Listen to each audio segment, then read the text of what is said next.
Don't worry, it won't take that long. I don't need 5 minutes for what I am going to say.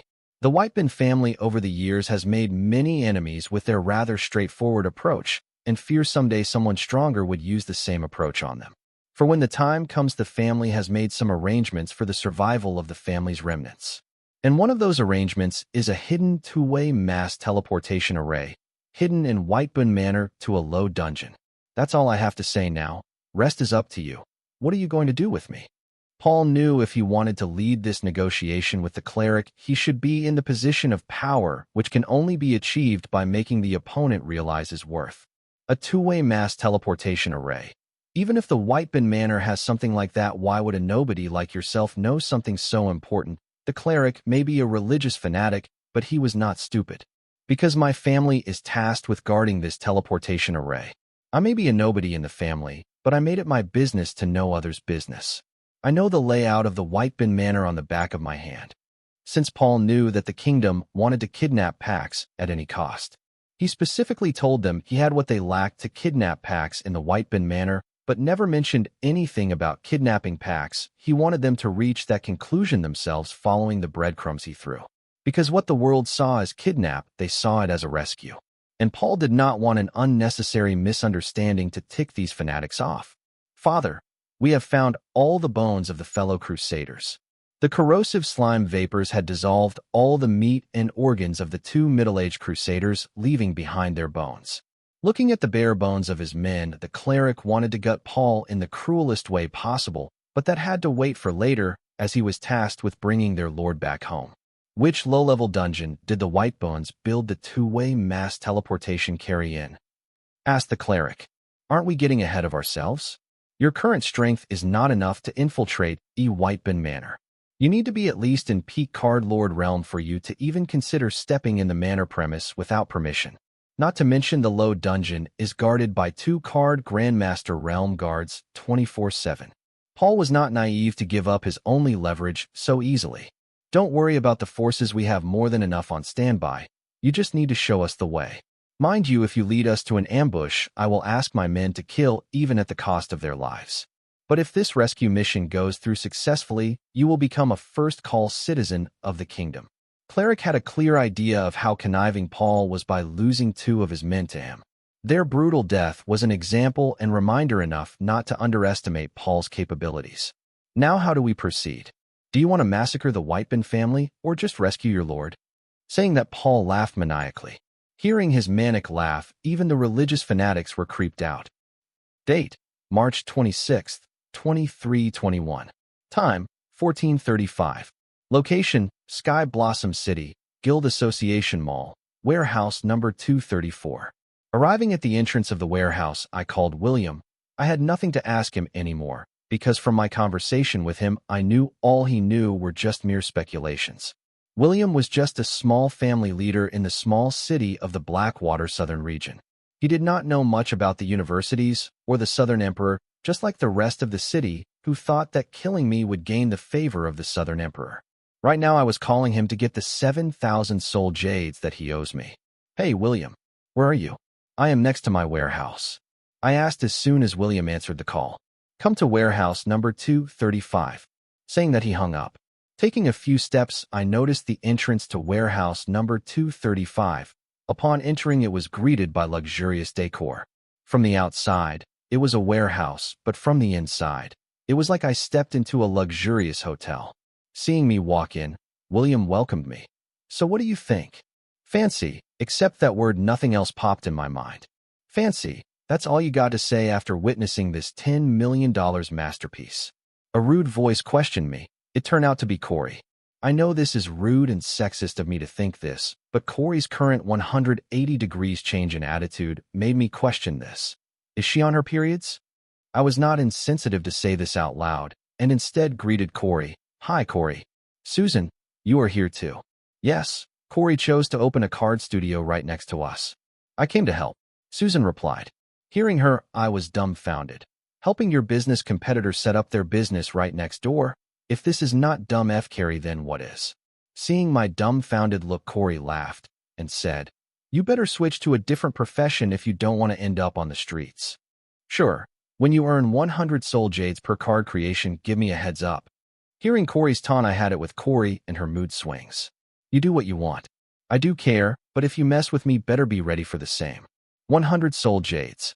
Hearing my words, Corey snorted at me. Summoning her grimoire, she said, "Look at this. This is a golden grimoire.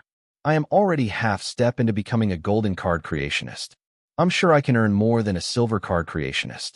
I did not respond to Corey, but instead summoned my grimoire, which also glowed with a golden glow. Seeing this, Corey glanced at me and asked, "Where did you find a golden grimoire? Or rather, how could you contract a golden grimoire?" Apart from Elliot, Karen, Susan, Ronnie, and my Calamity Daughter cores, most people didn't know that I had advanced my grimoire to golden grade. Mostly because I always made sure to camouflage my grimoire to silver grade before using it in public. I have my ways. Enough of this childishness. William, pay up. Don't waste my time. I have a lot of work back at the warehouse. Hearing the impatience in my voice, Willem summoned his grimoire and handed me a storage trunk card. I checked its contents by equipping the card. Seeing that the storage card had a total of 7,000 soul jades in it, I gave William a slight nod of confirmation and headed back to the warehouse. Those E-rank female armor cards for the auction will not make themselves. Wyatt, wait up. I have to ask you something, yelled Corey, seeing me hurry to the warehouse. What is it? I turned to face Corey. Corey stood in front of me and said, "I want Big Sis Susan to auction my cards in her auction, but she won't agree to it, saying that she is exclusive to you and won't take other clients." What does it have to do with me? I knew Corey was asking to borrow Susan from me, but I was not stupid to hand her my only competent worker. If you ask her, she will help me auction my cards. What the fuck? She just criticized and sought a fight with me. Now she is acting all cute and asking me to ask my employee to help her. What hell is wrong with her? I had seen so many people like her. Does she think I am so easy to screw with? Buzz off. I stared into Corey's eyes and mouthed these words for only her to hear. Hearing my words, Corey's expression solidified and soon turned into an unemotional one, with her eyes glowing red as she whispered, "Human, don't be full of yourself. If not for my mother, who has taken a liking to you, I would have killed you long ago for working her like a slave." Glancing into Corey's red eyes, I saw an endless land covered in raging red flames. Within the flames, I saw a boundless monster army of different shapes and sizes with various weapons and mounts. They all had one thing in common, that they wore black armor. This scene shocked and jolted me awake from losing myself in Corey's deep eyes. Looking at Corey, I could not help but ask her, "Who are you?" "That is not for you to know. Just do as I say," ordered Corey. Was I scared by what I saw in Corey's eyes? No, I was merely surprised to see something one would not expect to see in a person's eyes. Instead of seeing my reflection in Corey's eyes, I saw a freaking monster army armed to teeth, bathing in flames. If I were not shocked by it, then there would be something wrong with me. But I would not let Corey boss me around because of something like that. Instead of bickering with Corey, I said, "Susan is my exclusive auction manager. Find someone else to auction your card. And one more thing, if you dare to pull such a stunt on me once again, I will kill you." Having said that, I did not wait for Corey's answer and headed to my warehouse to build the E-rank female armor cards. Seeing me walk in, Ronnie, who was resting on the couch, hurriedly came to greet me and said, "Wyatt, who do I contact at the TSR Guild regarding the scholarship to Prestige University of Culinary Science? Sooner I leave, sooner I can be back here for my babies." "Thank you for reminding me. I almost forgot." Using the Hive AI, I contacted Van George and brought him up to speed about Ronnie, his origin card, Thousand-Handed Butcher, and the scholarship to Prestige University of Culinary Science. Informing Van what to do next, I told Ronnie the news. "Do not worry. Soon somebody from TSR Guild will contact you soon regarding the scholarship to the crash course of Prestige University of Culinary Science." "And did you shift all the ingredients for the E-rank female armor cards for the auction to the card lab?" "Yes, I did. I have placed them all in sets how Susan arranged them in the storeroom." Ronnie replied positively. "Good. Take care at the university. If you dare slack off or fail the course, even with your excellent origin card, don't you dare come back," I warned Ronnie. The only reason I am willing to waste time on him is because of the origin card I made for him, but having a good origin card is not enough. The man using the origin card is the key. Without his expertise and hard work, no matter how good the card is, it would be a waste. I bade goodbye to Ronnie because by the time I complete the 50 E-rank female armor cards, Van would have escorted Ronnie to the airfield and boarded him to a floater vessel heading to the southern academic city. I was about to enter the card lab, but was interrupted by the arrival of the three Bright brothers. They seemed to be in a better mood than before I left them at the school. Maybe they were contacted by the elder or William himself in my absence to get a clear picture of what was happening. Whether their patriarch had abandoned them. Why were they asked to become somebody's followers? They should be at peace having found the answers and how much their new mission of gaining my trust and spying on me meant for their family. Ronnie, take your luggage and head to the TSR Guild. Someone will receive you at the guild. For what I was going to do next, I needed absolute privacy. So I decided to have Ronnie go to Van instead of waiting here for Van's arrival. Okay, I will be out of your hair. Ronnie saw the entry of three new guys in school uniform, and hearing his cousin, he knew his cousin was going to deal with some serious stuff. So he skedaddled with his luggage. After Ronnie left, I sat comfortably on the couch and the three Bright brothers stood in front of me. They finally seemed to have taken their new status as my followers seriously. Their fast adaptation to their new role must be because of the rich rewards promised by their family elders. Here, swallow, I said to the three brothers, placing 3 calamity cores on the tea table in between me and the three brothers. What are these cores? The three brothers suspiciously looked at cores placed on the tea table. Does it matter? Would you believe me I told you? But by swallowing these cores, you three brothers will gain my trust. Next is up to you guys to swallow the core, or do not let the door hit you on your way out. Explaining the core or assuring them that the cores are harmless is of no use, as they would not believe me no matter how much I explained to them. So I presented them with the core as a form of a test. Having tasted the rich rewards offered by their family, the three brothers would not give up on their mission that easy. But to them, this one was going to be a tough choice. The three brothers looked at each other's faces, not knowing what the other would choose. They thought the cores should be some kind of new poison, and the antidote to the poison must be periodically fed to them by Wyatt for being loyal to him. This only works when the poison is new and its antidote is very hard to make or find. A classic but effective technique dating back centuries in the pages of history, to have the prisoner of war work loyally for their captors. Thinking that the three brothers' expressions hardened, they knew that gaining someone's trust who created the rumored silver milk and dared to trick a card emperor was going to be hard. Still, they resolved their minds to work hard to achieve their mission objectives, falling prey to the rich rewards promised by their elders and the self-sacrifice for family bullcrap. So they were prepared to face various and worst hardships in their lifetime in the journey to gain Wyatt's trust. But now seeing that swallowing a poison core would put them back on Wyatt's good grace, they were overjoyed. They did not worry about the poison that they would be swallowing because they knew their family would help them find the antidote if the family wanted them to play spies for them. Even they were prepared to swallow the poisonous core, they acted hesitant to swallow the core in front of Wyatt to avoid suspicion. Never in their dreams would they think that the core that they were about to swallow is not poison, but something which could make them prisoner in their own body, or even take away their free will and make them firm believers of Wyatt. Forget completing the mission for the family, they no longer would belong to themselves, but become the loyal and trusted property of Dalton Wyatt. Seeing the three brothers look hesitantly at the core and then each other, was I not aware that the three may not choose to swallow the core and report to their family of being asked to swallow weird cores, completely jeopardizing the one secret I should be trying hard to keep hidden. I was fully aware and ready to summon 3 stone Viltronians on their ass the moment they showed any sign of choosing to walk out of here. Despite their initial hesitancy, the three brothers picked up their respective cores and swallowed them.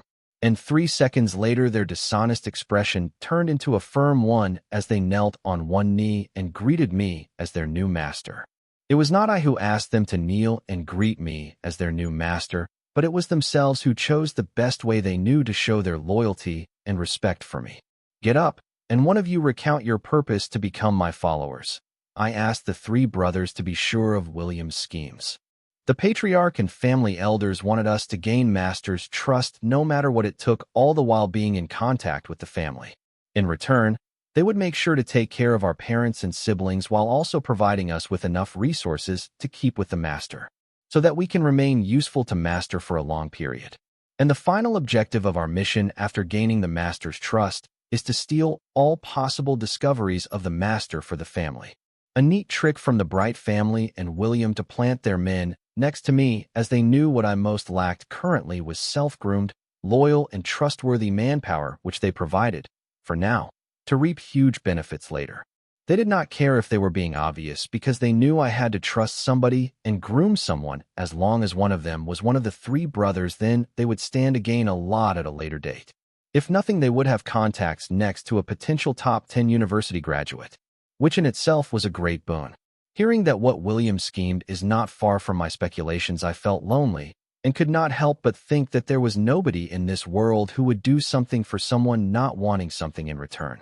Not just in this world, but back on Earth too. In some or the other way, everyone hopes for something in return for their every action. Just take charity. Some do it for self-satisfaction, some do it for branding. Either way, they are expecting something in return. It's good because wanting something keeps us wanting to live.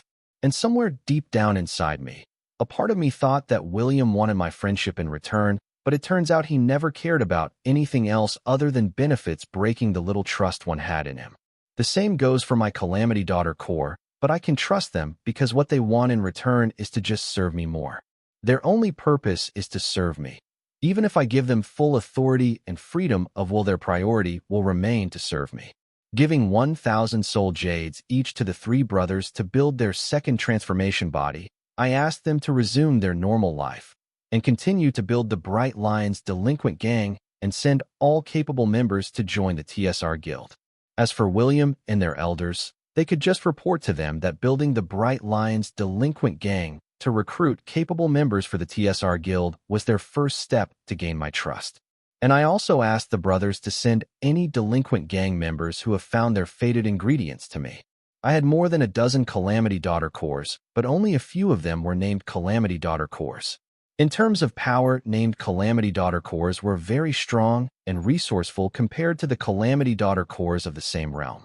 My enemies were too strong and too many with unlimited resources at their disposal, and thanks to the Silver Milk fiasco, I could no longer operate from shadows, which meant I needed a huge and strong army fast. I had finally finished creating 50 E-rank female armor cards, 40 of which would be for auction and 10 would be for Susan. Thanks to my 3-slave consciousness, the card creation process was faster, and I did not even break a sweat this time, or rather I took extra time indulging in finer details of the armor design, which most card creationists miss as they hardly have enough mental strength to create the card to waste time and mental strength on making the armor more fashionable. Having completed the 2 cards, I received 2 calls at the same time. One was from Elliot, and the other was from class teacher Kathy. Class teacher Kathy calling. ANS, reject, ignore reply. Gigolo Elliot calling. ANS, reject, ignore reply. Answering the Gigolo's call first, I said, "Hold on a second, I have another incoming call." Keeping Elliot's call on hold, I answered class teacher Kathy's call. "Miss Kathy, how may I help you? You came to school in the afternoon. Why did you not attend the classes?" asked Kathy impatiently. She sounded pissed for some reason. "I forgot I had classes to attend. Anything else?" I replied truthfully. "You? I am in front of your house. Why aren't you at home now?" Having finished 4 50-minute back-to-back classes, Kathy's patience was running thin. After school, she came to visit her nephew to have some heart-to-heart talk, but to her surprise, he was not home. Absent from school, always fighting, zero respect to elders or teachers, always out, never home. Thinking these, Kathy considered the worst and thought that her history's strongest nephew was walking the wrong path. "I am at the Association Guild Mall. Why are you at my house?" "Class teacher visiting my home." "Why the sudden visit?" "That." "Stop talking back and just answer the question." "Come home, I will be waiting." Kathy had it with this brat. Instead of answering, he always succeeds to drive her speechless. "Can't, I work here. Got to make money to pay the bills." "I indeed work here, and I need a lot of money too." Kathy was at a loss of words as tears filled her eyes. Out of guilt for being a bad aunt and godmother for never considering that her orphan nephew would need money to survive and pay the bills. Now finally hearing the responsible words from her nephew's mouth, her misunderstandings towards her nephew cleared. Bathed in the fire of guilt, her anger melted, and with the caring voice she asked, "Send me the address of your workplace. This teacher will come to visit you." "Why?" "Yes. Why would you or another teacher want to meet your student at their workplace? Kathy had been driven speechless again. Controlling her emotions, she said, "Teacher will cheer you on as you work and put in a good word with your boss." Okay, I dictated Kathy the warehouse address. "See you soon." Noticing that the address was of a warehouse, Kathy's eyes teared again as she imagined young Wyatt doing hard labor for minimum wage. Hanging up the call, she hurriedly booked a cab to the warehouse. I checked Elliot's call, which I kept on hold earlier, but he had hung up already, so I let it be. Having helped Corey, Susan finally returned to the warehouse. And not surprisingly, Corey tagged along with Susan. I chose to ignore her. "Here, Susan, these are 40 E-rank female armor cards for auction and 10 cards for you. And could you contact Martha to purchase floater ingredients for the hoverbikes? The floater system ingredients of the hoverbike don't have to be of the latest model to avoid paying copyright. As I am planning to create the hoverbike cards using my design and recipe, I was planning on introducing nanomorpher cards in the upcoming auction. But this one was going to morph between a mech suit and hoverbike instead of a golem and hoverbike. To make a maximum profit, I decided to create a new hoverbike recipe, avoiding having to pay for copyrights for carb recipes. Since the nanomorpher cards are new to the market, I can set the price accordingly. The best would be to copyright the card recipe, which would help me protect my recipe and also earn a steady passive income. But my knowledge of the card creation was too shallow to write down the card recipe to apply for copyright, as I would always mostly be depending on soul pupils and my past knowledge to create any card. So in a way, my unique way of creating the card itself will protect my cards from being pirated. Okay, I will contact her and get you the list of best and copyright-free floater systems available in the market, so you can choose according to your preferences. And thank you for the cards. Susan did not disappoint me again and hurried to meet Martha in person, as the Association Mall garage was not that from our warehouse. Instead of tagging with Susan, Corey stayed behind and domineeringly said, "What is it going to take for you to leave my mother?" I planned to continue ignoring Corey, but she did not seem to leave me alone, so I decided to clear the doubts I was having about her since I noticed her change. She acted like a new person, as if someone or something new had possessed her. Being a transmigrator myself, I knew many weird things which seem illogical are possible. "Are you transmigrator?" "Transgender what? Are you calling me a tranny?" Corey glared at me, ready to charge if she received a positive answer. "No, you dimwit. Rebirth, reincarnation, or something?" I explained to Corey before she did something to force me into doing something I will regret later. She is Susan's friend. After all, beating her silly would sadden Susan. "How did you know?" "I hit it so well," exclaimed Corey. Her surprised expression was a sight to behold. Corey was caught off guard and ended up revealing her biggest secret. "I did not know." "You fool. You confirmed my doubts just now." I looked at Corey to think there were other people like me. "If you continue to demean me again, believe it or not, I will kill you," said Corey menacingly. "When did you rebirth or reincarnate?" Ignoring Corey's menacing eyes, I curiously asked. I was curious. Was the old Corey dead for the new Corey to occupy her body? So how did the old Corey die? It's sad, as I had gotten used to having her around. "I did not rebirth or reincarnate as you think." "I did not rebirth or reincarnate as you think." Corey's expression was tense, as if she was thinking too hard to come up with words to describe her situation, but none she knew could do the trick. "Well, what is it? Did you die in another world and suddenly woke up occupying your current body? That is called a transmigrator, to pass at death from one body or being to another. Do these words explain your experience?" I decided to help Corey by recounting what I had experienced as a transmigrator. "No, I did not die. I was born Corey Bright, and I am Corey Bright." Corey started spiraling. Her shout sounded more like she was reminding herself that she was Corey. It was like seeing an amnesia patient suffering from an identity crisis.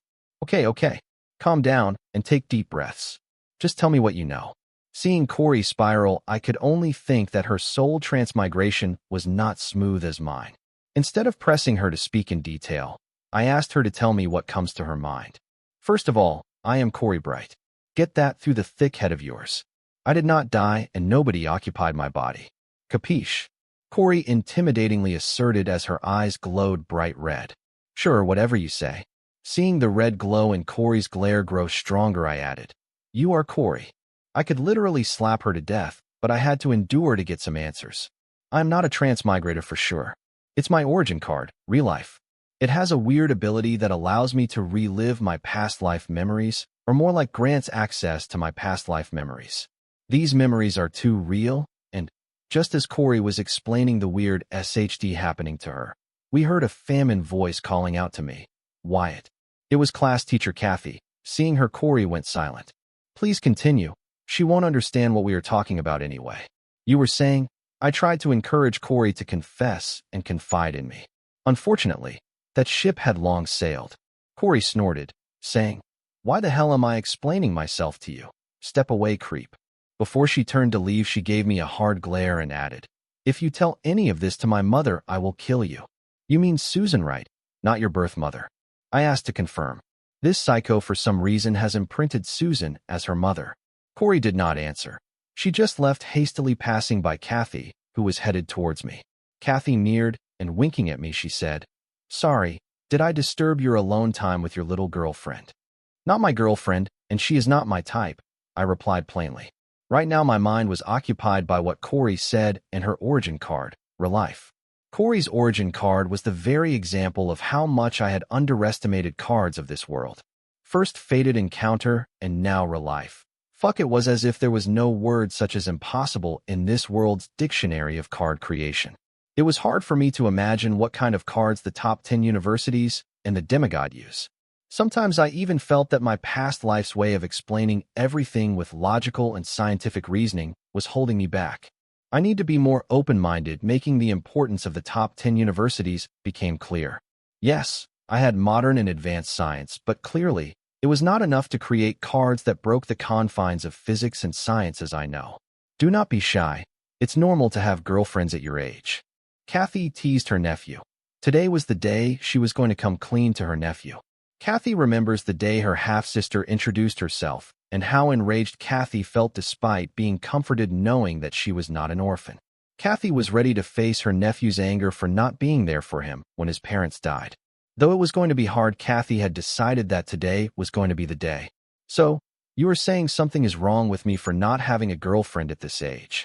I did not know what Kathy was doing here, but I was pissed at her for showing up at the right place at the wrong time. Kathy was speechless and realized that if it continued like this, she wouldn't achieve even a single of the reasons she was here for in the first place. So she hurriedly said, "Wyatt, I have to tell you something important. Why don't we take a seat?" While pointing at the couch. Sure, Kathy was being awkward, but since she said it was important, I decided to follow her advice and sat on the couch. "Wyatt, I know this is sudden, but I am your mother's half-sister, making me your aunt and godmother." Finally, having said the matter weighing on her heart, Kathy felt relieved. "Okay," I agreed nonchalantly, since I already knew that she was my aunt. I had my doubts in the morning when she called to inform me about the changes in school tournament rules and liability waiver. Later, I confirmed my doubts as I met her in the principal's office. After I used my soul pupils to check on Kathy for any possible injuries after being slapped silly by Courtney, I noticed a 9% soul pathway arrangement match between young Wyatt's soul pathway arrangement and Kathy's soul pathway arrangement. Any soul pathway arrangement match above 7% between two humans meant that they were related in some way. Here are the blood test results between your mother and me. Now I understand if you are angry with me, but I am your aunt and godmother. You can't change that," explained Kathy as she sent a few documents to my grimoire. Okay. I did not even bother to check the blood test results of Mama Wyatt and Kathy, as the soul pathway arrangement match has already confirmed that she is my aunt. You have to understand, I could not come earlier because I did not know about my sister and brother-in-law until last week when I moved to this city. Before last week, I thought my sister and her husband were on a mission. Sorry, my ignorance led you to suffer alone for 2 months. Please forgive me for not being a good aunt and godmother. Kathy apologized again and again, explaining why she did not reach out to young Wyatt earlier. Okay, I agreed uninterestedly, as the person Kathy was here to meet and beg forgiveness from had already caught a bus to the afterlife. As for me, I did not care. The sooner she left, the better, I thought. For the love of God, could say something other than agreeing to everything uninterestedly. Can't you see I am talking about something important here? It's one thing for students in my class to nod blankly while hearing my lectures, but I am your aunt and godmother. Learn to listen to your elders when I am talking to you. Kathy snapped. It took her a lot of courage and preparation to confront her fears and come clean to her nephew. He did not get angry as she accepted him to, nor did he seem to care about the fact that he had an aunt/godmother. She feared getting hurt for being blamed and hated by her nephew for not reaching out earlier. Also prepared her mind and her heart for it.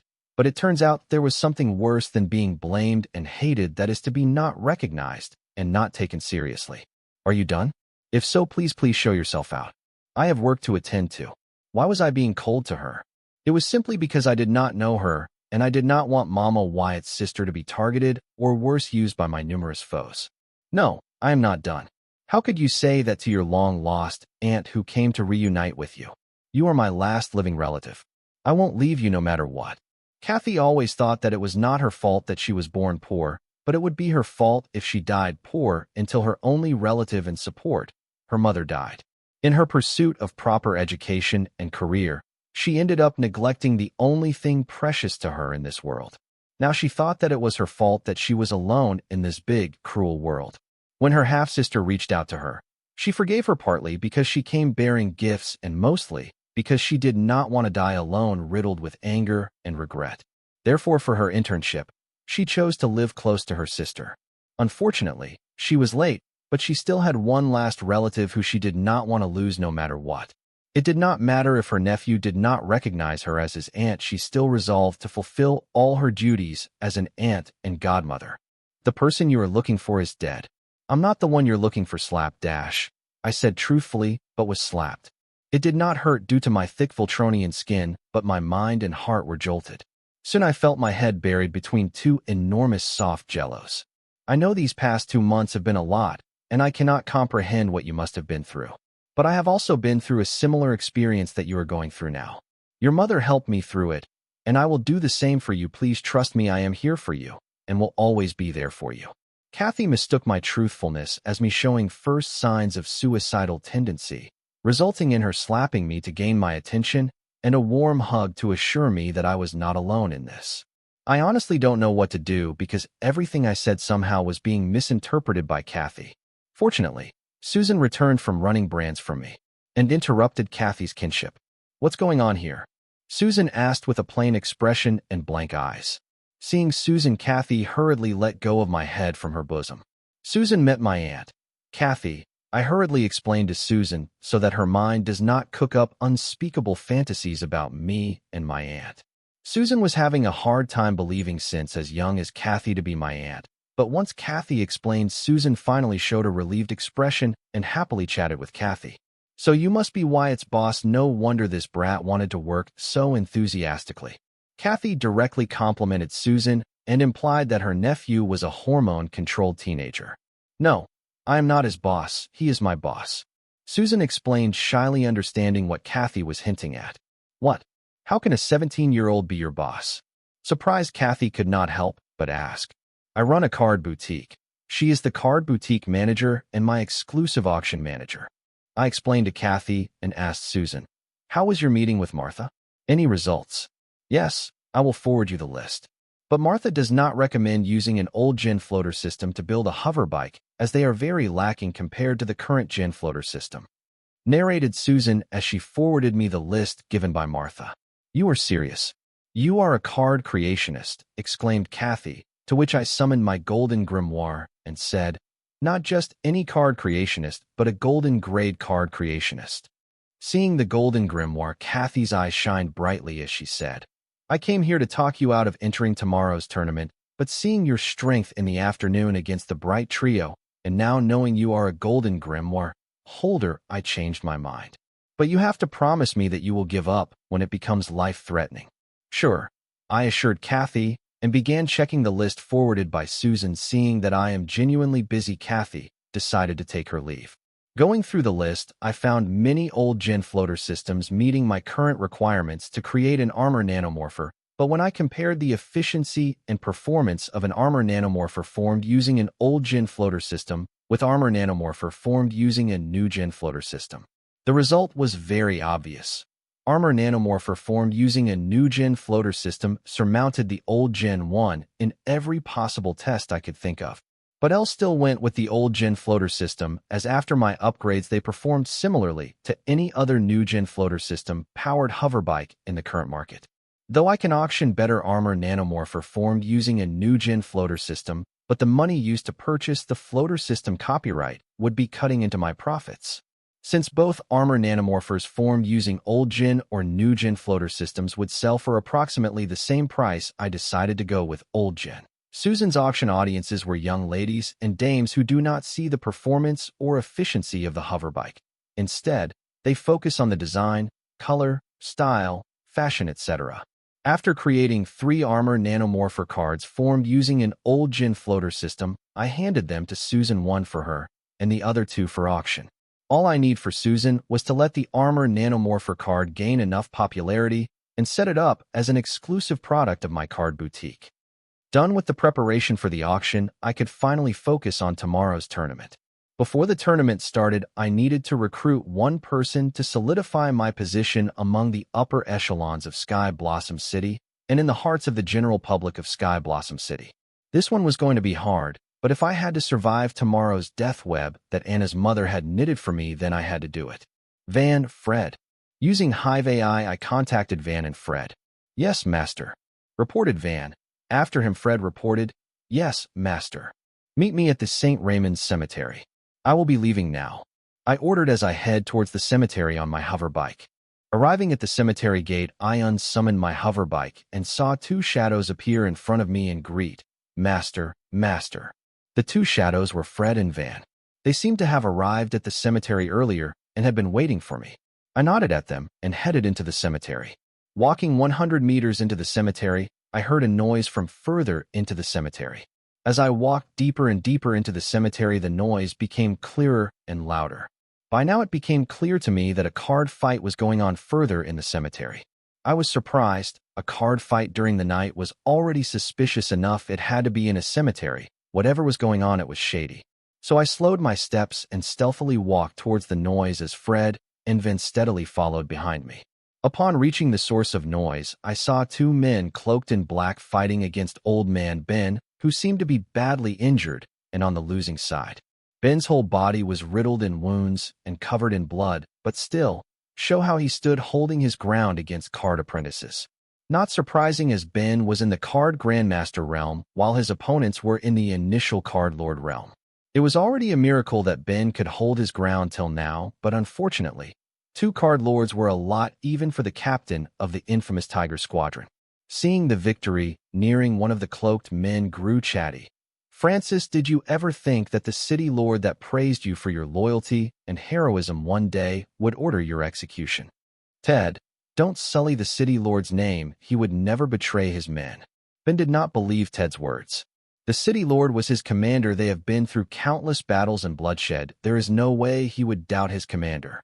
"Oh, Francis, this naivety of yours helps you make friends out of your enemies, but it also blinds you from seeing your true enemies," said Ted as he knew Ben's origin card's perks and cons.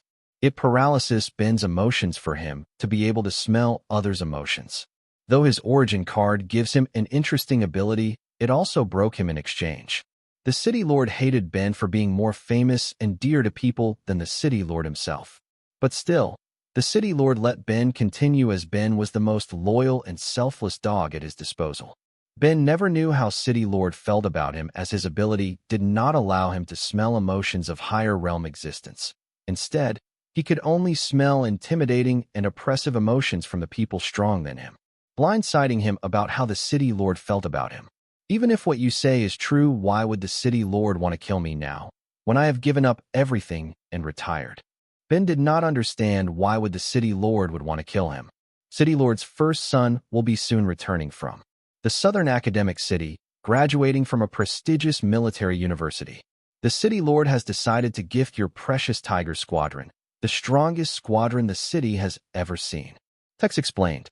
Tiger Squadron is the squadron formed by the gathering of like-minded people who have deep-seated hatred against monsters and bureaucrats equally, whom they blamed for causing the loss of their loved ones to the monster wave in the past. These people are mostly vagabonds who did not want to serve under a government that did not consider their family's life as important as the lives of the families of bureaucrats and upper echelons. But their admiration for Ben Francis and what he stood for brought them together to serve under his banner, forming the city's strongest squadron, Tiger Squadron. The Tiger Squadron had 300 men, both young and old. Interestingly, all of them were in the card Grandmaster realm. That is 300 silver-grade grimoire, which even the current City Hall could not gather even after governing the Sky Blossom City for decades. City Hall had tried many times to dissolve these men into the city guards, but they threatened to quit if they did not serve under their captain Ben Francis. So the City Hall had to give up on its idea of swallowing these men. But once Ben submitted his resignation, the Tiger Squadron was a big piece of meat that was just sitting there to be swallowed by the City Hall and its forces, but to their surprise, the Tiger Squadron did not follow the leadership of another person than their captain. Soon the strongest squadron ever turned into the worst squadron over 3 years. Until today, when City Lord finally decided to intervene and gift the Tiger Squadron to his eldest son as a graduation present. When City Lord and his trusted personals were brainstorming on how to gain the subordination of the Tiger Squadron, Ted suggested that Ben would have to go permanently if they wanted to swallow Tiger Squadron. Ted, I did not think your hatred for me would grow to this level. But who told you that you can kill me today? Highland Troll Blood Essence. Old man Ben, though he was badly injured, he still stood steady looking at his attackers. As suddenly a red aura covered him as he recovered from all his injuries in a blink of an eye. Francis, the hero of people, I never thought that your demise would be the woman you loved. I still remembered her and how she was moaning in pain as I choked her while fucking her brains out. Seeing that Ben still had the will to struggle, the other cloaked man tried to agitate Ben by mentioning the final moment of his beloved. You are Martha's temp party leader. It was you I should have known when you were the only surviving member of the party after clearing a B-rank dungeon. As Ben said that, he suddenly felt sluggish and he realized that his nervous system was slowly shutting down. You fool, thank you for providing extra supplements for my babies and making the process faster. Behold my origin card infection. My every physical attack are enchanted with infection. Soon you will lose all the control over your body, just like Martha. Our party had successfully cleared the dungeon with 0 casualties, but I was not satisfied. So I did what I do best. I killed them all. Of course, after I had my share of enjoyment, that is. The black-robed man, next to Ted, let out a prevented laugh looking at Ben, who had fallen to the ground. Card name: Highland Troll Blood Essence. Card type: Item card. Card rank: A rank, rare grade. Card rating: 12 stars. Card durability: one-time use item. Card effect: the blood essence of a Highland Troll can restore the health of any card apprentice below the Card Lord realm within seconds. Additional effect: virility of Highland Troll. Caution: the host's manhood will reach its peak. Origin card effect: emotional sentience. Card rating: reduced by 1 star. New card rating: 11 stars. Card durability: +10, not an effect. Card name: infection. Card type: origin card. Card rank: unique grade. Card rating: //. Card durability: //. Card effect: the host's every physical attack is enchanted with the infection effect, the ability to spread poison to the enemy units. The infection gets slower with stronger enemy units. Additional effect: feed. Ability to feed on infected units' energy to speed up the process of infection. Note: the host has to sacrifice the poison to the origin card that she wants to infect enemy units with. Goodbye, Captain. Hope you met your beloved in hell. Maybe she will recount her final moments to you. Ending his maniacal laugh, the black-cloaked man slowly walked next to Ben as he summoned a Red Reaper, planning to end Ben's life. Clap, clap. The sound of the claps startled Ted and the black-cloaked man. The thought of someone catching them while doing their dirty laundry frightened them. Who goes there? Yelled the black-cloaked man, turning to search for the source of the clap. While Ted hurried to take care of Ben, as he did not want any interruption becoming the saving grace of Ben's life. Just as Ted was activating his card, he felt cold air on the back of his head, so he had to dodge instead of killing Ben. Having dodged, he turned to look at his assailant under the night sky. He could hardly recognize his attacker, but soon as the cloud cleared, the moonlight lit on the cemetery allowed him to finally see the face of his assailant. Ted recognized the assailant. It was one of the famous figures of the city, the guild master of Tyrant Guild, Van George. Van, this does not concern you. For your sake, just act as if you saw nothing. Ted had witnessed Van George and his prowess personally, so he knew that both he and his black-cloaked friend, who just recently broken through to Card Lord realm together, are not the match of Van, who may have already stepped into the middle Card Lord realm. This man concerns my master, so this concerns me. Van replied emotionlessly. Do you think your master can bear the wrath of the city lord? Think twice before you act. Ted understood that where strength did not work, he had to use his smarts to turn the circumstance in his favor. City lord, let him come. Let me see if he dares to touch a single hair on my body, I arrogantly announced. Unlike Ted, Black-Cloaked Man can feel the strength of Van and the hidden Fred thanks to his origin card infection, which helps him gauge a person's strength by telling him how much time it takes to infect that said person, and also informs him the number of people in his surroundings that he can infect. These properties of his origin card allowed the Black-Cloaked Man to determine Van's strength and the hidden Fred. Therefore, he did not speak a word. Instead, he was concocting an escape plan while planning to have Ted buy him time as bait. But seeing me be arrogant, he could not help but ask, Who are you, brat? With your realm you dare roam around at night? Viper, don't touch that kid. Remember the silver milk powder kid? He is him. Ted hurriedly explained the info he had on me to Viper. Hearing Ted, Viper looked at me with astonished eyes, and finally gave up on involving me in his schemes because he knew even if he escaped harming me, he would have no place in this world. Yes, Anna's mother wanted to kill me, but not at the risk of having her daughter face the backlash of a soul contract. So her plans were pretty clear when it came to killing me. So it seems the rumors of you being tamed by a kid are true, Van. Ted tested the water to check who is actually in charge here between Van and me. Do you dare belittle my master? Thundered Van. He wanted to kill Ted for calling his master a kid, but since his master had not ordered him, his hands were tied. From Van's reaction, it became clear to Ted that I held Van's reins. So he directly addressed me instead of convincing Van. Master Wyatt, you see we are on a mission from City Lord. If you let this one go, the City Hall will owe you one. As if you could represent the City Hall, you dumbfuck. It took two of you to take care of someone in a lower realm than you, and you still have the galls to talk big. Shut the fuck up and stand aside. I will leave when my job here is done. I do not care what your mission is. I never get to be arrogant these days, so I was going to enjoy it fully when I get the chance. Hearing my arrogant words while cursing him, Ted almost burst out in anger, but thankfully serving an abusive city lord, he had gotten used to withstand abuse. Right now he was in a dilemma. If he left without completing the task, the city lord would punish him for sure, but will this brat allow him to leave? From the way the brat spoke, Ted was clear that he would not let them off so easily. As Ted was considering his options as he received Viper's call, which he answered mentally. What is it? I have used a lethal poison on Ben. He is as good as dead. So let's escape before that brat asks for an antidote. Soon Viper and Ted hatched an escape plan. And Viper intentionally never mentioned the hidden card lord to Ted. Not caring for Ted, I turned to Ben, who had fallen on the ground and was slowly losing his consciousness. Old man Ben, long time no see. Young Wyatt, is that you? What are you doing here? Ben's nervous system was slowly shutting down, therefore he was barely conscious, and he could hardly follow what was going on in his surroundings. Why, of course I am here to offer you revenge on these douchebags, and if you want, on the city lord, but it all depends on your choice. Your life in exchange for vengeance. What do you say?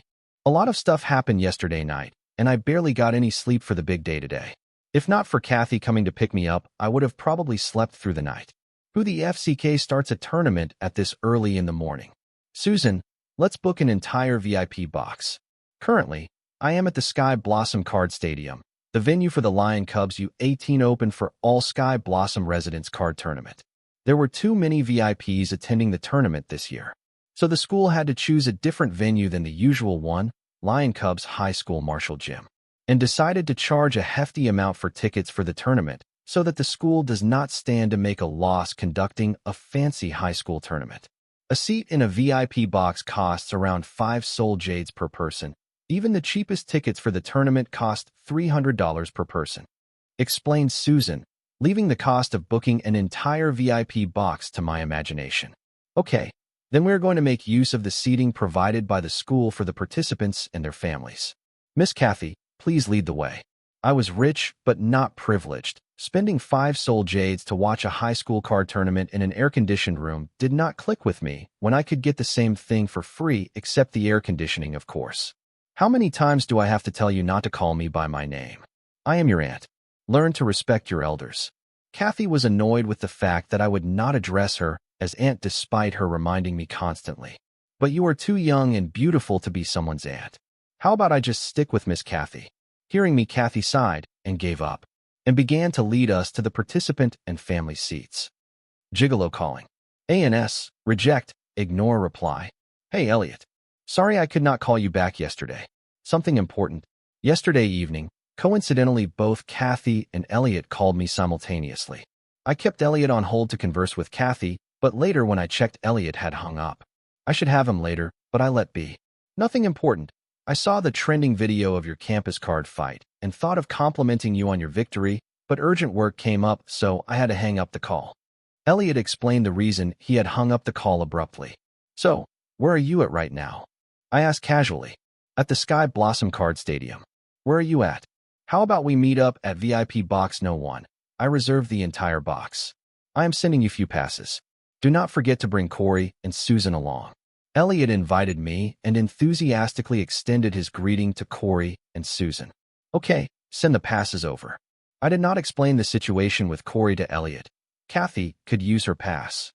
Miss Kathy, change of plans. My friend has secured some VIP passes and sent a few to me. Let's head to 3.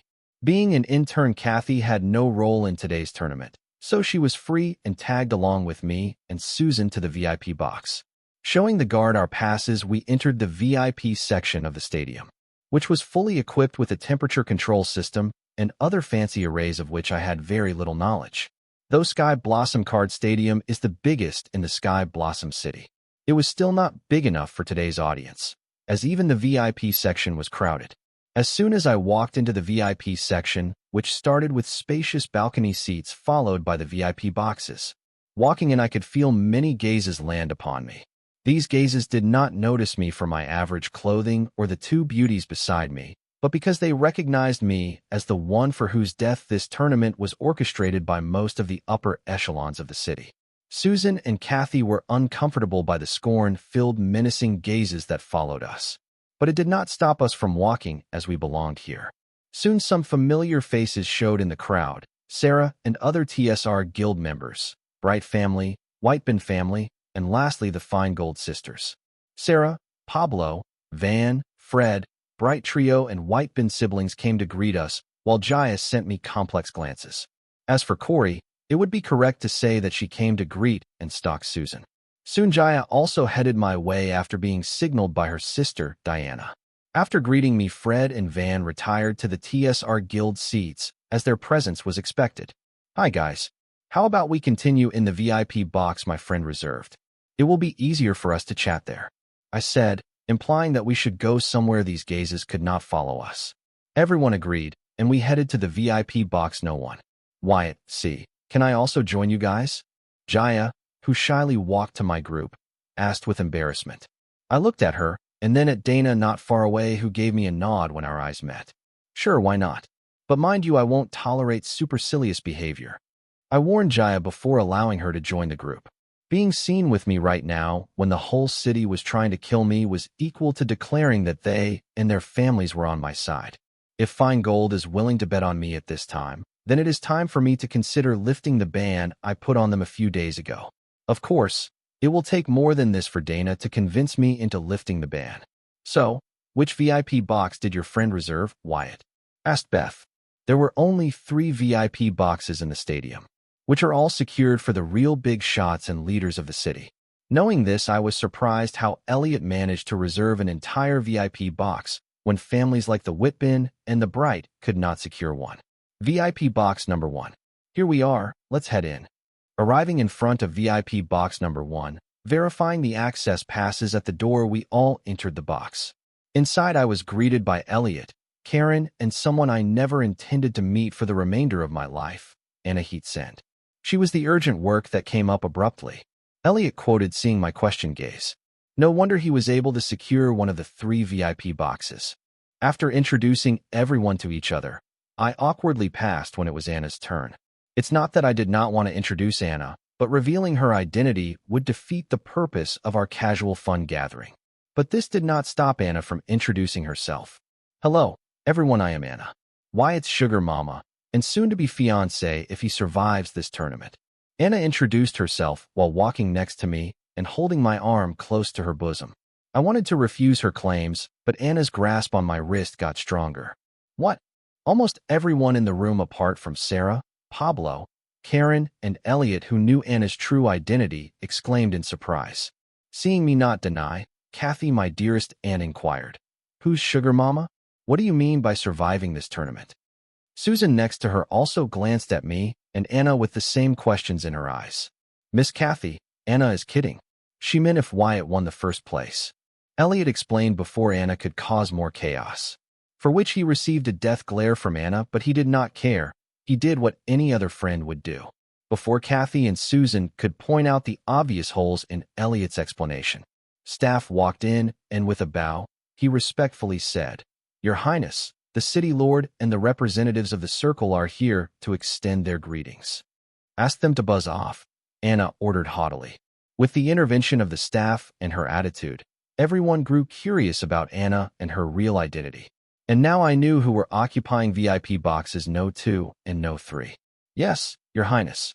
And the City Lord asked if Your Eminence would like to initiate the start of the tournament.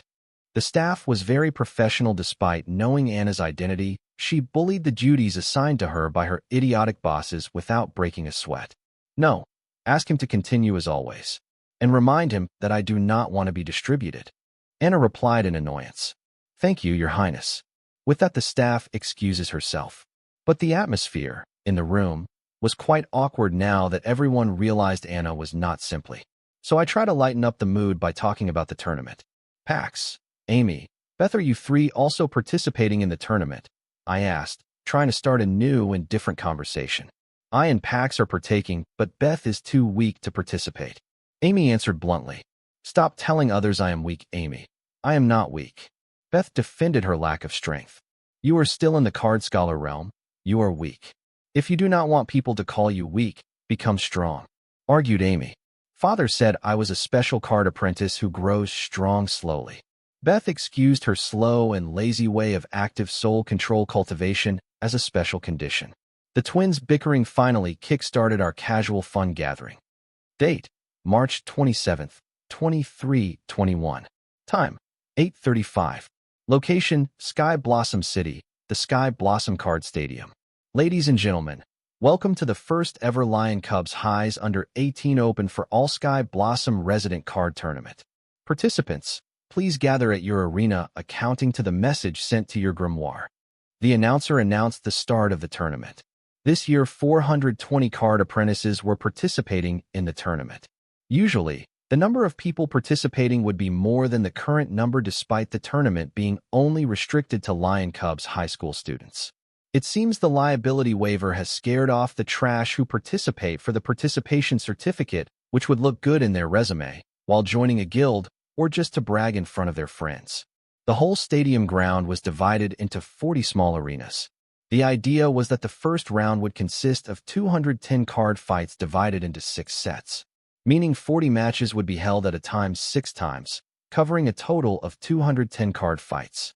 Each match will be of 12 minutes duration. If the victory is not decided within the given period, then it will be considered as a draw. The tournament would be judged by a point system. Win equals 2 points. Draw equals 1 point. Loss equals 0 points. Soon I received my massage. Dalton Wyatt, Set 4, Arena 37. It seems that I still have time before it's my turn. But Pax, Jaya, and the Bright brothers had their fights in earlier rounds. Pax Whitebone, Set 1, Arena 3. Jaya Keith, Set 2, Arena 17. Tom Bright, Set 2, Arena 32. Ed Bright, Set 2, Arena 38. Nick Bright, Set 3, Arena 13. The stadium had 40 floating hologram jumbotrons, which constantly monitored each arena, giving the audience a way to keep track of all 40 card fights at the same time. And thankfully, the VIP box came with an smart array ceiling to floor glass window, which automatically focused on any of the 40 arenas based on each observer's retina movement. Neat, right? So basically what the glass window does is it zooms on the arena where a particular observer in the VIP box is watching using their retina movements. The amount of zoom can be controlled by simple actions of our retina. This does not interfere with other observers' experiences as it has different displays for each observer in the room. Now, this is some futuristic SHD.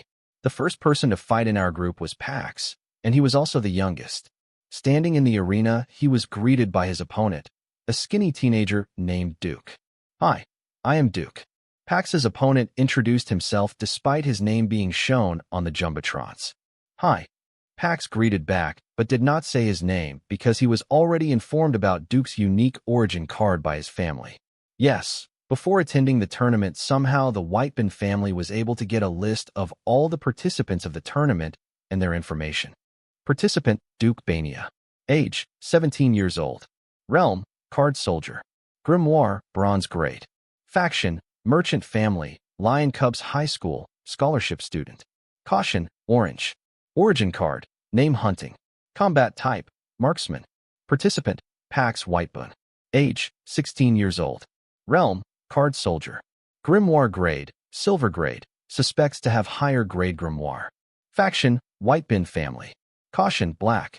Origin Card, /. Believed to be an armor puppet that can unfold into an Iron Titan puppet with projectile weapons. Combat Type, Summoner, Marksman.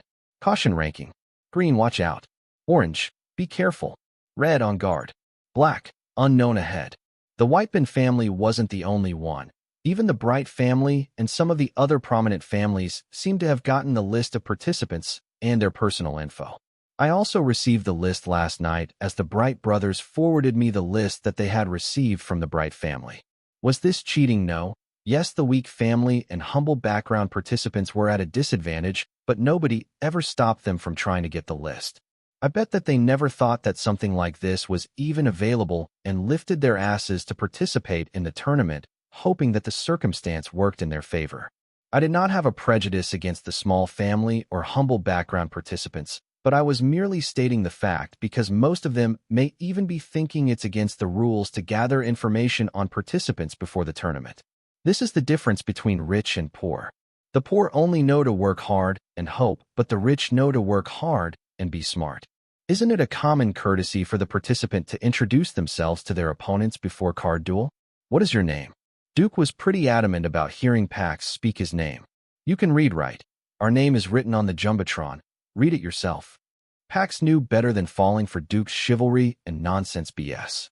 It seems you know about my origin card. Well, it doesn't matter since I have already met half of the conditions and can make use of the additional effects. Hearing the response, Duke realized that his opponent knew about his origin card. Card name, Name Hunting. Card type, Origin Card. Card rank, Unique Grade. Card rating, //. Card durability, //. Card effect. The host can attack the enemy unit while avoiding their physical and magical defense if the following conditions are met. 1. The enemy unit should reveal his/her name to the host. 2. Names of the enemy units should be whispered to the origin card. 3. Races of the enemy units should be whispered to the origin card. Additional effect. Homing. Follow to the end of the world. Homing. The ability to find and hit an enemy unit whose race is whispered to the origin card. Restriction. The enemy should be within sight of the host when activating this effect. Follow to the end of the world. To follow an enemy unit whose name and race is whispered to the origin card anywhere, including the most remote or inaccessible places. Restriction. The enemy should be within sight of the host when activating this effect. Note, under this effect, the enemy unit cannot use any form of teleportation. Do you think that will matter? You should have seen my origin card in action, right? If not, then feast your eyes. Saying that, Pax chanted, activating his origin card. Iron Flesh, 3rd form. Within a matter of a second, Pax turned into a 21-meter-tall mecha and took off in the air, spreading its angelic wings. Raising gasps and examination from the audience, most of them had already seen this in news and broadcast of the Whitebin family deathmatch, but the real thing was more awe-inspiring to behold. I give up. Seeing the greatness and majesty of the huge-ass puppet/golem in the sky, Duke looked at the light. Now, he had just summoned, and shaking his head, he surrendered. If his origin card details were not revealed, Duke could have KO'd his opponent in under 30 seconds. Duke knew where it all went wrong. It was when he registered his origin card details in school records for a full scholarship. Turns out the school records are not as confidential as they claimed them to be. Through this card duel, Duke finally realized that having fallen prey to the greed of money, he had made a huge mistake that would possibly haunt him all his card apprentice career. But he did not regret any of it, as it had to be done. He could not see them suffer anymore. Duke Bania was from a small merchant family. Though his family was merchant family, both his parents were bottom level in the family and had to work 16 hours a day in the family shops to put him through a private school. Thankfully, his hard work had paid as he reached the card soldier realm before reaching 18 years of age and had created a mystery/ranged origin card, which gained him a full scholarship, rebating all the money which his parents paid for his education at a prestigious private high school over the years. But this required him to register his origin card and its effects in school records, which in turn lead to his loss in the first round of the tournament. Having won his match, Pax unsummoned Iron Flesh and returned to the VIP box, where all hell broke loose on him. What the hell were you thinking, going all out for a simple battle? You could have used the first tier of your origin card and the combat skills I trained you in to defeat your opponent. Instead, you had to show off. How many times have told you not to rely on your origin card? Eliza went full-on training master on Pax, who had returned to the VIP box with a victorious smile. What is wrong with showing off? Thanks to his stunt, he was able to end the match in under 1 minute. Pax, good job. Next match, your opponent would not even dare to enter the arena. We are white buns, nobody can mess with us. Before Pax could defend himself, Beth came to his rescue. She seems to not agree with her elder sister. You shut up. Eliza had a lot to say for Beth's question, but she chooses to keep quiet as her little sister was too dumb and ignorant to realize the point she was trying to make. You dumb-faced stuffer. The more Pax showcases his origin card, the more people can deduce all his origin card's shortcomings. From this match, people might have already noticed that it takes Pax 1 second to switch into his giant golem form, and also that the arena is too small for him to use his giant form on the ground. It takes 3 seconds for the golem to reach 100 meters height at the beginning, and that there is a 2 to 3 delay as the golem unfolds its wings and takes off to the sky. With good planning and appropriate cards, even an average card apprentice can bring him down in under 30 seconds. For example, pushing the golem out of the arena before it takes off. Then Pax's has automatically lost the duel. Amy elaborately explained why it was a bad thing to repeatedly use one's origin card. The most underrated advantage of an origin card is its uniqueness. The uniqueness of the origin card develops a sense of mystery around the card. Nobody except the host knows the details of the origin card. As the saying goes, the unknown is feared, and the known is prepared against. I wanted to tell. It's Mecha, not Gant Golem, every time Amy referred to Iron Flesh as a golem. But I held it in and just nodded to Amy's explanation like the rest. Big sis. Amy called me dumb and face stuffer. As expected, Beth stopped paying attention after being called names by her twin, but fortunately Pax realized his mistake and apologized. Sorry, big sis. I will be careful next time. Good. Do not repeat the same. Eliza was happy that Pax realized his mistake, but sighed when it came to Beth. And Amy, do not call your sister names. They say twins are best pals, but why do you two always fight? I never fight with Amy, and she is my best friend. Beth argued, but Amy's explanation was borderline toxic. That's because nobody else wants to be your friend. I do not know about other twins, but mine is dumb and I hate it. Amy, I get you. I killed my sister too. But in my case, she was my half-sister, said Anna, making the already awkward room super uncomfortable. I don't want to kill my sister, exclaimed Amy, and turned to Beth to explain herself, but it was too late. Whimpering, Beth ran and cried in Eliza's embrace. Don't worry, you will get there soon, Anna added with a sadistic smile, freaking Amy out. Amy, we will talk after we reach home. And Miss Anna, I would like it if you keep your opinion to yourself. Eliza could see the problem did not lie in Beth, but Amy. Beth was being Beth, pretentious and snobbish, but overall she was a conformist who was loyal to her family and friends. Amy was free-spirited and too mature for her age, which made her see the world for what it is. While Amy grew up too quick, Beth seemed to regress. This does not mean Amy hated her sister. It only meant that the twins' ideologies and nature were opposite to each other. Amy being the mature and wiser one, she was genuinely worried for Beth and hoped she could implement change in her sister's thoughts, but she did not know where to start when their ideologies were so different. Seeing the glaring contest between Anna and Elise, I was sweating bullets. I realized that I had made a mistake. I should have just chosen to be seated at the seats arranged by the school for participants and their families. No, it was not my fault, rather a certain gigolo's fault who tricked me. Thinking of this, I glared at Elliot, who pretended to be seriously focusing on the tournament. "Did you really kill your half-sister?" asked Jaya. From the frown on her face, I could tell that Anna's words did not sit right with Jaya. "Sister Khan." "Yes, you got a problem with it?" "Not just my half-sister, but her entire family." "Correction, one bastard is remaining. I will send him to them soon." "What are you going to do about it?" Anna overbearingly replied as an intimidating aura oozed out of her, and suddenly Jaya, who was seated on a separate couch, felt a huge pressure falling on her from all sides. Even though her Viltronian physique helped her bear the pressure on her body, the same could not be said for the couch she was seated on, as its legs gave up and collapsed under the pressure. Thud. As for me, we who was seated next to Anna was drenched in her intimidating aura. A card emperor was too much for me despite my calamity soul core. I felt as if I had met an apex predator. My mind yelled, "Run, you fool," but my body wouldn't respond while my heart was beating 3 times faster. It was pumping blood so fast that my pale-colored skin turned red, as if about burst any time soon. As for others, they also had a somewhat similar experience. The weakest of all, Susan, was the one who was hit hardest, but surprisingly Corey, next to get, was unaffected. But seeing Susan's condition, she started to panic and let out an angry shout. "Stop it, you sadistic itch." Corey's angry yell jolted Anna into awakening from her trance and withdrawing her intimidating aura.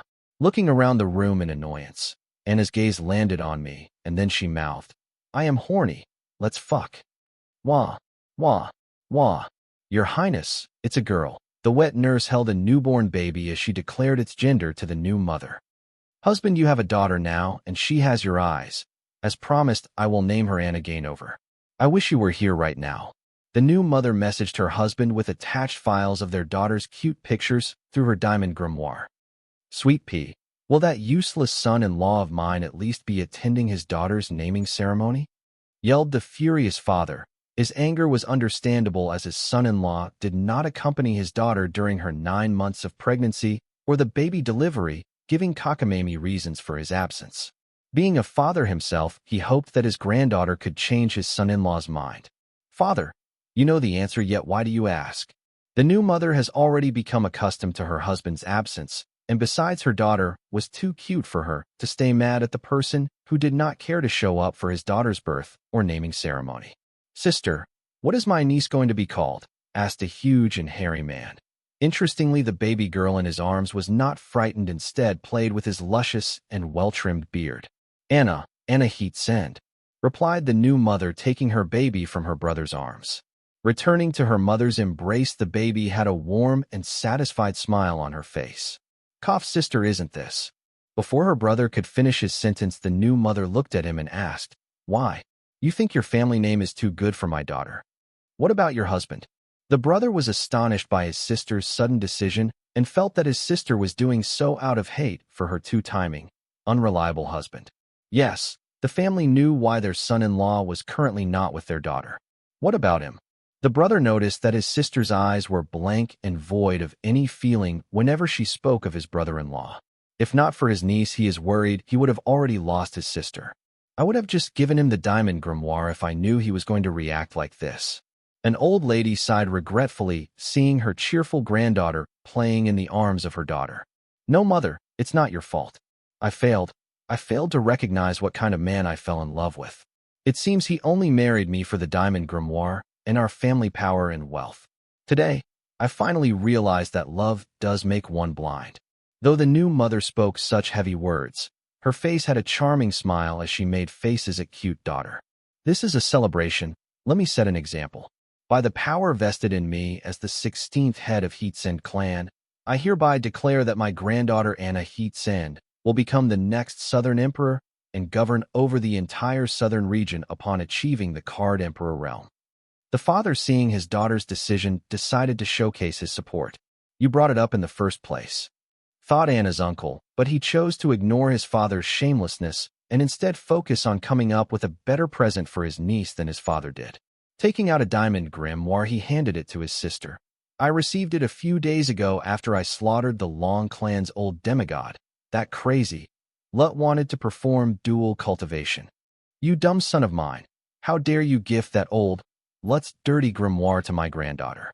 What if that cursed grimoire infects my granddaughter with that old hag's luttiness? Throw it out of my sight now.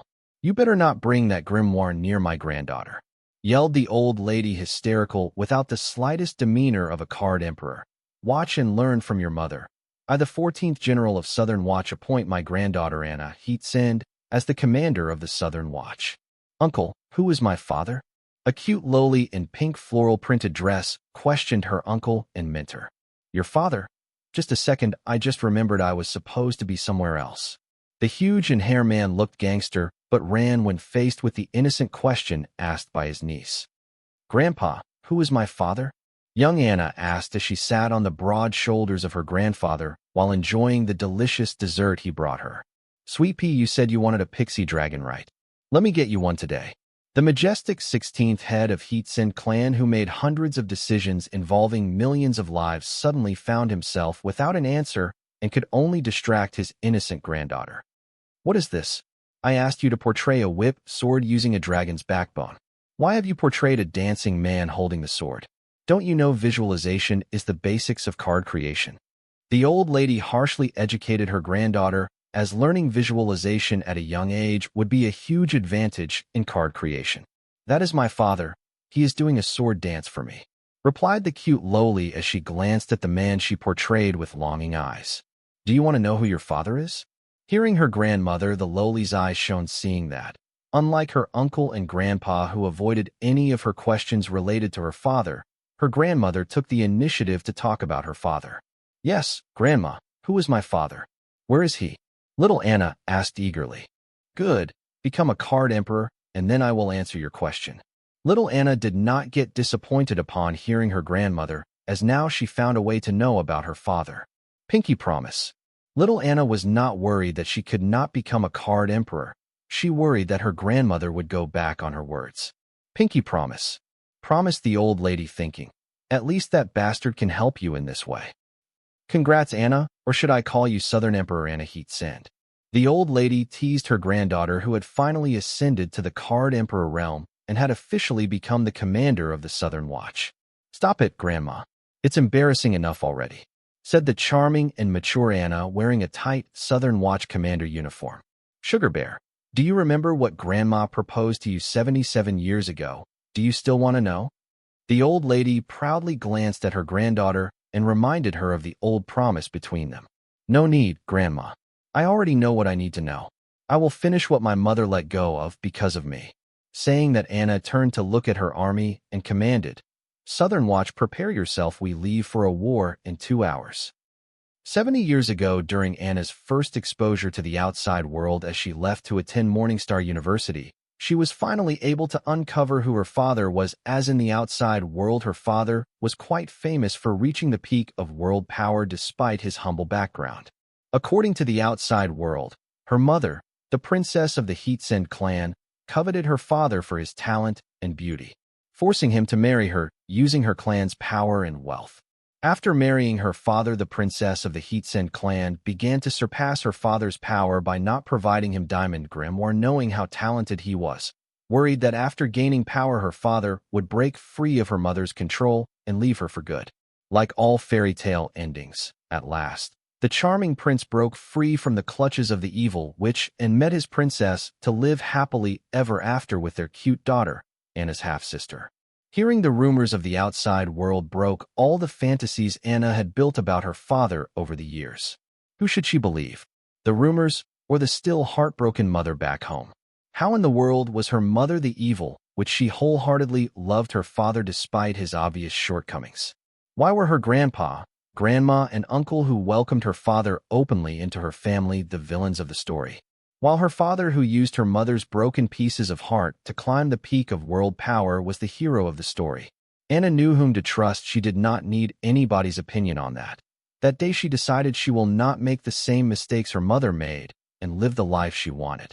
People called her all the names in the Urban Dictionary, but she did not care. All she cared about was her clan and reigning justice over the people that wronged her mother. Hello, father. I am your eldest daughter, Anna. From your first wife, just in case you forgot. I visited my stepmother and half-sister today. They were lovely, and their family welcomed me with everything they got, but sadly that was not enough. You would be happy to know that my half-sister and I are getting along fine now that I have beheaded her. During my time with her, I came to know that my half-sister misses you very much because she constantly kept calling your name while I slowly sawed through her neck. I like my stepmother too. She looked so beautiful covered in her blood. The color red suits her well. And their family was a lively bunch. They screamed and yelled in agony. I had fun killing them one by one. One day I hope to meet you too, my heroic father. And please do check the photos I have forwarded from my visit to my half-sister's home. I bet you would love to see your two daughters getting along happily. After getting hold of her father's number, Anna called her father for the first time. Thank you for getting rid of those shackles for me.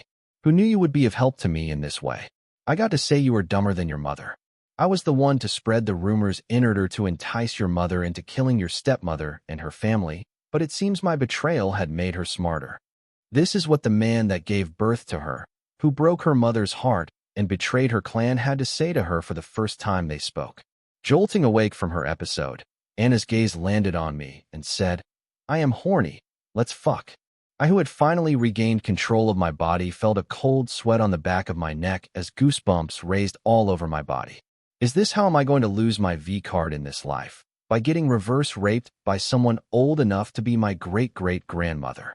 Reading the bold dark font on my face, which read, You can have my body but not my heart, Anna sighed and said, Fine. If you won't help, then I will please myself. On the second thought, Wyatt, what are your thoughts on your girlfriend having some girl-on-girl fun? Cheating, or you're fine with it? My glare directed towards Anna intensified, giving Anna her answer. Knowing that she will have to relieve herself for today on, Anna was pissed and replied annoyedly, Vibrator it is then. Having said that, Anna left the VIP box grumpily. After Anna left, I turned to Elliot, the gigolo responsible for this mess. But before I could start, he looked at me as if I was the one at fault and said, How could you be so dense? I and Anna spent a whole evening shopping for the perfect dress for your first date. Couldn't you just compliment her? You did not notice that Anna wore makeup just for you today, did you? And since when did you become a people person to travel around with such a huge group of friends? I asked you to just bring Susan and Corey with you because I knew you wouldn't come without them. Halfway through hearing Elliot complain, I was confused. Whose date? What date? How is it my fault? If you want me to bring 2 people along with me, you should have sent me 3 passes instead of 24 of them, you moron. What the fuck is going on? My God, you are dense as they come. I am tired, Karen explained to him. Having yelled to his fill, Elliot tagged Karen. Master Wyatt. Her Highness Anna reached Elliot yesterday to get his opinion on what kind of women you like and your other likes and dislikes. Elliot, who knew nothing about Master Wyatt, proposed ambush data between Master Wyatt and Her Eminence Anna. Being her first date, Her Highness was considerably nervous and sought my advice on what to wear on the date, along with advice on things to do and not to do on a date. In the end, I and Elliot were to leave with Corey and Susan for Master Wyatt and Her Eminence Anna to have a perfect ambush date, but it turned out to be disastrous because of Elliot's mistake. Karen explained what was going on to me in detail. No wonder Anna looked more beautiful and acted grumpy today. It was all this gigolo's fault. What the how is it my mistake? Elliot yelled. 1. Who sets an ambush date during a tournament with one of the participants? This plan was bound to crush since the beginning. 2. Why invite extra people you don't intend to invite in the first place? 3. You haven't been on your first date, yet you act like an expert and give others SHTTY advice, which led to this mess. Would you like me to continue listing your crime? Karen methodically listed the stupidity of Elliot. I was boiling with rage. Who the hell permitted this gigolo to set me up on date? That too with an card emperor, no less. I thought he was on my side earlier, but it turns out he was Team Anna from the start. Wait, does this mean Anna seriously wants to date me? Considering her record, I do not think so. Will someone explain what hell is going on here? Who the fuck is Anna? What is her identity? That BTCH almost killed Susan and that girl. Corey interpreted Karen and Elliot as she pointed at Jaya, who was leaving for the arena. The first round's first set was nearing its end, so the announcer had asked the participants of the second set of the first round to assemble near their respective arenas. It wasn't just Jaya. The Bright brothers also headed to their respective arenas. Date: March 27th, 2321. Time: 8:50. Location: Sky Blossom City, the Sky Blossom Card Stadium, Arena 17. Jaya Keith versus Ned Brown. External participant: Ned Brown. Age: 17 years old. Realm: Card Soldier. Grimoire: Silver Grade. Faction: Brown Family, Homeschooled. Caution: Red. Origin card: Dark Water Crocodile. Combat type: Mage/Close Combat. External participant: Jaya Keith. Age: 17 years old. Realm: Card Soldier. Grimoire: Gold Grade. Faction: Fine Gold, Homeschooled. Caution: Red. Origin card: / related to insane level physical enhancement. Combat type: Close Combat. I heard a lot about the beauty of the Fine Gold sisters, and seeing you I realized they were wrong. You are more beautiful than the rumors. Jaya right. I am Ned and am single. You want to mingle with me? Ned Brown did not shy away from staring at Jaya's voluptuous body. He acted as if he hadn't seen a beautiful woman in his life. You are from the Brown family, right? How are the illegal monster human experiments going on? Is it yielding results? I bet it would be devastating for your family if the government were to somehow find out about it during the final moment of the projects. All the resources and time your family had poured into the experiment would be wasted without the conclusion of the experiment. Jaya accused the Brown family despite having no evidence to back her claims. What nonsense are you spouting? The Brown family would not do such a thing. How dare you blatantly accuse us of such a thing? Don't you know the consequence of spreading malicious rumors? Ned, who a second ago acted like a teenage pervert, was no longer there in the break of Jaya's baseless rumors. He turned serious as he knew how much damage Jaya's baseless accusations could do to his family and the pharmaceutical companies it owned. Spreading malicious rumors, how dare you accuse me of such a thing? I was asking you what I had heard. How is it a rumor if I asked you face to face? Is your family involved in illicit human experiment? Jaya, as if she had come prepared, hurriedly defended herself when Ned accused her of spreading malicious rumors. But before Jaya could do any more further damage, Ned activated his origin card effect. Dark Water Dome.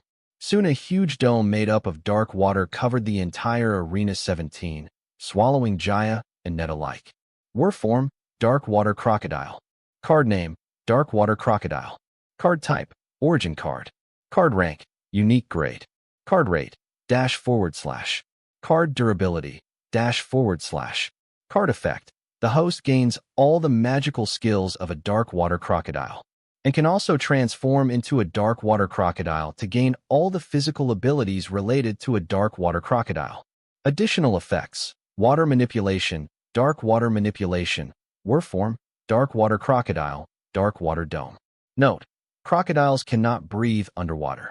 Water manipulation: the host gains the ability to manipulate water.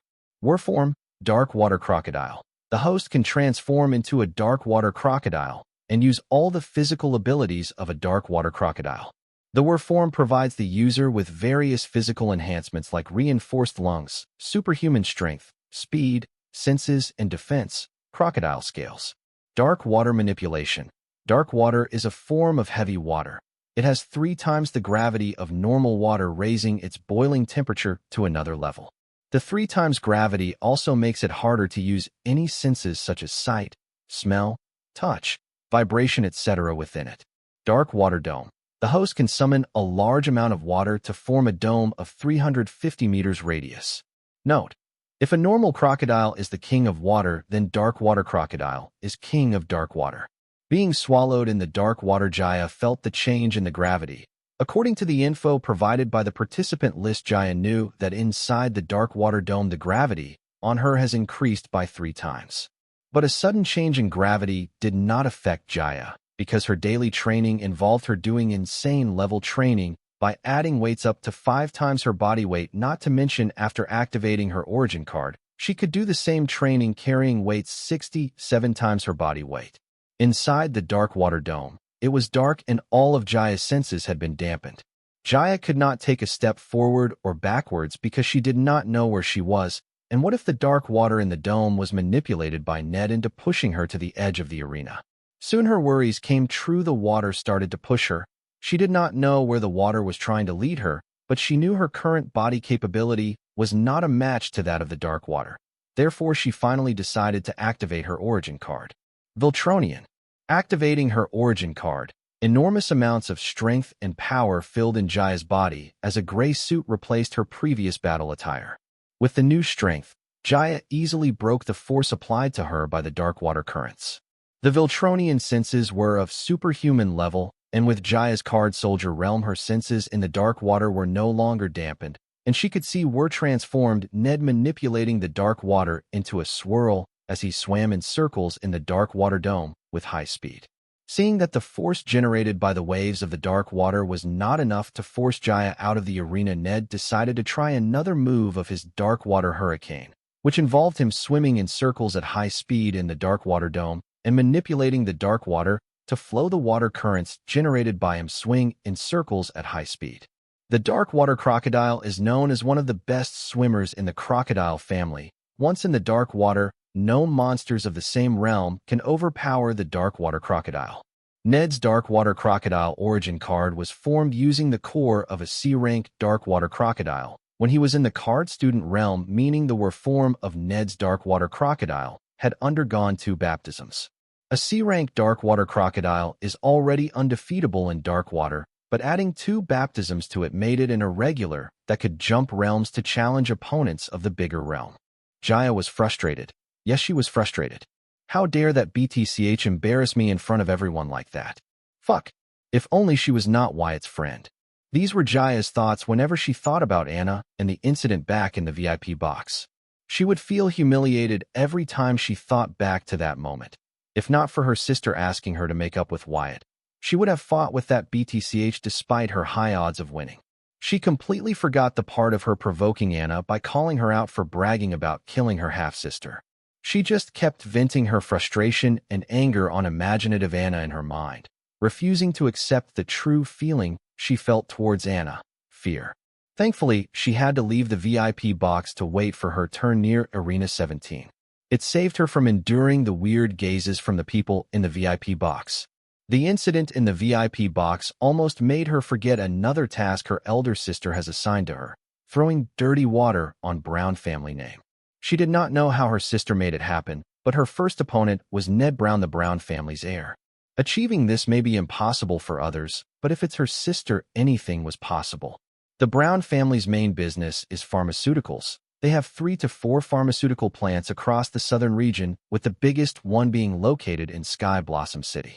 And the transportation of ingredients and the products to and from Brown Pharmaceuticals is undertaken by Fine Gold merchant vessels for 2/3 of the actual cost. Fine Gold is known for doing cutthroat business. It is unlike them to offer a discount price to any of its customers. The reason they offered the discount to the Brown family is that the Brown Pharmaceutical is not their customer, but their prey. The pharmaceutical business is not an optimum business choice in this world where a medic card can get rid of any ailment. But not everyone is fortunate enough to use a medic card every time they get a cough or cold. So yes, pharmaceuticals were preferred for their cheap remedies by low-income class people and low-realm card apprentices. Despite its lesser opportunities, Brown Pharmaceutical made a decent gross profit, every being the sole pharmaceuticals in the southern region. Over the years, Fine Gold has quietly acquired 47% shares of the Brown Pharmaceuticals using different shell companies spread out in the southern region without alerting the Brown family. Within another year, the Fine Gold would overthrow the Brown family as majority shareholder, but they had to speed up the process of acquiring the majority of Brown Pharmaceuticals shares within this week because of the major discovery of the silver milk powder. Most people think that silver milk powder is an item card considering that it helps in active soul control cultivation, but only those who have gone through the original patent of the silver milk powder know that silver milk powder has nothing to do with cards instead. It is just dried up bacteria grown in a laboratory environment. When people know this, the only place with all the equipment to grow these bacteria in large quantities effectively would be worth 100 times its current price. And that place is none other than the only pharmaceutical company in the whole southern region, Brown Pharmaceuticals. Diana Keith, the chairman of the Fine Gold, would not miss such an obvious opportunity. But currently, she only had 47% of the Brown Pharmaceuticals, which was not enough to fill her appetite. 53% of the rest of Brown Pharmaceutical was in the hands of the Brown family. But this 53% was split into small pieces between all the top members of the Brown family, making it hard for Fine Gold to acquire the majority shares of Brown Pharmaceutical. Therefore, Diana planned to play dirty to get what she wants before the Brown family realizes the gold mine they are sitting on. Every family had their drunk, gambler, and prodigal family members, collectively known as the black sheep of the family. Before, Diana wanted to use them to gain the remaining shares she needed to become the major share owner, but now she cannot follow that plan as she did not have time to execute such a long plan. So Diana thought of another ingenious plan, that is to buy all the debts of the Brown family. It was common for big families and companies to have big debts to gather capital by mortgaging their assets. And the Brown family was no exception.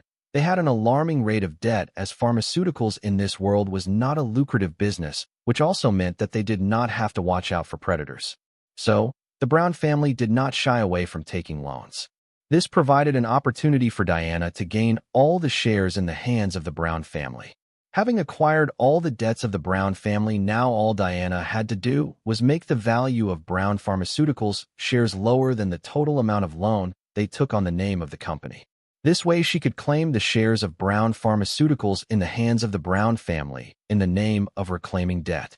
How did Diana plan on decreasing the value of the shares of Brown Pharmaceuticals? 1. Create an incident that would promote people into dumping Brown Pharmaceuticals shares at a small price.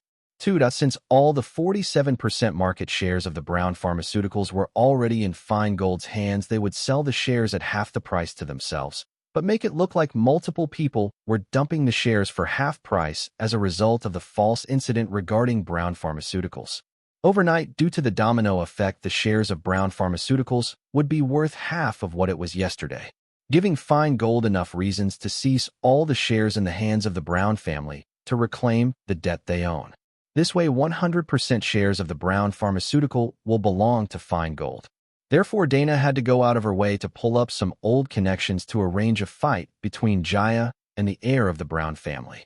Using this opportunity, Jaya would slander Brown Pharmaceuticals for conducting various illegal acts, allowing the Fine Gold to dump Brown Pharmaceuticals shares at half the price and buy them themselves without raising suspicions of the Brown family.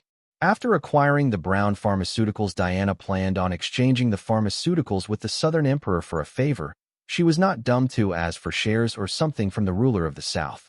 Having completed the task of throwing dirty water on Brown Pharmaceuticals, now all Jaya wanted to do was to relieve the frustration she had been suppressing from earlier by making the man-crocodile mongrel swimming around her punching bag. Boom!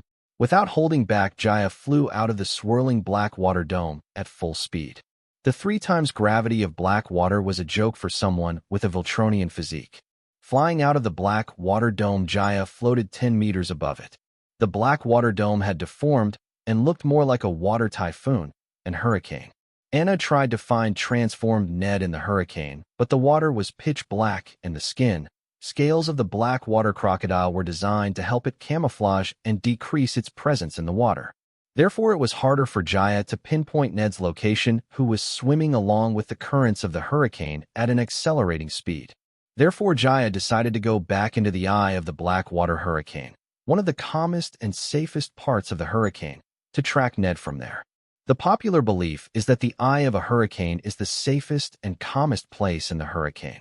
And it is true, the eye of the hurricane is indeed the calmest and safest part of the hurricane, but the eye wall surrounding the hurricane eye is not a safe place to be. Rather, it is the scariest, nastiest, gnarliest part of the hurricane. They form an unbroken line of extremely powerful downpours. The pressure and speed of the water and wind currents here are at alarming levels, enough to cut and grind a human. No, Jaya was not dumb. This was the result of her homeschooling, which made her think that the eye of a hurricane would allow her to track Ned with less hindrance from the black water. Instead, the wall of the eye of the hurricane was much darker and turbulent than the surface of the hurricane. This hurricane was no ordinary hurricane, It was a hurricane made up of black water, which had 3 times gravity, leading to insane and devastating levels of pressure, causing a huge downpour, forming an extremely strong eye wall for the hurricane. It was stupid of Jaya to think that she could spot Ned from within the eye of the Blackwater hurricane.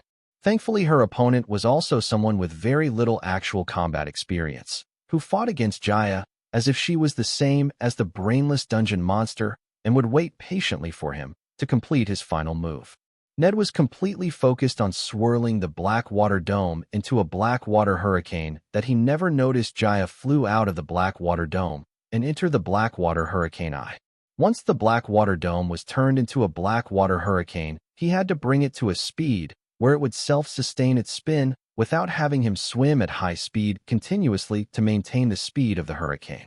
Once Hurricane was able to sustain itself, Ned stopped swimming at high speed and decided to head to the eye of the Blackwater hurricane and attack, struggling and suffocating Jaya from there. But to his surprise, Jaya, who should be on the right side of the Blackwater hurricane, somehow managed to walk into the eye of the hurricane totally unscathed. "Impossible," yelled Ned in his mind. If not for the senses of the Blackwater crocodile that he gained after war transformation, even he would not be able to see a thing in the Blackwater. So, how was Jaya able to move from the most dangerous part of the hurricane to the safest and calmest part of the hurricane unscathed? Unfortunately, he could not ask Jaya, because he would be revealing his location to her, and he would probably drown from not being able to hold his breath while talking even with his enhanced lungs of a Blackwater crocodile. Right now, the fight between Jaya and Ned has reached a stalemate as Ned could no longer use the projectiles he planned on using to attack Jaya with, as the eye wall of the eye of the hurricane would protect her. That is the reason why he planned to attack Jaya, form the eye of the hurricane. All he had to do was to introduce the projectiles in the right currents of the hurricane, and the water current would carry the projectile at high speed to Jaya, making it impossible for Jaya to track where the projectile came from, and the eye wall of the hurricane's eye would form a protective wall for him. Ned had the perfect battle plan ready to fight against Jaya, who was rumored to have insanely high reinforced physical abilities, avoiding the risk of close combat completely. Yes, Jaya's dumb decision somehow saved her from falling prey to Ned's trap. As for Jaya, she was helpless as she was unable to find Ned. With Jaya's Viltronian abilities, there were various ways she could have defeated Ned long ago, but she was not well versed with using these abilities and lacked experience fighting a human and a complete stranger, unlike her trainer. Both Ned and Jaya lack a sense of judgment when it comes to a card fight. If it were a battle, these two would have been already killed by a weaker veteran card apprentice. Despite all their arrogance of being a talent and a genius in reality, they both were fresh meat/amateurs in the eyes of a veteran. When the time limit of the card fight was nearing its end, Jaya had an ingenious idea to destroy the arena with her brute force. She thought that if the stage, which was the base and foundation for the Blackwater hurricane, was destroyed, the Blackwater hurricane would collapse, but the fool did not stop to think if the card soldier realm strength was enough to break the arena and started punching the floor underneath her with all her might. After 30 seconds, she stopped only to see the arena floor was spotless. She wasn't able to leave a single scratch on the floor. Ned almost drowned by laughing out loud seeing Jaya's stupid actions and thought, "Is she planning to kill me by making me laugh?" I wanted to see how Jaya would make use of the super type origin card I made for her, and what I saw left me disappointed. There were various ways Jaya could have countered her opponent. For example, with her Viltronian superhuman speed, she could have undone what Ned was trying to do by just flying in an anti-clockwise direction in the Blackwater dome. I bet that thought never crossed her mind. The lack of imagination and judgment showcased by Jaya and her opponent had thoroughly dissatisfied me. So seeing that Jaya's fight was going nowhere, I turned to see how my new Calamity Daughter cores were faring. Tom and EB both also had their card fights scheduled during the second set of the first round. Arena, 32. Tom Bright vs. John Chen. Participant, Tom Bright. Age, 17 years old. Realm, Card Soldier. Grimoire, Silver Grade. Faction, Bright Family, Lion Cubs High School. Caution Red. Origin Card, Mud Golem. Combat Type, Summon. External Participant, John Chen. Age, 17 years old. Realm, Card Soldier. Grimoire, Silver Grade. Faction, Chen Family. Caution Red. Origin Card, Curse Mark. Combat Type, Curse Apprentice / Assassin. Arena 38. Ed Bright vs. Lucy Robert. Participant, Ed Bright. Age, 17 years old. Realm, Card Soldier. Grimoire, Bronze Grade. Faction, Bright Family, Loin Cubs High School. Caution, Orange. Origin card, Skeleton Fiend. Combat type, Summoner. Participant, Lucy Robert. Age, 17 years old. Realm, Card Soldier. Grimoire, Silver Grade. Faction, Merchant Family, Lion Cubs High School, Scholarship Student. Caution, Orange. Origin card, Desert Cannon. Combat type, Marksman. Tom's card fight had already reached its climax. He used the same signature Hazard Mud Swamp field card, and his origin card Mud Golem he used against me in this card fight. Same as before, he summoned 100 Mud Golems by making use of mud from the Hazard Mud Swamp to engage his enemy, while he stood back protected by the huge Mud Golem. This strategy would bring Tom the optimum results facing an assassin-type enemy like John Chun. Card name, Curse Mark. Card type, Origin card. Card rank, Unique grade. Card rate, --. Card durability, --. Card effect. The host can curse the enemy unit with different debuffs based on the number of curse marks successfully landed on the enemy unit. Hosts every ranged or melee and armed or unarmed attack will leave a curse mark on the enemy unit, meaning every attack of the host will leave a curse mark on that very spot where he attacked the enemy unit. 1. First curse mark, 25% debuff to all stats of enemy units. 2. Second curse mark, upon receiving a total of 2 curse marks plus 25% debuff to all stats of enemy units. The old debuff is still active. 3. Third curse mark, upon receiving a total of 3 curse marks, the enemy units will lose any one of their following sense of touch, smell, sight, sound based on the desire of the host. Old debuffs are still active. For Fourth curse mark, upon receiving a total of 4 curse marks, the enemy unit will lose control over any one of their limbs, right leg, /left leg, /right arm, /left arm, based on the desire of the host. Old debuffs are still active. 5. Fifth curse mark, upon receiving a total of 5 curse marks, the enemy unit will feel an increase in one of the following receptors: pain, fear, sleep, lust based on the desire of the host. Old debuffs are still active. 6. Sixth curse mark, upon receiving a total of 6 curse marks, the enemy unit will face absolute death. Note, the consecutive curse marks should be marked on the enemy unit within a minute of placing the last curse mark. Additional effect, double marked absolute death. Upon marking the enemy unit twice at the same spot within 30 seconds, the enemy unit will face absolute death. With an opponent like John Chun who could kill you with 2 well-timed moves, it was best to avoid close combat. Like everyone else participating in the tournament, John Chun thought that with his unique and overpowered origin card, he would breeze through the first few rounds and easily make it to the top 10 if lucky. He could even make it to the top 5. Unfortunately, luck wasn't on his side today as he was matched against the worst enemy possible right at the start. Tom's Swamp Golem troop was his origin card's kryptonite. Seeing a 102.5 meters tall mud golem between him and his opponent John could not help but curse his fortune. The arena-type card fight was already a disadvantage to an assassin-class card apprentice like him. Now he had to defeat 100 golems just to get to his original target. This frustrated John, but he did not just give up here, instead decided to give it his all. Being well-versed in assassin-style combat, John had a speed advantage over the 100 mud golems. Tom's mud golems were not slow. Their speed is as fast as normal humans, but for someone who has been trained to work at extreme speed and efficiency like John, the golem's speed was really slow. Thinking of a tactic that would allow him to take advantage of the slow movement speed and attack speed of the mud golems, John activated a skill card. C-rank Martial skill card, Shadow Steps. Card name, Shadow Steps. Card type, Skill card. Card rank, C-rank, Uncommon grade.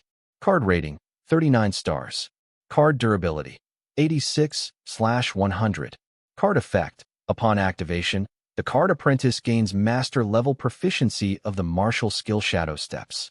Additional effects, Soundless Steps, Shadow Blink, Shadow Stealth, Shadow Speed, Shadow Crawl. Soundless Steps. When walking in the shadows, all the sounds of users' footsteps will be absorbed by the shadow. Shadow blink.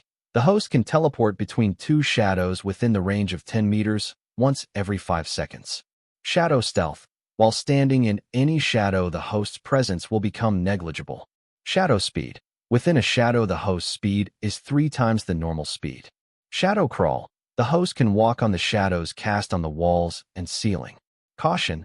The host is still under the influence of gravity and will fall when the shadow on which he is standing is no longer there. With a martial skill card like Shadow Steps, anyone could become an adept assassin, not to mention John, whose origin card was meant for assassination with its absolute death effect. Now, making use of the speed of the Shadow Steps martial skill card and the absolute death effect of his origin card, John planned to destroy all the 100 mud golems to reach Tom. John had a good tactic, but unfortunately, he had overestimated his abilities, thinking that he could take on 100 mud golems on a bright sunny morning like today. As the number of mud golems on the arena decreased, the number of shadows in the arena where John could make use of his Shadow Step martial skill card's effects also decreased.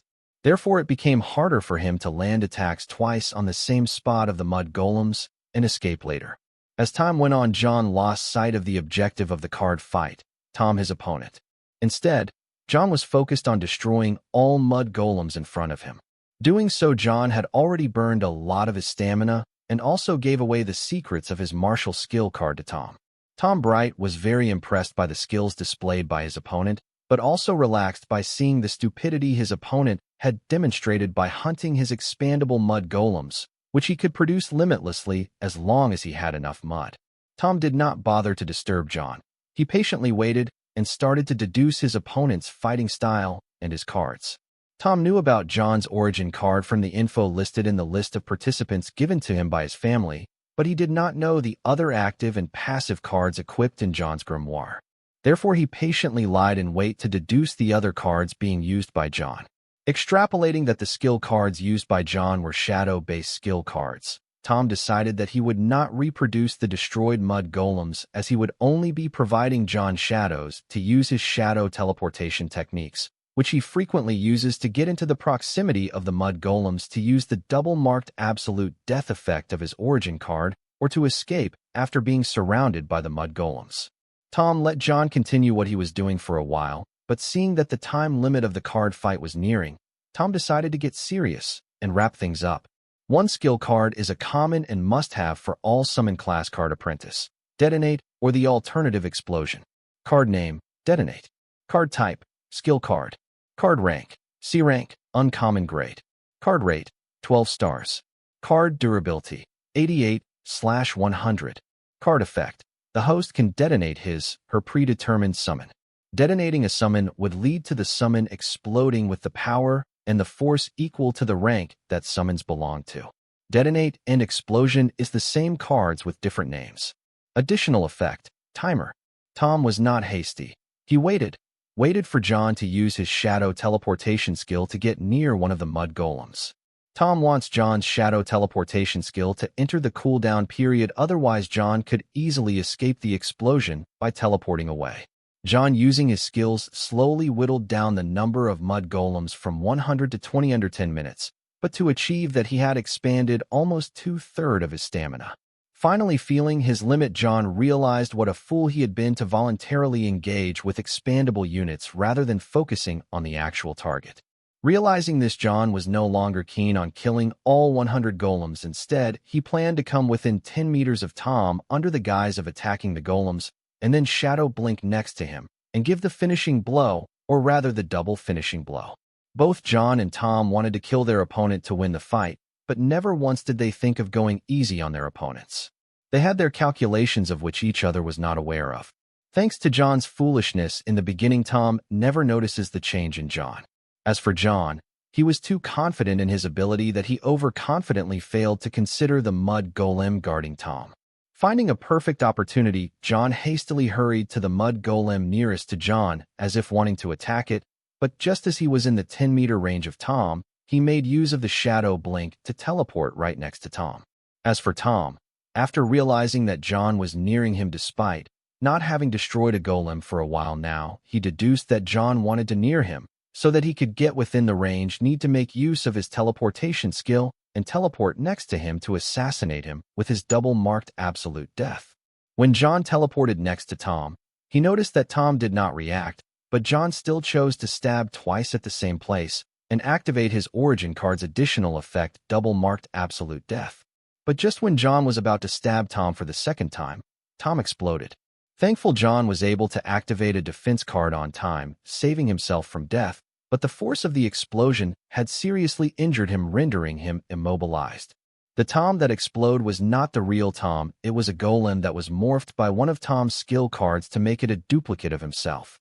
The moment Tom deduced what John was up to, Tom created a mud golem of his dimensions and morphed it to look like himself to pose as him, while he hid in the belly of the large golem guarding him.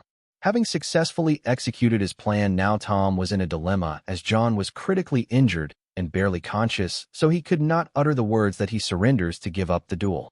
And the time limit of the duel was nearing. If John did not surrender, then soon after the time limit the match would be declared a draw. Despite being pressed by the time, Tom was quick-witted and ordered one of his golems to carry barely conscious John out of the arena where the medic staff were already gathered to provide medical care to the injured participants. Arena 32, winner Tom Bright. Arena 38, winner Lucy Robert. The second set started at 8:50, and since the card fights had a time limit of 12 minutes, the second set of the first round lasted till 9:02. After witnessing Tom's victory over John, I turned my gaze towards Arena 38 where Ed Bright was supposed to fight against Lucy Robert. To my surprise, the duel at Arena 38 had long reached its conclusion with Lucy Robert as the winner. Yes, E.B. Bright, one of the lucky few to be blessed by my Calamity Daughter core, lost to nobody. Thankfully, the VIP box's Smart Array window screen had a recap function which allows me to see what transpired in Arena 38. Yes, I banned 3 Bright brothers from using their second transformation, but the first transformation of the Calamity core was more than enough for an opponent like Lucy Robert. Arena 38 recap. Ed and his opponent Lucy both got on the Arena 38. Unlike previous times, Ed was not talkative or tried taunting his opponent. He seems to be taking this duel seriously, unlike his old self, who would underestimate his enemies. Looks like the Calamity Daughter core has enforced some positive reinforcement on him. 3, 2, 1 fight. As soon as the match began, Ed summoned both his undead summons, Skeleton Fiend and Undead Scorpion. Then Ed ordered Skeleton Fiend to engage his enemy as Vanguard while the Undead Scorpion served as his bodyguard. Until now, I saw no fault or lack of judgment on Ed's part. As a summoner card apprentice with a Bronze Grimoire, this is the most Ed could do, being limited by card ratings of the Bronze Grimoire. Thankfully, he did not need to focus on the defense card thanks to the Voltronian physique provided to him by Calamity Daughter core. Desert Cannon. Hexa Shield. Lucy, unlike Ed who chose to hide behind his summons, activated her origin card and went on offense as soon as she heard the referee start the match. I was curious about Lucy's origin card, Desert Cannon. What the fuck is a Desert Cannon? Does it shoot cakes and biscuits at its enemy? Turns out I was right. Both of Lucy's arms turned into 2 huge cannons and started shooting cheesecake. Card name, Desert Cannon. Card type, origin card. Card rank, unique grade. Card rating, --. Card durability, --. Card effect. The host's forearms turn into cannon and shoot explosive shells in the shapes of all kinds of dessert known to the host. Additional effect, sugar high. Turns sugar into bomb. The explosive power of the dessert shells shot by the cannons depends on the amount of sugar in the dessert shells. Restriction, the host should sacrifice the dessert-shaped ammunition to the origin card. Note, max ammunition per cannon X, 300. Card name, Hexa Shield. Card type, skill card. Card rank, C rank, uncommon grade. Card rating, 14 stars. Card durability, 98/100.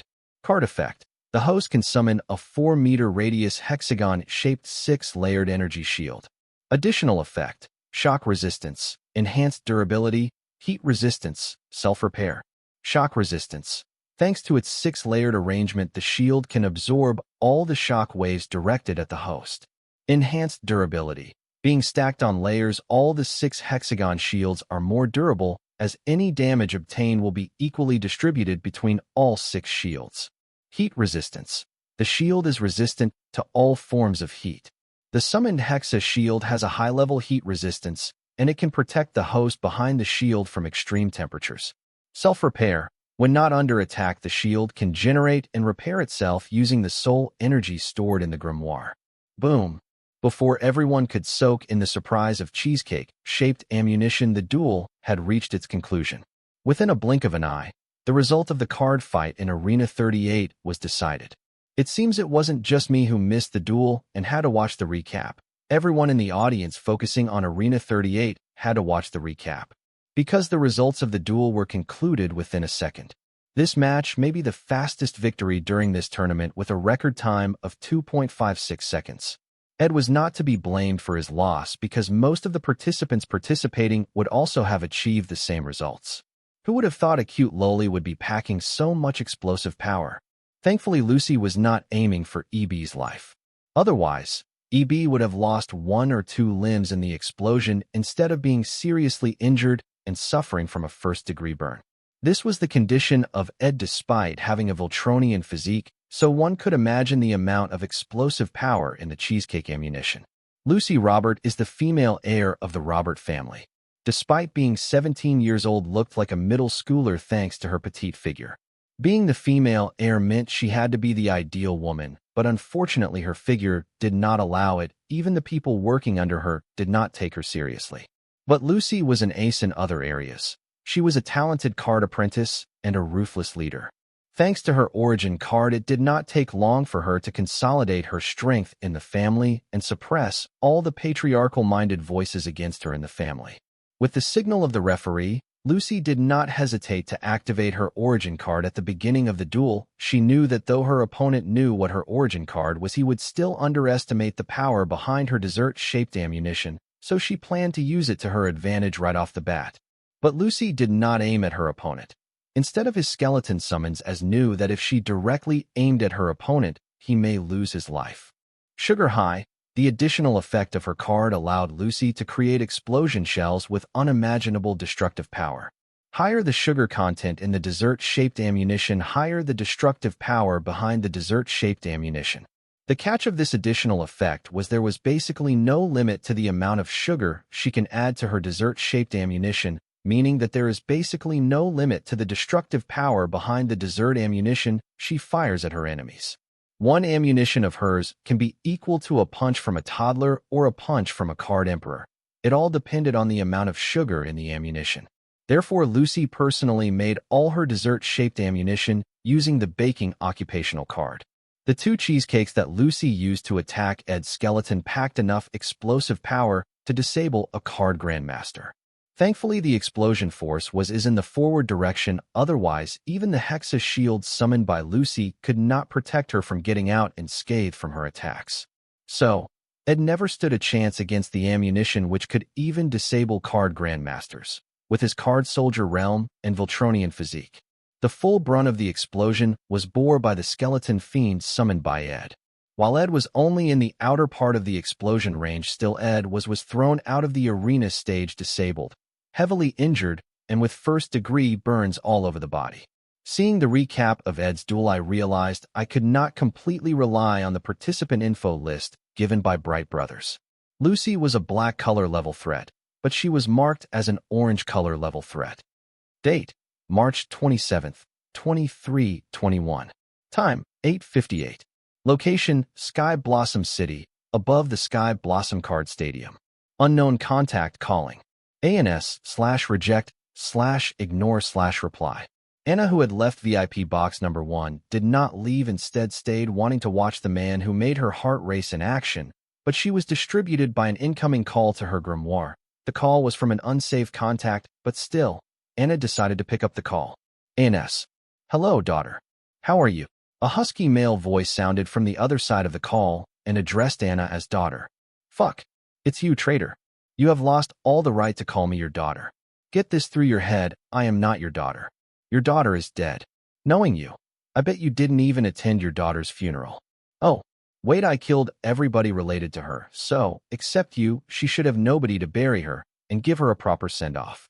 Hearing the voice, Anna went berserk and started yelling and cursing. as this voice belonged to the man who stole her mother's happiness. This voice belonged to the man who betrayed her grandpa, uncle, and her clan. This voice belonged to the man who was the very reason for the sadistic BTCH she is today. This voice belonged to the man who was the cause of every wrong and sadness in her life. You know me well, my daughter. Talking to you reminds me of your mother. By the way, how is she faring? How dare he? How dare he? Seeing the guts of the traitor to bring up her mom, Anna was enraged. Infuriated, Anna was no longer thinking straight. Her mind was consumed by anger so much that she wanted to blast the noisy card stadium below her, but soon a figure of a teenage boy flashed in her mind, halting her in her action. Remembering the teenage boy, Anna came to her senses and regained her calm. Anna's fascination with Wyatt was not because she fell in love with him, but because she genuinely admired him. She admired him for his guts to cheat a card emperor while he was at his deathbed, losing both his feet, an arm, and an ear. Despite her sadistic and foxy impulse, Anna always tries to be aware of her surroundings and the people she is surrounding herself with. Thinking back to the day she met with Wyatt, she noticed that despite losing his feet, arm, and ear, Wyatt bargained with her till she caved to his terms. And as the cherry on the top, he tricked her into thinking that she was taking advantage of Wyatt, which prompted her into agreeing to provide him protection. Later, he dared to trick her again into buying the dungeon for a fortune despite there being no competitors for it. When Anna knew all this, she was angry, but her eyes showed appreciation for Wyatt. Anna longed for what Wyatt had, which made her think that being with him and knowing him should help her learn what makes Wyatt different from the rest of the herd. But sadly, Anna, who did not have a normal childhood, did not know how to make friends. All she ever had were flings, subordinates, and enemies. Knowing Wyatt, she knew he would not respond well to her authoritarianism. Therefore, Anna decided to offer herself to Wyatt to seek what she lacked in him. What did Anna lack? She was the card empress of the Heatsend clan. She was born with a genius-level aptitude and intelligence.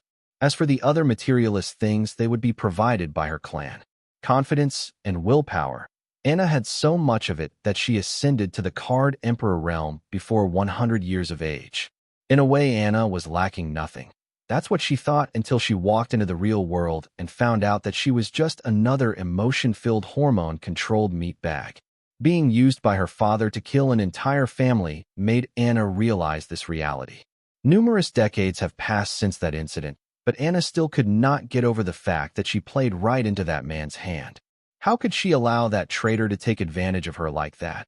Though Anna could not find answers to this question, she understood how someone so smart as her mother fell for the oldest trick in the book.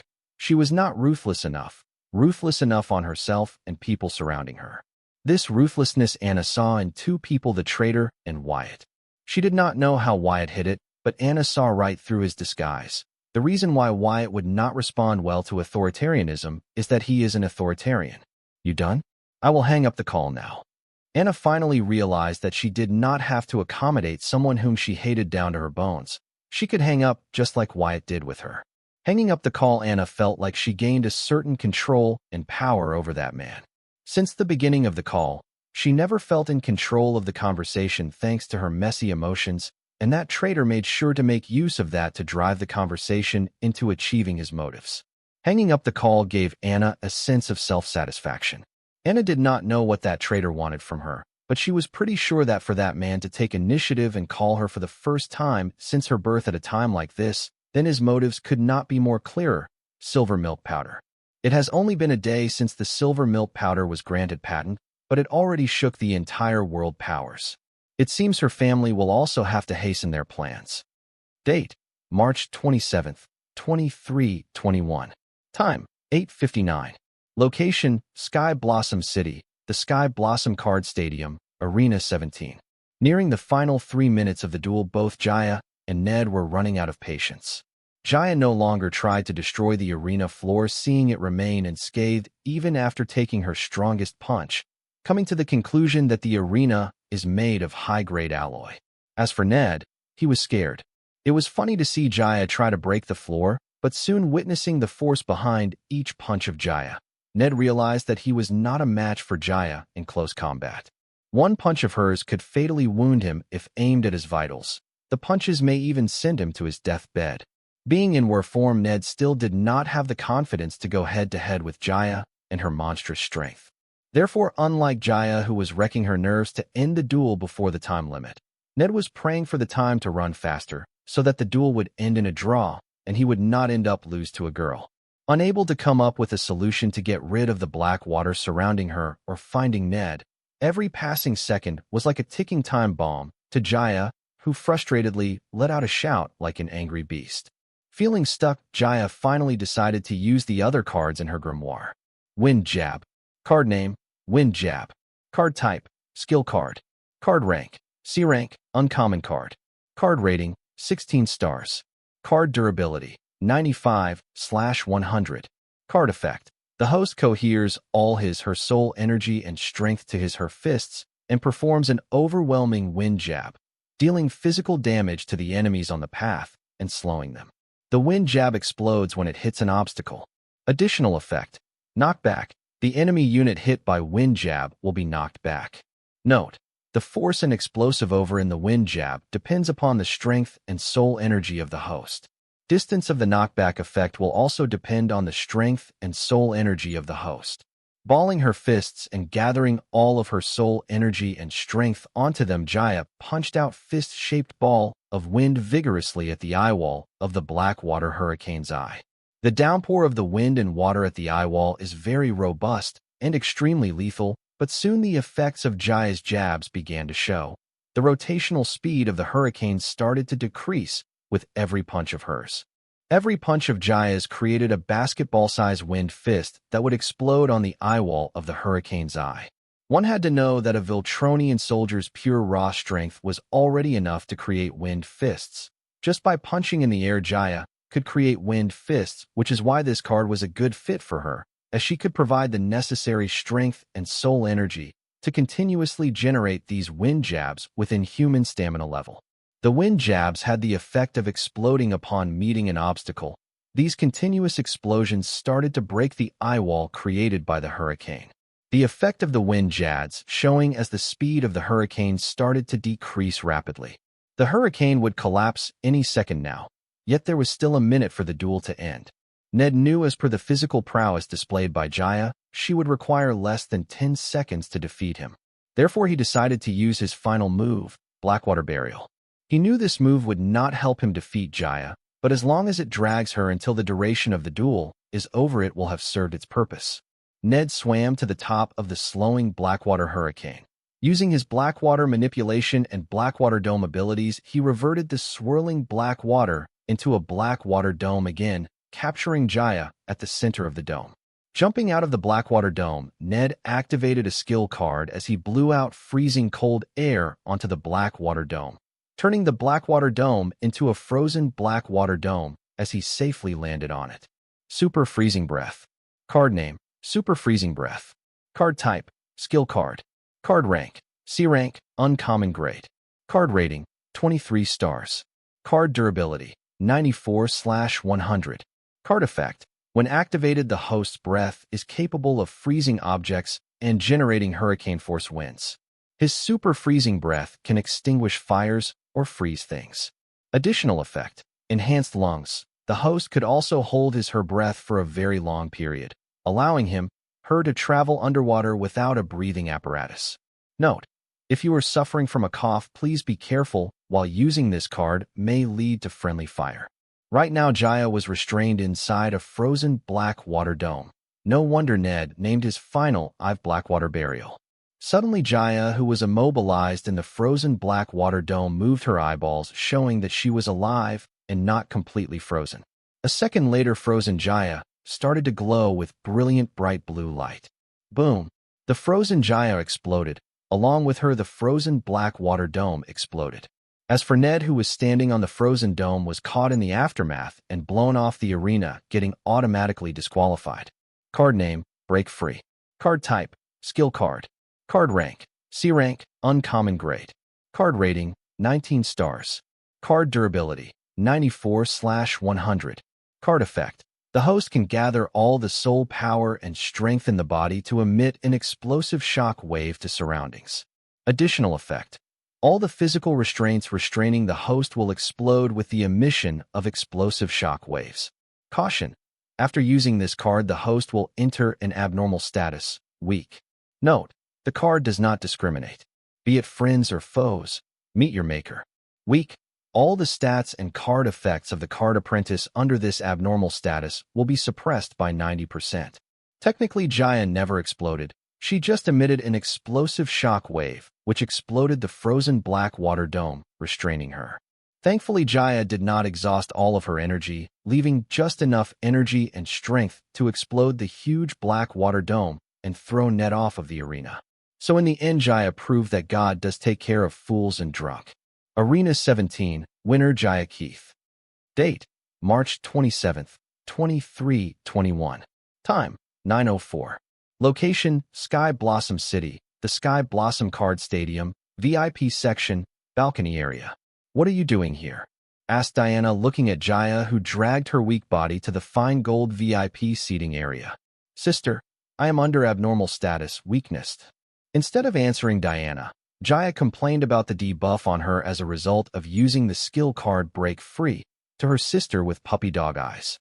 So, asked Diana, but looking at Jaya, who had teary eyes, Diana sighed. Whose fault is it?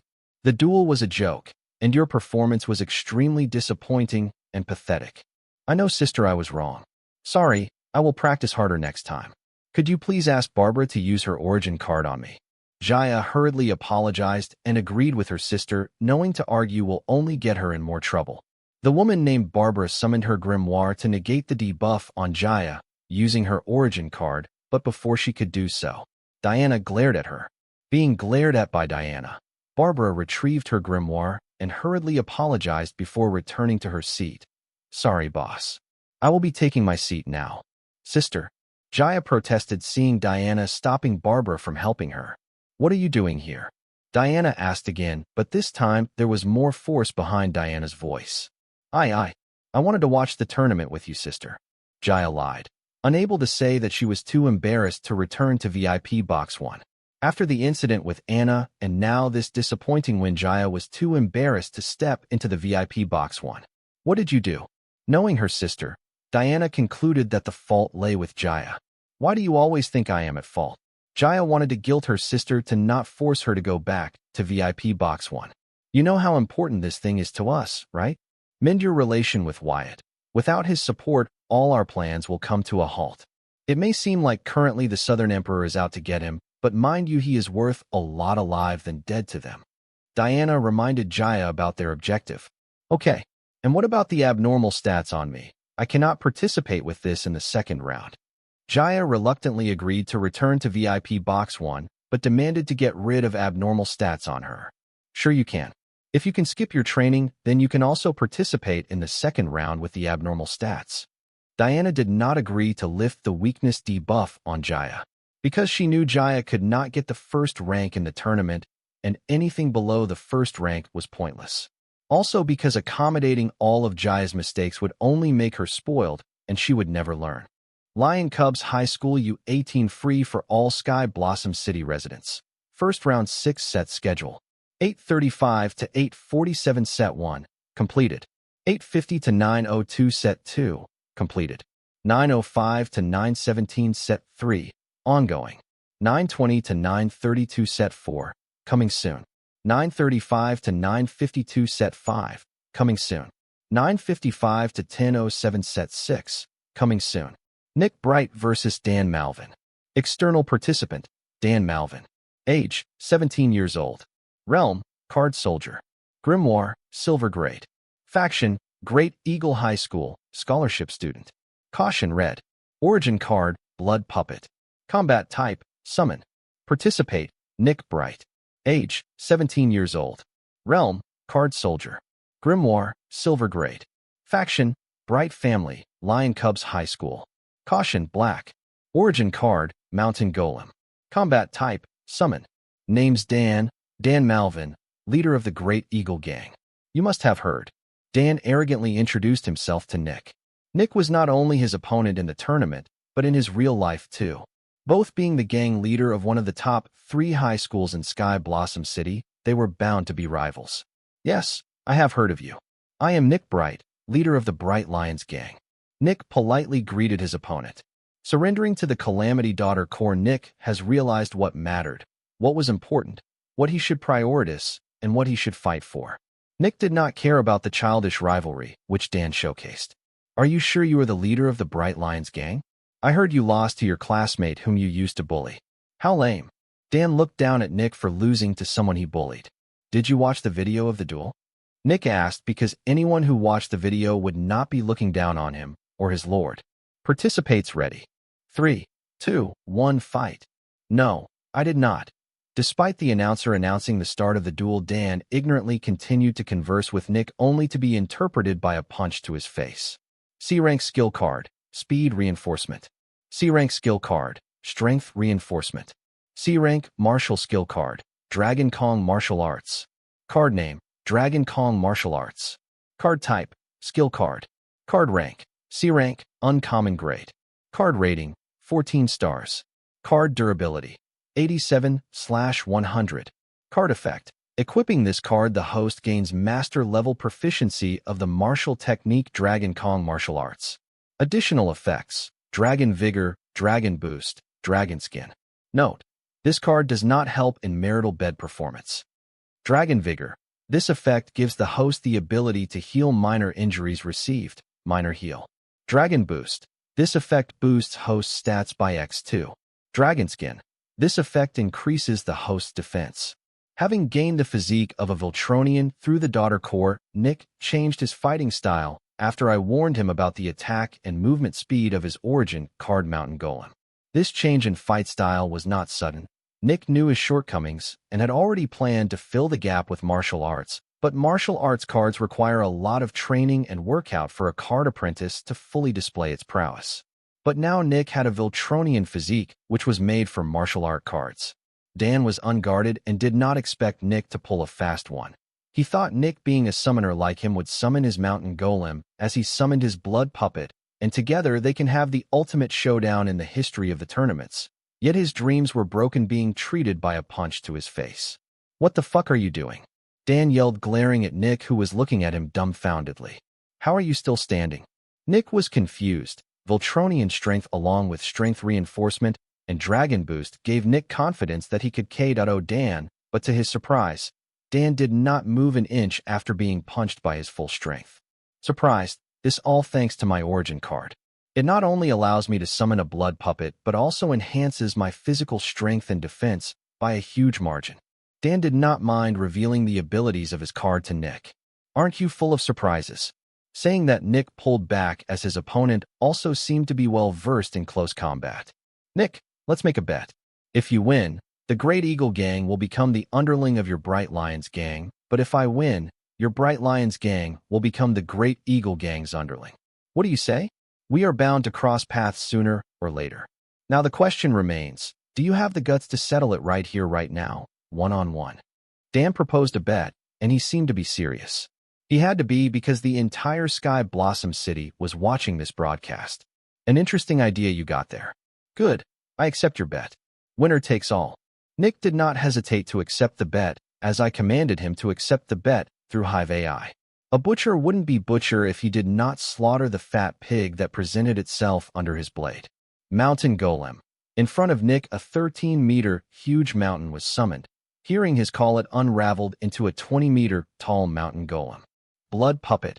A 16-meter diameter blood orb appeared in front of Dan, which then morphed into a 20-meter tall humanoid blood puppet. How is it? Not bad, huh? Blood Titan vs. Rock Titan. This is going to be one epic battle in the history of Sky Blossom City. Dan yelled and laughed maniacally. Shut up and fight. Nick had enough of Dan's blah blah and asked him to commence the battle with annoyance. Card name, Blood Puppet. Card type, Origin card. Card rank, Unique grade. Card effect. The host can create a single blood puppet with the amount of blood he has sacrificed to his origin card. Additional effect. Blood reinforcement. The host gains physical reinforcement based on the amount of blood sacrificed to the origin card. Note: blood for blood reinforcement and creation of blood puppet should be sacrificed separately. Two 20-meter-tall giants appearing in Arena 13 attracted all the attention of the audience towards them. 40-card duels were being held in 40 different arenas in every set, but none of the arenas had ever managed to gain the complete and undivided attention of the audience like Arena 13. Unfortunately for everyone, the arena was not big enough to hold the fight of two 20-meter-tall giants. Either of the giants tried to take a step forward or backwards, they would be out of arena bounds and automatically be disqualified. Contestants of Arena 13, please use the one-time use skill summon armament shift card soon to be provided by the referee to continue the duel, otherwise, you will be disqualified. It seems the school had already thought of the problem of the arena not being large enough for large summons. Maybe Pax summoning his mecha was their wake-up call. Therefore, the announcer hurriedly reminded Nick and Dan to fight using the one-time use skill summon armament shift card. I did not know what a summon armament shift was, but its name made it obvious that it must be something related to summons and weapons. Card name: Summon Armament Shift. Card type: one-time use skill card. Card rank: C rank, uncommon grade. Card rating: 4 stars. Card durability: 97/100. Card effect: this item allows the host to turn his/her summon into an armament for the host to use as he pleases. Additional: Armament Spirit. Restriction: the summon can turn into any form of armament depending upon its master's wish. Armament Spirit: the beast will of the host summon would serve as the spirit of the armament, giving the armament access to all the powers and abilities of the summons. Note: once the armament spirit recognizes its master, all the stats of the summon-turned armament stats will be distributed to the host's stats. Knowing the card info of the summon armament shift card, I was impressed. But what impressed me more was that the school was willing to fork out such a good card. One-time use cards are cheaper, but something rare like a summon armament shift card must be worth a lot of money. But it was understandable why the school was willing to take out something like a summon armament shift card, because all the cost would be borne by the sponsors of this tournament. The white sponsor is City Hall and black sponsor of the Circle. Really, dude? I wanted to write history here, and you want us to fight with toy weapons? Have you seen anyone remembering people fighting with toy weapons? Demigod Toy Master doesn't count. Dan yelled at the announcer. He did not care if the arena was too small for two giants to fight. He just wanted to give the audience duel worthy of entering the pages of history. Dan's words received a huge round of cheers from the audience. The audience was also tired of watching these rookies playing card duels. These duels were fine for the parents of the contestant who were proud to watch their babies grow. But the audience who paid $300 per seat to watch this SHD were bored and considered it a waste of money.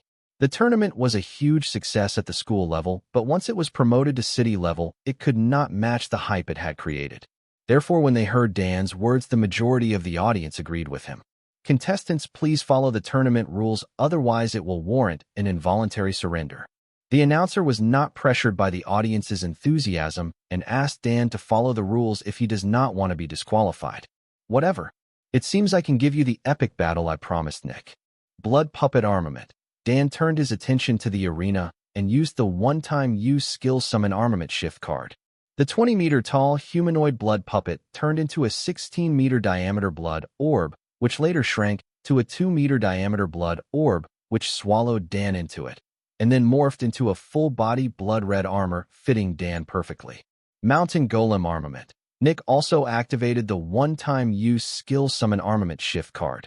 The 20 meters tall mountain giant reverted to its 13-meter-high mountain that shrank to a 200-centimeter diameter boulder before splitting into two equal-sized 100-centimeter diameter rocks. Each of these two rocks swallowed each one of Nick's arms and transformed into rock gauntlets.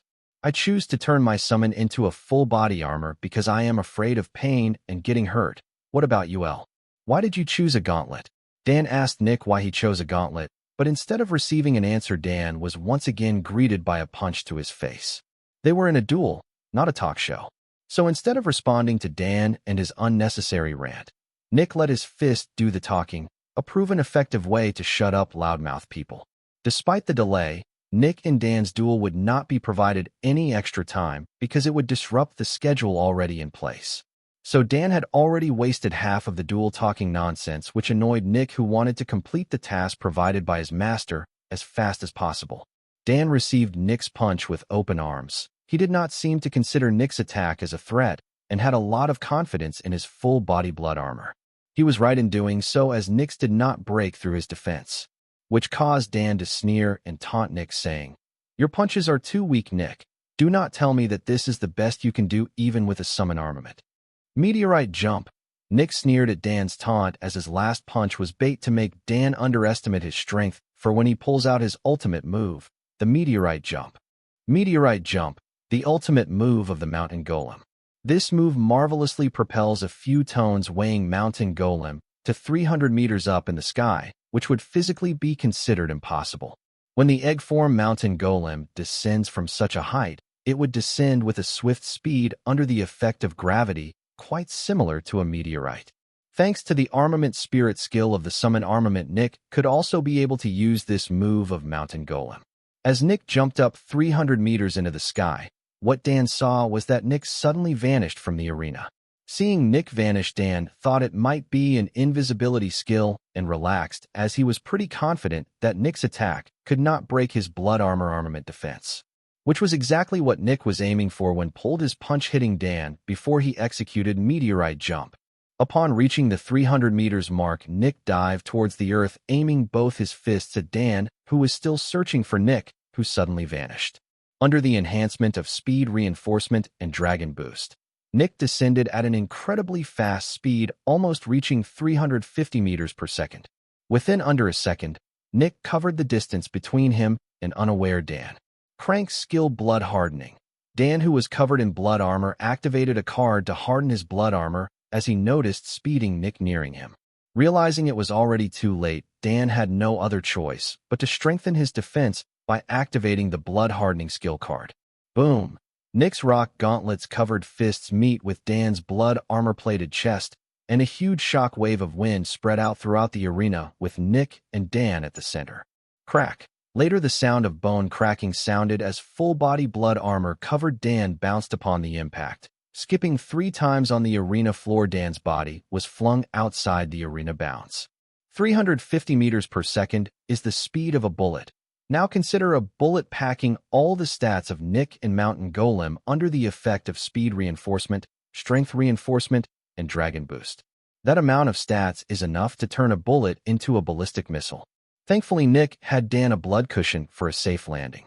If he had landed on somewhere other than Dan, for example, the arena floor, then the one in the miserable state would be Nick himself. Card name, blood hardening. Card type, skill card. Card rank, C rank, uncommon grade. Card rate, 22 stars. Card durability, 83/100. Card effect. This card gives the host ability to harden blood by increasing the speed of coagulation of the blood rapidly. Additional effect, blood weapons. This effect gives the host the ability to shape semi-hardened blood into weapons before completely hardening the blood. Note, use along with blood manipulation for maximum effect. Higher the level of monster blood used, stronger the effect. Dan should be lucky to be alive facing such a deadly attack head-on, if not for his blood puppet armor armament, blood reinforcement, armament spirit, and blood hardening strengthened by giant blood puppet stats. Dan would not have gotten off with few broken bones. Instead, he would be a pool of blood, flesh, and bones right now. Arena 13, winner Nick Bright. While watching the card duel, I also kept an eye open for duels of people who could be my future opponents in the tournament. The participant list given by the Bright brothers had listed them all with black level caution. Date, March 27th, 2321. Time, 9:05. Location, Sky Blossom City, the Sky Blossom Card Stadium, Arena 29, 31 and 40. Set 3, Arena 29, Arnold Barnes vs. Kim Lee. Set 3, Arena 31, Nathan Buck vs. Kendall Cho. Set 3, Arena 40, Kimball Wong vs. Josh Bent. Arnold Barnes and Nathan Buck were the 2 external participants whom I met in the principal's office. They were 2 of the 3 who caught my attention of all the black level cautioned in the participant list given to me by the Bright brothers. And the last one was Kimball Wong. These 3 caught my attention not just because of the strength and strange methods and cards showcased by them, but because of the ruthlessness they showed towards their opponents who were only classified as green or orange level caution at max. Set 3, Arena 29, Arnold Barnes vs. Kim Lee. 3, 2, 1 start. Plash. As soon as the announcer announced the start of the match, a splashing sound sounded from where Kim Lee was standing, but Kim Lee was nowhere to be seen. Only a blood puddle filled with minced meat, bones, and brain matter was left in her spot at the Arena 29. The audience watching this fight felt a chill in their spine thinking, what the fuck happened? Even the announcer was stunned and had to watch the recap before he could comment on the card duel on Arena 29. No matter how many times one watched the recap, all people could see was Arnold Barnes was motionless, while Kim Lee vanished in thin air, leaving behind a puddle of blood filled with meat, bones, and brain matter. But after slowing the recap by X124 times finally, it was clear what happened at Arena 29. It appears Arnold Burns never moved a single muscle, instead a whirlwind forwarded from Arnold's body at extremely swift speed aiming for Kim.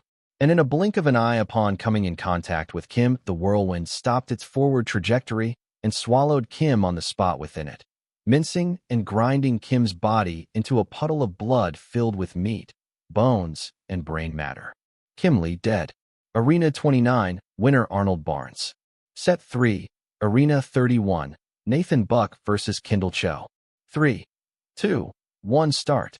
How do you want to die? Do you prefer the agonizing dead or the silent dead? Nathan Buck asked his opponent Kendall Cho. So I'm dying either way. How about the third option? C-rank skill. Flame shot, suggested Kendall Cho as he threw a fireball at Nathan, a young and healthy boy whose fat ass would fall out of his sweatpants every time he bent over. So you chose to struggle. This is going to be a juicy one. Poison mist. Listening to Cho's suggestion, Nathan no longer delayed and made Kendall's choice for him, activating his poison mist card. Soon a gray mist covered the entire Arena 31, choking and extinguishing the flame shot aimed at Nathan.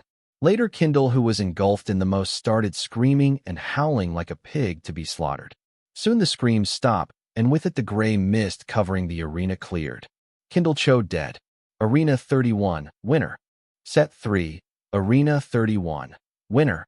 As the announcer was preparing to announce the winner of the duel, something miraculous happened on the arena, stopping Nathan Buck, who was about to descend the arena stage. The condition of Cho's corpse was very bad because of the corrosive and acidic nature of the gray mist. The miraculous part was the mingled and melted corpse of Kendall Cho in the arena, which started to glow with bright, blinding light. The condition of Cho's corpse results from the corrosive and acidic nature of the gray mist. The brilliant light on the Cho's corpse vanished, leaving behind a completely healthy and energetic Kendall Cho. Seeing Cho resurrect, a cold sweat broke on Nathan's back, not because he saw a ghost, but because he almost got off the arena thinking Cho was dead. This would mean that he would be disqualified for walking out of the bonds of the arena. Thinking about how he was just about to become the biggest joke of the tournament, Nathan was enraged and wanted to teach this resurrecting fat pig a lesson, but he was left dumbfounded by what Fatty did next. Fuck, you did not descend the arena yet. I should have waited a little longer before resurrecting, yelled Kendall Cho, looking at Nathan, who was glaring at him.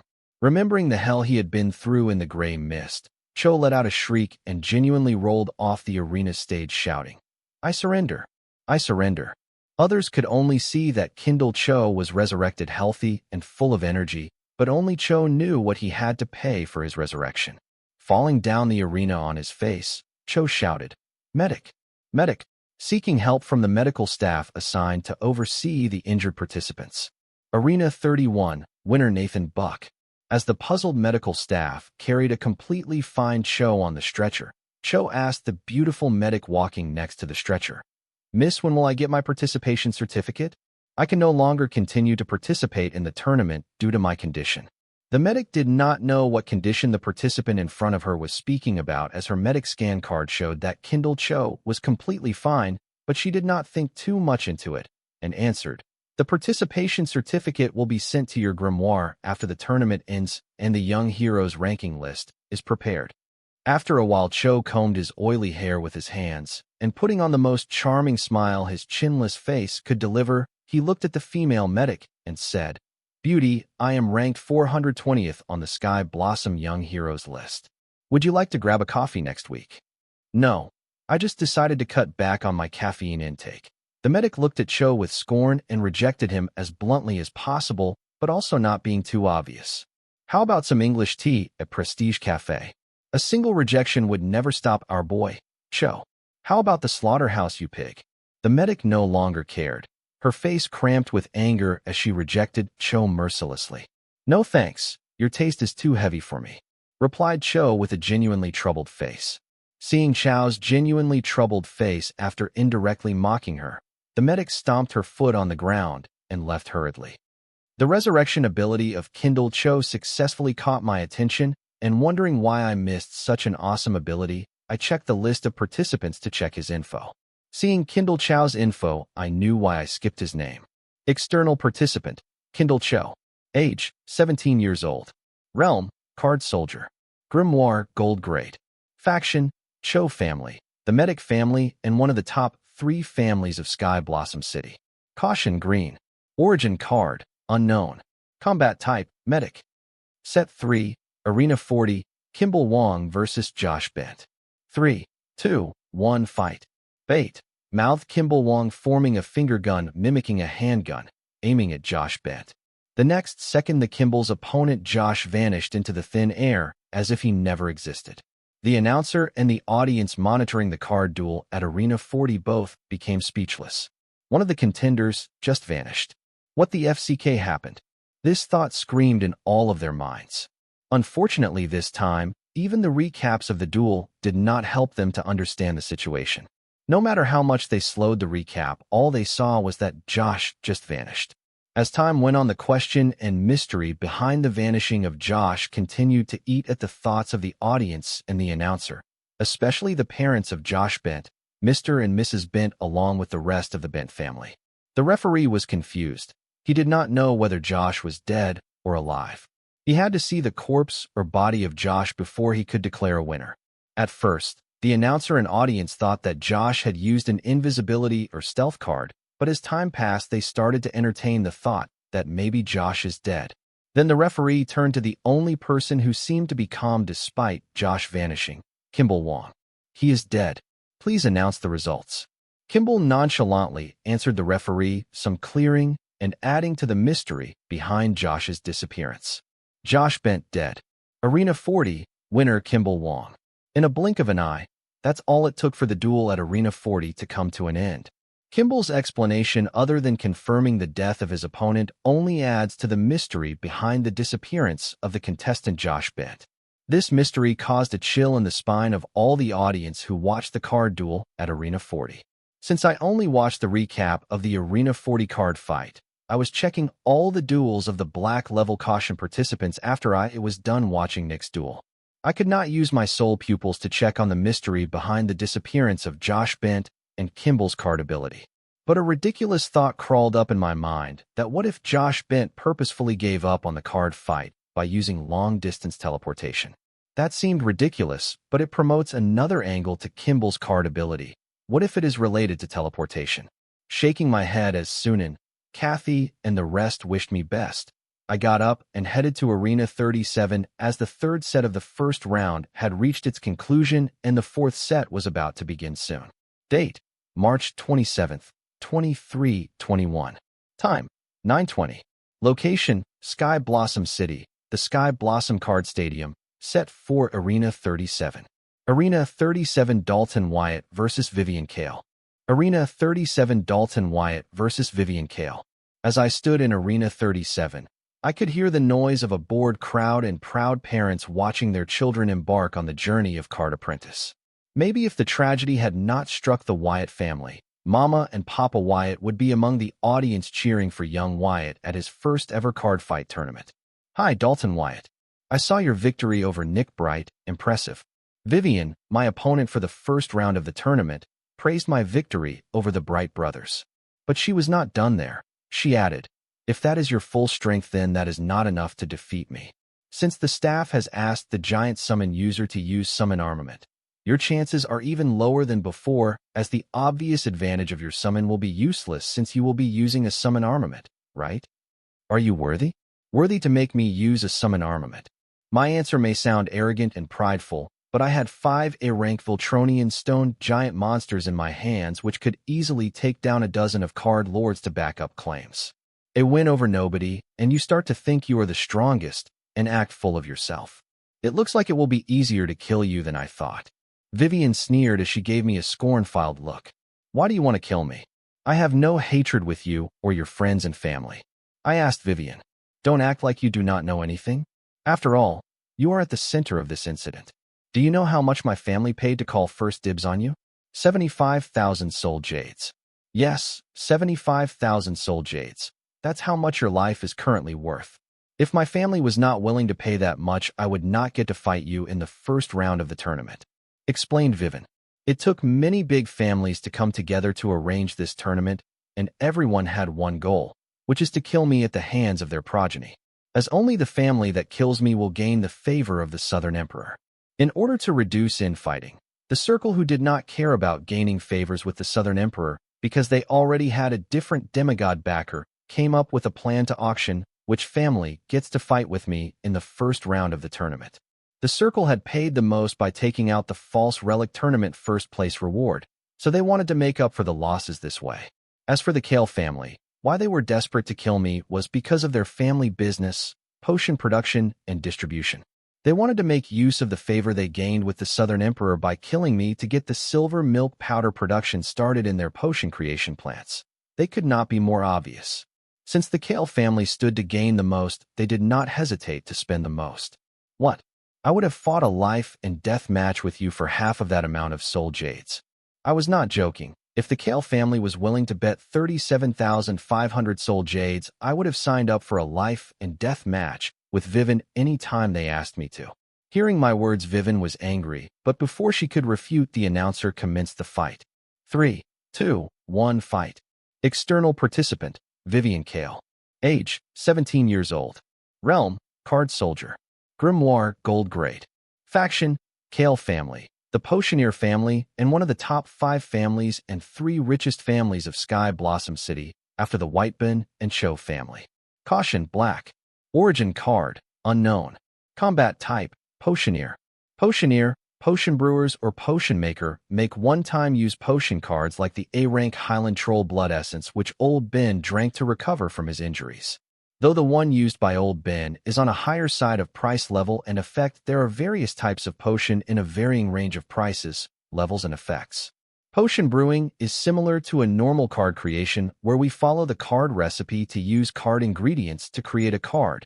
In the case of the potion brewing, a potion card. That's what I think potion brewing is, apparently true, but according to the Grimoire Network, it is more complicated and sophisticated and requires in-depth knowledge of every medical ingredient to properly blend different poisonous medicines to get a useful potion card. Stone Voltronian. I choose you. I summoned the boss Stone Voltronian as I planned to follow the same strategy one used against the Bright Brothers. Forbidden Garden. Vivian also activated her origin card, and soon the whole Arena 37 turned into a freaking jungle.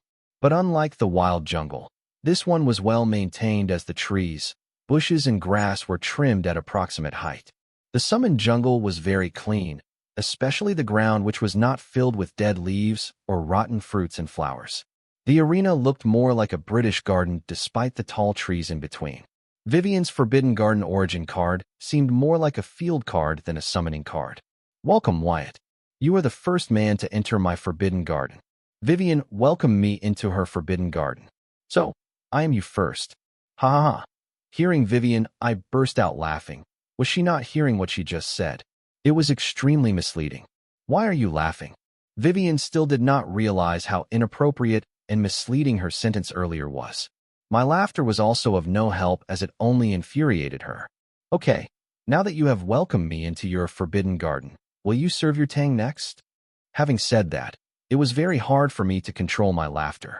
Tang, what is Tang? Are you mocking me? Fairy guards assemble.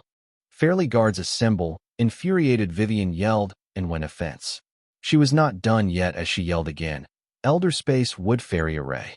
Since I did not know what was happening, I could only stay alert, hiding behind Boss Stone Voltronian as I watched Vivian's every move with my soul pupils, as I did not want to be the next Josh Bent whose whereabouts are still unknown.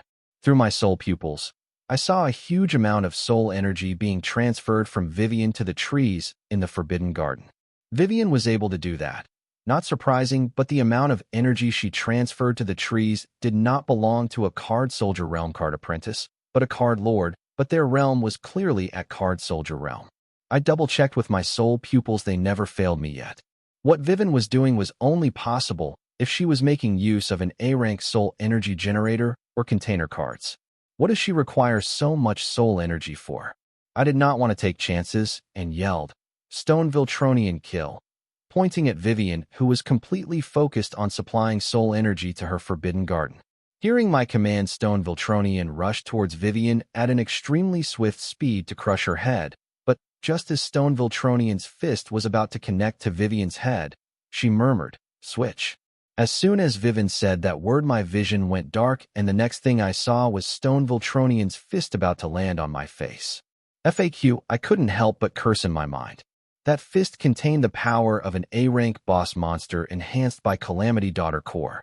If it connects to my face, then my whole head will be blown off, and my headless body would be left laying on the arena floor. Thankfully, the Calamity Parent and Daughter Core have a clause that forbids Calamity Daughter Core from attacking its Calamity Parent Core, making it impossible for Daughter Core to attack Parent Core. But this also came with a huge drawback that if in any unforeseen circumstances the Daughter Core were to attack the Parent Core, then the Daughter Core would be destroyed. Before the fist of the boss Stone Viltronian could connect, the Calamity Parent Core activated the defense protocol to destroy the Calamity Daughter Core and the host it was occupying. And the fist, right about half a centimeter from my face, broke down into ashes and dissipated into the wind. Stupid, stupid, I yelled in my mind after losing the mightiest damage-dealing card of my deck. Due to my lack of awareness, I lost my army of 350 Stone Viltronian by a single move of the opponent. Vivian's one move took out one of my most powerful cards. Was this a fluke, just a coincidence, or pre-planned? But seeing the clueless expression on Vivian's face, it was clear that it was a coincidence. Whatever it was, my losses were huge. Vivian, who was busy transferring soul energy to the trees in the Forbidden Garden on the surface, maintained a calm and collective face, as if waiting for the opponent to attack. This should give her enough time to power the Forbidden Garden. But she noticed that her opponent had ordered his summons to kill her. The stone elemental summon was well sculpted and pleasing to eyes, but when it decided to kill her, it turned fierce and ruthless. Seeing the stone elemental advance towards her, Vivian wanted to dodge instinctively, but her hard practice and training had taught her that would be the worst option for this situation. Therefore, despite the fear in her mind, Vivian stood her ground, waiting for the right timing to execute her move. And as soon as the fist of the stone elemental was about a centimeter away from her face, she counterattacked by activating one of the effects of the Elder Space Wood Fairy Array switch, which allowed to switch places with anyone in the Elder Space Wood Fairy Array. So Vivian planned that she would switch places with her opponent in the arena as the fist of the stone elemental was about to connect to her face. This way she would catch the opponent off guard and fall for his attack. But never did she imagine that before the fist of the stone elemental could connect with its master's face, it would turn to ashes and dispute into the wind. Seeing the thing unfold in her favor, Vivian was overwhelmed with the ridiculousness of this situation. She has not used the noteworthy effects of her cards, yet she had already killed the opponent's ace. Infuriated by my stupidity and carelessness, I summoned all the remaining 4 normal A-rank stone Viltronians. Seeing 4 more stone elementals appear, Vivian was not surprised, as in the video of my card fight against the Bright Brothers, she had witnessed nearly 350 stone elementals being summoned by me. Instead, she smiled brilliantly and said, "Done." It seems whatever she was preparing for was finally done. The trees in the Forbidden Garden started to glow with brilliant green light, and soon numerous small buds started to grow on their branches. These small buds matured and blossomed into cream-colored flowers. Nearly 300 flowers bloomed on about 25 trees. The fully bloomed flowers started to turn into Caucasian-color fruits, which slowly grew bigger and bigger, from the size of a tangerine to the size of watermelon to the size of jackfruit. The fruits finally stopped growing once they reached the size of a meter and 140 pounds in weight. Soon the huge-ass fruits started to crack and Caucasian-colored humanoid figures started to break free from these fruits, like chicks breaking free from their eggshells. It did not take long for the humanoid figures to break free from their shells and descend to the arena floor. Upon closer inspection, they were wearing attire made out of leaves covering their sensitive parts. Falling from the beach as they broke free of their shells, the leaf-covered humanoid creatures stood up straight facing me. I could finally clearly see the features of these creatures, and their appearance was just like an extraordinarily good-looking human, but more ethereal and perfect than a human can ever look. If I were to compare them by human standards, then they were extremely good-looking and attractive. These leaf-clothed extraordinary creatures reminded me of the graceful and gorgeous fantasy creatures that would appear in most of the fantasy novels and games back on planet Earth, Elf. Just like the elves were portrayed back on Earth. These creatures looked the same as humans, but they were more graceful, beautiful, taller, and had pointy ears. Their facial features were attractively defined with perfect symmetry. They are pale-skinned, have green hair and green eyes. And judging from their physique and soul pathway, I could tell that they were strong, as each one had soul power enough to overpower a peak card grandmaster. What? Mesmerized by the beauty of my fairy guards. Vivian pridefully boasted her extraordinarily beautiful tree-born humanoid creatures. Vivian was right. I was indeed mesmerized, but by how it is possible to fit 302 people, for stone elementals and 25 trees in a 600 meters area arena. Is this one of the effects of her Elder Space Wood Fairy array, or Forbidden Garden? Yes, the area within the arena has somehow increased by 12 times the original area. The present area of the arena was 7,200 meters. Enough for 302 people, for stone elementals and 25 trees to stand spaciously on, by not enough for a brawl. Due to this congested area and their numbers, if the 300 Vivian summon unit were somehow able to launch an attack on me and my 4 stone elementals, the chances of friendly fire on Vivian's time was very high. This is what mesmerized me rather than how good-looking and handsome her summoned creatures were. I never imagined that one day I would get to meet the most beautiful creatures of the fantasy genre like this, birthed on tree branches by flowers from a meter long and 140-pound fruits, but I had watched more disgusting stuff on TV. Speechless, my babies have such an effect on people. Do not underestimate them based on their appearance. They look harmless and cuddly, but each one of them is strong. Vivian could not stop boasting about her fairy guards so much so that she may have even forgotten why she summoned them in the first place. I have a question. Why are they all men and have what looks like a leaf covering their genitals? And can you also summon a female version of them? This question was bugging me the most. I am confident about my sexuality, but being surrounded by 300 bare-naked men was too much for even me. Now keep in mind that they are not your average males. Each one of them look like a Greek god, especially because of the leaf covering their genitals. Cough. Isn't it obvious? And yes, I can also summon the opposite sex. Hiding her shame with a cough, Vivian replied to my questions. Because you think men are stronger than women. I knew why Vivian only chose male fairy guards. That's because she was a female pervert. And I also had another motive for blaming her of gender discrimination. No, I don't. I think the opposite. Women are powerful as they can have it all. Vivian agreed that she does gender discrimination, and back on Earth we had a name for such women, feminists. This female pervert was blood and prideful. Then prove it. Summon a female fairy guard. This was my motive behind entertaining prideful Vivian and her reverse harem. I really wanted to see if the female elves were as beautiful and mesmerizing as their lore spoke of them back on Earth. I would, but I can only summon 300 guards at a time. Why the FAQ am I explaining these to you? Fairy guards, arm yourself. Vivian finally jolted from the pride of her 300 men harem, and order them to arm themselves. Listening to their queen, the 300 men stretched their hands towards the branch of the tree they spirited from. Those branches of the tree grew wooden pikes and round shields to arm the fairy guards. After her 300 men were armed, Vivian yelled, "Durank, 300 men coil formation." Hearing her, the armed fairy guards moved in a disciplined manner, forming a circle formation surrounding me and my 4 stone Viltronians. Seeing this, I finally took Vivian seriously. 300 card grandmaster strong men in a formation can stand on the same footing of half a dozen card lords, not to mention the 4 stone Viltronians I had besides me. If I had the boss Viltronian by my side, things would not be this desperate. The obvious flaw of Vivian's origin card Forbidden Garden was the time taken to summon the fairy guards, which Vivian was aware of, and made up for the shortcoming of her origin card by using a high-level space array card like Elder Space that did not make of the delay, but it bought her enough time till she summoned her guards. Card name, Elder Space Wood Fairy Array. Card type, skill card. Card rank, A rank, rare grade. Card rating, 17 stars. Card durability, 81/100. Card effect, the host along with another 25 creatures can form a space array. Additional effect, switch, inch of foot, space barrier.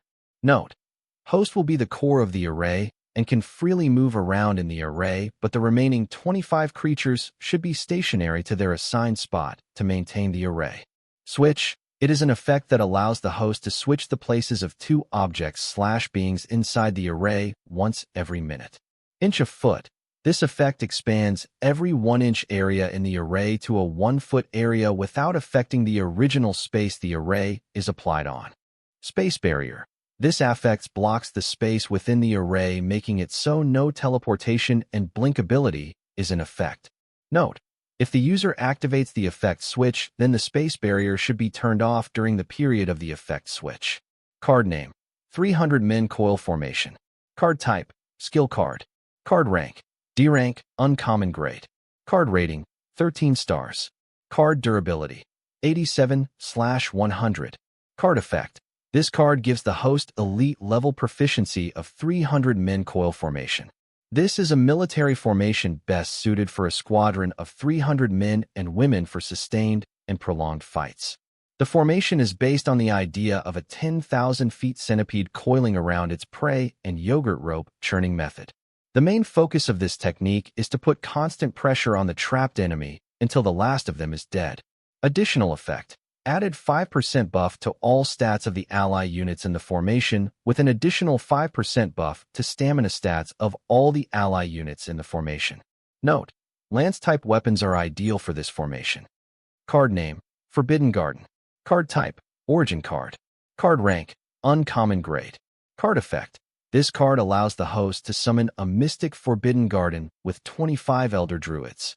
Additional effect, Fairy Guards, Druids' Prayers, Revivifying Song, Druid's Feast, Energy Transfer, Enchanted Wooden Weapons, Nature's Blessing, Vitality Fruit, Energy Fruit, Exploding Fruits.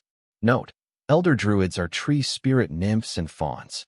Fairy Guard. Fairy Guard is the ability of the Druids which allows them to produce humanoid-shaped creatures to protect themselves when they are stationary or hibernating.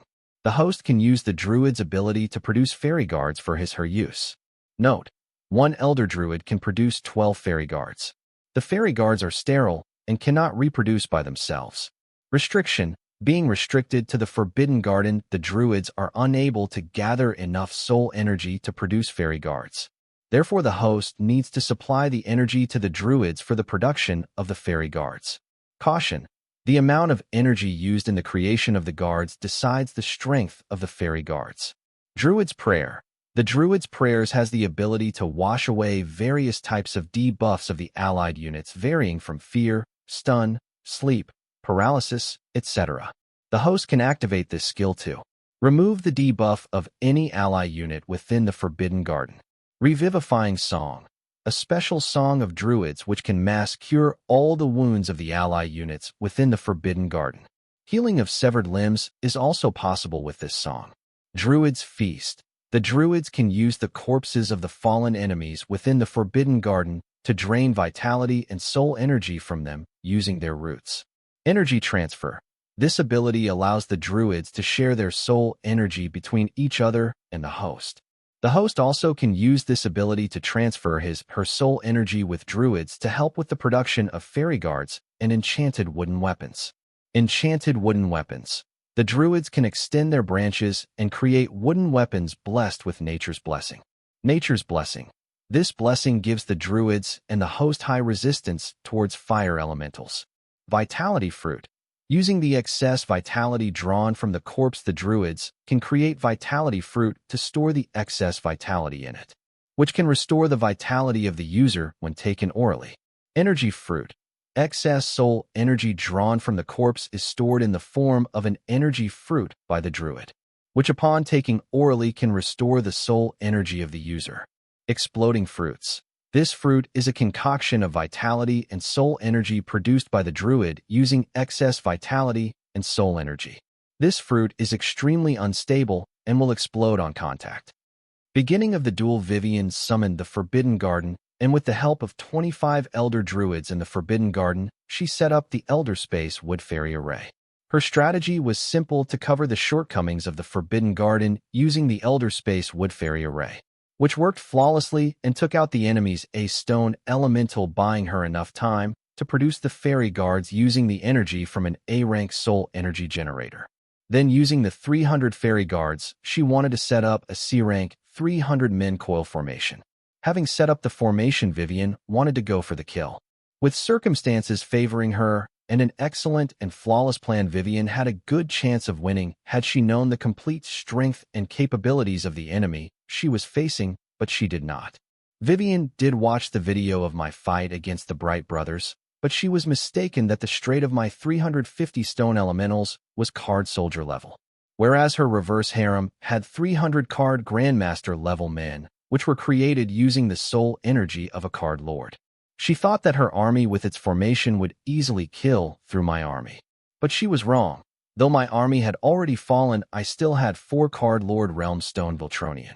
With perfect strategy, I could easily counter Vivian and her reverse harem.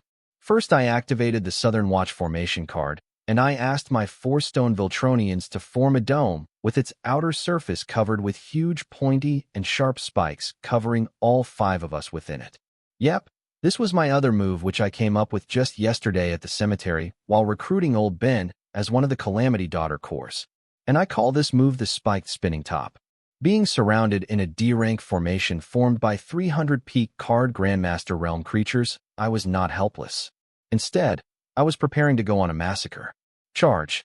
yelled Vivian at her men, who brandished their pikes at me and the 4 stone elementals. Spiked spinning top. In defense, I activated my move, and hearing me, the stone Voltronians summoned a spiked stone dome, covering all 5 of us, and hence began the carnage. "Spiked dome!" I yelled in response to Vivian and her 300 card Grandmaster level Fairy Guard coil formation.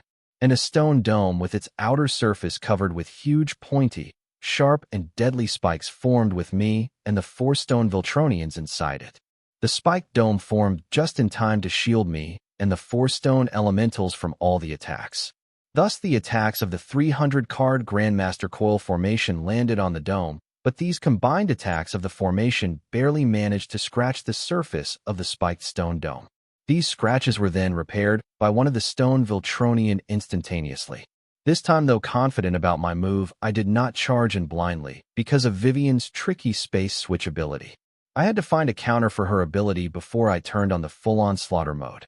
Vivian's ability allowed her to switch places of 2 objects/beings within the formation. So I decided to turn me and the 4 stone Voltronians into a single being. To achieve this, I added an extra stone disc floor underneath the spiked dome. This stone floor was not connected to the dome. Instead, the dome lay on top of the stone floor, and we stood on the stone floor beneath the spiked dome. So when the dome starts spinning, the floor would not spin with it, but it would help us to move the spinning dome in the arena as I want. This way, the stone floor will separate us and the dome from the arena floor, which is lined with Vivian's space array, and also the medium through which she is able to exchange places of 2 objects. Now, if Vivian tries to use her switch ability, first she will have to switch the stone floor, and then get to me, or the 4 stone Voltronians, or the spiked dome. Seeing how Vivian used the switch ability only once so far into the duel, I think it has a cooldown interval between every use, and considering the cooldown time of her ability, even if Vivian were to get rid of the stone floor to get to me next, then her effort would be in vain, as the stone Voltronians would replace it with a new one before she is able to use the ability once again. Now that the threat of Vivian's space displacement ability is taken care of, I can go on a killing spree. Vivian and her 300-men formation were going all out, doing their best to break through the spiked dome, thinking that I was a turtle hiding in its shell. But unfortunately for them, this turtle has spikes, sharp and deadly spikes. "Let it spin." Spiked spinning dome. I commanded the 4 stone Voltronians. With the strength and control of 4 card Lord Realm stone elementals, the dome spun at a sound-breaking speed. The spin of the dome was so fast that it completed 150 rotations even before the grinding sound caused due to the friction between the spinning dome and the stone floor could reach my ears. Now just imagine the state of my enemies who had been caught off guard while attacking the spinning dome. They were shredded with their blood, meat, and bones spreading across the arena. Vivian had her reverse harem focus all of their strength on breaking through the spiked stone dome in which her target was hiding, as they had to kill the target before the duel reached its time limit. The huge, sharp, and deadly spikes on the outer surface of the dome should have raised alarms in Vivian's mind, but she was too focused on the time limit and brushed off the spikes as a form of defense like the barbed wires on walls. And this cost her a lot when the dome suddenly spun at an extremely fast speed, shredding the enchanted weapons and arms of about 30 of her men who were attacking the dome at that moment. Those 30 men not only lost their arms, but were knocked back with the force from the spin onto their comrades, breaking the 300-men coil formation within a second. Blood, shredded meat, and bone covered the whole arena. Some even fell on Vivian, who was at the edge of the arena. Watching blood, bones, meat fly across the arena, Vivian shrieked in horror. Thankfully, the fairy guards were organic sentient puppets who knew no fear, pain, or other emotions. They returned to their positions to reform the 300-men coil formation, unfazed by the serious injury inflicted on their brothers. The 30 fairy guards who lost their hands also gathered at the formation just to fill in the numbers to start the formation again. Though Vivian was horrified, she got back to her senses soon and commanded, "Revivifying song." The revivifying song was not useless to the 30 men who got their arms shredded. It helped them close the wounds and stop the blood loss, allowing them to have just enough strength for them to fill in their position to start the formation again. The formation was necessary because these men were just born and did not know how to fight. Even if they chose to fight without the formation and charge at the enemy altogether, due to the narrow space, the chances of friendly fire were very high, meaning instead of attacking their enemies, most of them would end up hurting their comrades. After starting the 300-men coil formation, the reverse harem did not attack the spinning dome. Instead, they awaited Vivian's command. Vivian glared hard at the spinning dome and finally realized what the sharp and deadly spikes on the outer surface of the dome were for. Seeing that attacking the spinning dome was out of option, Vivian decided to use her switch ability to separate her target from his summoned stone elementals and out of the spiked spinning dome. But to her surprise, she could not locate her target nor his summoned monsters or the spinning dome using the Elder Space Wood Fairy array. Instead, she located a huge stone disc which her target used as a floor to stand on, separating himself from the array covering the arena floor. Clever. Vivian praised her enemy without realizing what she was praising was not a perfect defense, but a killing machine, which will soon massacre her and her reverse harem within a matter of a minute. Let it rip. Spiked spinning top. Seeing that Vivian was no longer attacking, I decided to switch to offense from defense and let the stone floor carry the spiked spinning dome into the enemy's formation. What awaited next was one of the gruesome blood works in the history of the Sky Blossom City tournaments. The duel on Arena 37 was the stoplight of Set 4 of the first round of the tournament, as all the upper echelon and VIP audiences were focusing on this arena. After all, they went through all the trouble to promote a school-level tournament into a city-level tournament on a signal day just to get this young man killed. Many had gratitude for the young man for helping the city by making a revolutionary discovery using one of the dungeons near the city. This meant the city was going to enter a rapid developing phase. If it were any other time, this young man would be awarded as the hero of the city, but he had to get on the bad side of the Southern Emperor. Now he could only sacrifice his life despite his achievements for the greater good and to save the city from the wrath of the Southern Emperor. Many people did not stand to gain much from my death, but they all banded together to kill me because they thought that as long as I was alive, the wrath of the Southern Emperor would spread from me to them. According to their puny brains, since I had the soul contract, the Southern Emperor could do me no harm. So instead, she would take out her anger on the city, which gave birth to the source of her shame. They were not wrong. The history is their evidence. Their fears were true to some point, as many strong card apprentices have done many unspeakable and horrifying things in name of revenge and vengeance to warrant such thoughts from these people. Even though the echelons and bureaucrats knew what they were doing was wrong, they still proceed ahead, justifying their act as means of survival. With 2 minutes left on the clock for the duel to reach its time limit, I no longer held back. I moved the stone disc floor to the most concentrated places of the 300-min coil formation to deal the heaviest damage in a minimum amount of time. Blood, shredded meat, bones, brain matter, and innards of fairy guards flew everywhere in the arena with its floor stained blood red. Since the duel was reaching its time limit, why was I not aiming for Vivian, instead going around the arena attacking the expandable fairy guards? The reason was I wanted to recruit Vivian as one of my Calamity Daughter cores. Why did I want to recruit Vivian had two reasons behind it. One with the Kale family and its method of creating potion cards. Recipes for potion cards were available for a price, but techniques of creating a position card required me to join a college or enter one of the top 10 universities. Recruiting Vivian, I could easily get my hands on the Kale family potion creation technique. 2. Her origin card, Forbidden Garden, had piqued my curiosity. As back on Earth, I and a few of my colleagues dwelled on creating clones, but were never able to create fully functioning and sentient clones. Unable to form perfect clones, we used to gain knowledge to clone organs from stem cells, but our success rate was very low, meaning it almost cost a sports car to grow a fully functioning clone organ. Maybe Vivian's origin card can help me achieve further success in this field. Thanks to the almost immortal body as a result of the Calamity Soul core, I did not require a healing card or organ cloning card, but something that would help me create a homunculus. If I was able to create fully functioning homunculus, these homunculus combined with Calamity Daughter core, I could create an immortal army that could bring the entire government to its knees and help me live the peaceful life I am seeking. Therefore, Vivian was more useful to me alive than dead. How did I plan to recruit Vivian when the whole city is watching?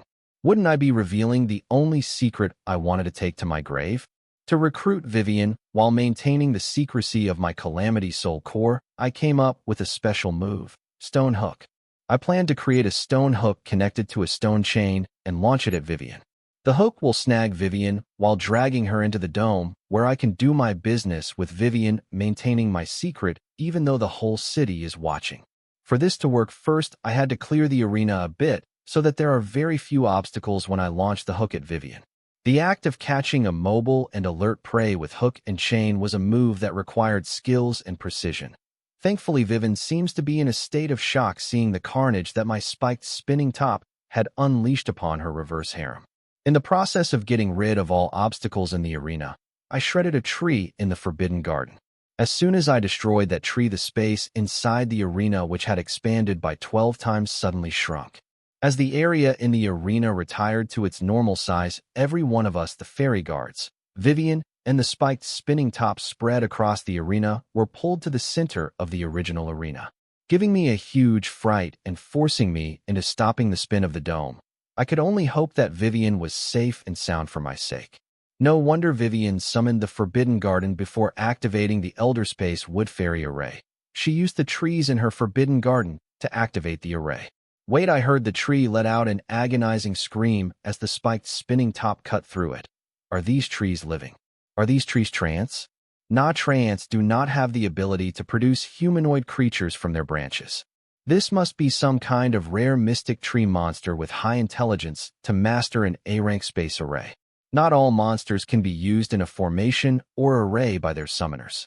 The summoned creature should have a certain amount of intelligence to understand the info given by the formation or array or martial skill cards to activate them. Thanks to Hive AI, I did not have to worry about the Stone Voltronian's understanding of the A-rank Southern Watch combat arts.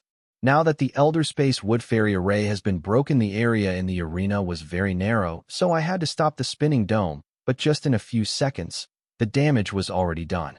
Since all of us were forced to the center of the arena, most of the fairy guards and the mysterious trees were shredded to pieces. Now I can only hope that Vivian is not one of them. I had huge plans for her origin card and her family potion card creation techniques. I used my soul pupils to search for Vivian in the messed-up arena filled with blood, meat, and other innards of the fairy guards. Fortunately, she was safe as the fairy guards protecting her became the meat shield to protect their master from the spinning stone of death. Traumatized by the blood, gore-filled massacre, Vivian had lost consciousness and fainted on what's left of her fairy guards. Stone Hook. Finding Vivian, I used the stone hook to drag into the stone dome. Dragging the blood-soaked and innards-covered Vivian into stone, I fed her the daughter core and threw her out of the arena bonds. Set 4, Arena 37, winner Dalton Wyatt. Here, take this and subdue a stone troll boss monster, and meet me at the stadium back gate. I handed Van a storage trunk card, containing a Calamity Daughter core while asking him and Fred to subdue another stone troll boss monster. Considering Set 5 and Set 6 were still left in the first round, I had about 40 minutes until the second round starts, which I guess should be enough for 2 Calamity card lords to head to an A-rank dungeon, then subdue the A-rank Stein troll boss monster, and silver it to me before the second round starts. We will not disappoint you, master. Saying that, both Van and Fred left towards the A-rank dungeon hastily. Fortunately, the A-rank Stone Troll Nest Gate dungeon was not booked right now. Participants who watch the video and stream of my duel against the Bright Brothers will come prepared to face 350 Stone Voltronian. If I show up with 4 Stone Voltronian, then it will be a letdown. Therefore, I asked Van and Fred to bring me a Stone Troll boss monster. And also because I would like to be prepared than sorry. Leaving the VIP balcony, I headed to VIP Box 1, but as I was passing VIP Box 2, I was stopped by an unexpected person, Courtney. Hi, Wyatt. I see you were in VIP Box. No wonder I could not find you before the start of the first round. Courtney greeted me. For some reason, she seemed to have been searching for me. Hi, Courtney. Why were you searching for me? It seems that the Circle is occupying the VIP Box 2 and the City Hall is occupying the VIP Box 3. No wonder the big 3 Whitebone, Bright, and Cho families have been allocated seats in the VIP balcony along with other families and clans. To spend your final day together with you, silly. Come, let's share a hot dog. Saying that, Corey grabbed hold of my wrist, wanting to drag me towards a stadium vendor, but I did not budge because I did not want to be with her, as Courtney is crazy. Telling a healthy and sane man that today is his last day in the world with a carefree smile was crazy, and only a serial killer could do that. But it seems my Viltronian physique resistance was useless against her as she started to drag me towards the vendor effortlessly despite how much resistance I put up against her pull. Just at that moment, Corey, who was heading to the arena to take part in Set 5, saw us and mocked me. Aren't you popular? First a sugar mama, and now who is this? Don't tell me. Let me guess, your sex friend. Is this your taste? Both of them look plumpy, easy and casual. But it fits the puzzle since they are willing to be seen and associate with someone like you. You? Who are you? Just because of the way I dress, you should not judge me that I am easy and would give it to anybody. I just like to dress in fashion so it doesn't hinder my melee combat. Yeah. Who are you to decide who is a lut, and what makes you an expert on this when you yourself have zero experience in it? Freeing my waist from Courtney's surprisingly strong grip, I tried to turn Courtney's attention from me to Corey, my scapegoat. I don't have time to argue with you guys. Just hope you guys are not my opponents in the second round. With a smirk on her face, Corey left for Arena 7, forgetting the fact that she was the one who started this argument in the first place. After Corey left, Courtney turned to me and asked, "Your duel earlier, was that the limit of your strength?" Why do you ask? I was puzzled as to why she suddenly asked me this. Because if it is, then you will die in Kimball's hands, even if you miraculously are able to defeat him and the rest that you will face after him. You will still die in my hand. Courtney reminded me that the strength I have showcased still now was not enough to face the opponents the crime has prepared for me. Interesting, the stronger they are the better. Otherwise, I will be bored to death killing each one of you. Wait, is that how you are planning to kill me? Courtney may be crazy, but she spoke her mind without any schemes or hidden agendas. This is why I was comfortable speaking with her despite her reminding me every 2 minutes that she will kill me. You are funny, haha. A girl who laughs at your stupid jokes and speaks her mind with no hidden meaning. Isn't that what each man desires? Her laughter was also so unrestrained. But soon it became awkward as she kept laughing harder and harder, and I started to feel that she was not laughing at my joke, but laughing at me. Hearing the commotion outside their door, a clown-masked person arrived from VIP No. 2. Courtney, stop messing around and get back inside. Haven't I asked you to stay put and out of trouble? I will be right back in, Mom. Sorry, Master. Hearing Courtney's sloppy reply, the clown-masked person shook her head and went back in. Wyatt, you're so funny. I have to go. My mom is calling me. Wow, it felt weird to say that. I never thought that one day I will also say these words. Huh. Courtney laughed, realizing just a year ago she used to envy other kids saying the same line to her before going when they used to play in the playground next to the city orphanage. Hey, Courtney, is that person your mother? Seeing the clone-masked person, my blood boiled remembering the scene I saw in the Kane Trio's memories of the day Papa and Mama Wyatt were murdered. Yes, she is. She abandoned me after giving birth to me, and now she found me because she wants me to join her cult or organizations of sorts. Courtney replied honestly, I am sorry, Courtney, but I will be killing your mother today. After I was done with the tournament, I wanted to find this clown and start the vengeance of Wyatt family with her. It's good that she showed up. It saves me the trouble of finding her. No problem. I don't mind. You must have your reasons. I do not like her or know her a bit. She is nothing like the mother I imagined back in the orphanage or the ones that the children in my middle school had. I chose to follow her because she promised to make me strong and independent. And also because I wanted to know how it feels to be wanted, to have someone waiting for you, to have responsibilities, to meet someone's expectations, and to have someone to speak to before sleeping and after waking up. All of this feels too weird for me. I guess I am too used to being lonely. Courtney's words said, go ahead, kill, I am used to being alone. But her eyes hide a deep sorrow which complained it sucks to be lonely. Good.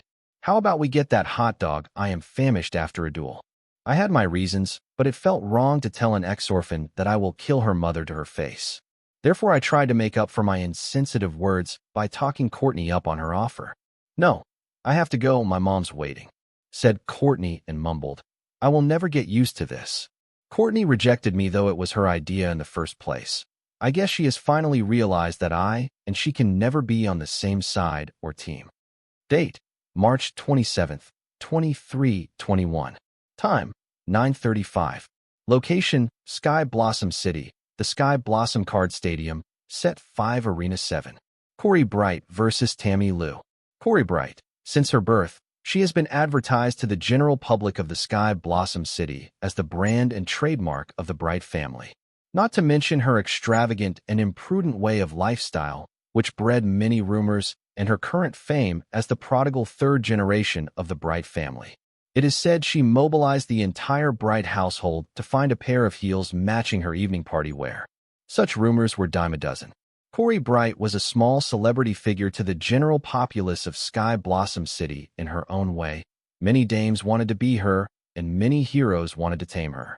But she was so wild and merciless that anybody ever dared to cross her or approach her with ulterior motives were made an example of. A week ago, Corey would somehow or the other would manage to become the morning coffee news of every household. Be it her buying expensive stuff or destroying expensive city property, or her punishing the mortals that dared to ruin her mood.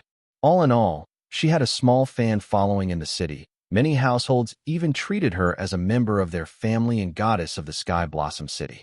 This was the magic of Bright family's expensive PR. Nobody would believe that such a personality joined the Guild Association Mall as a sales staff for a day and then quit to work in a no-name startup card boutique as a helper for a week. Corey had fans, which meant she has people who hate her too.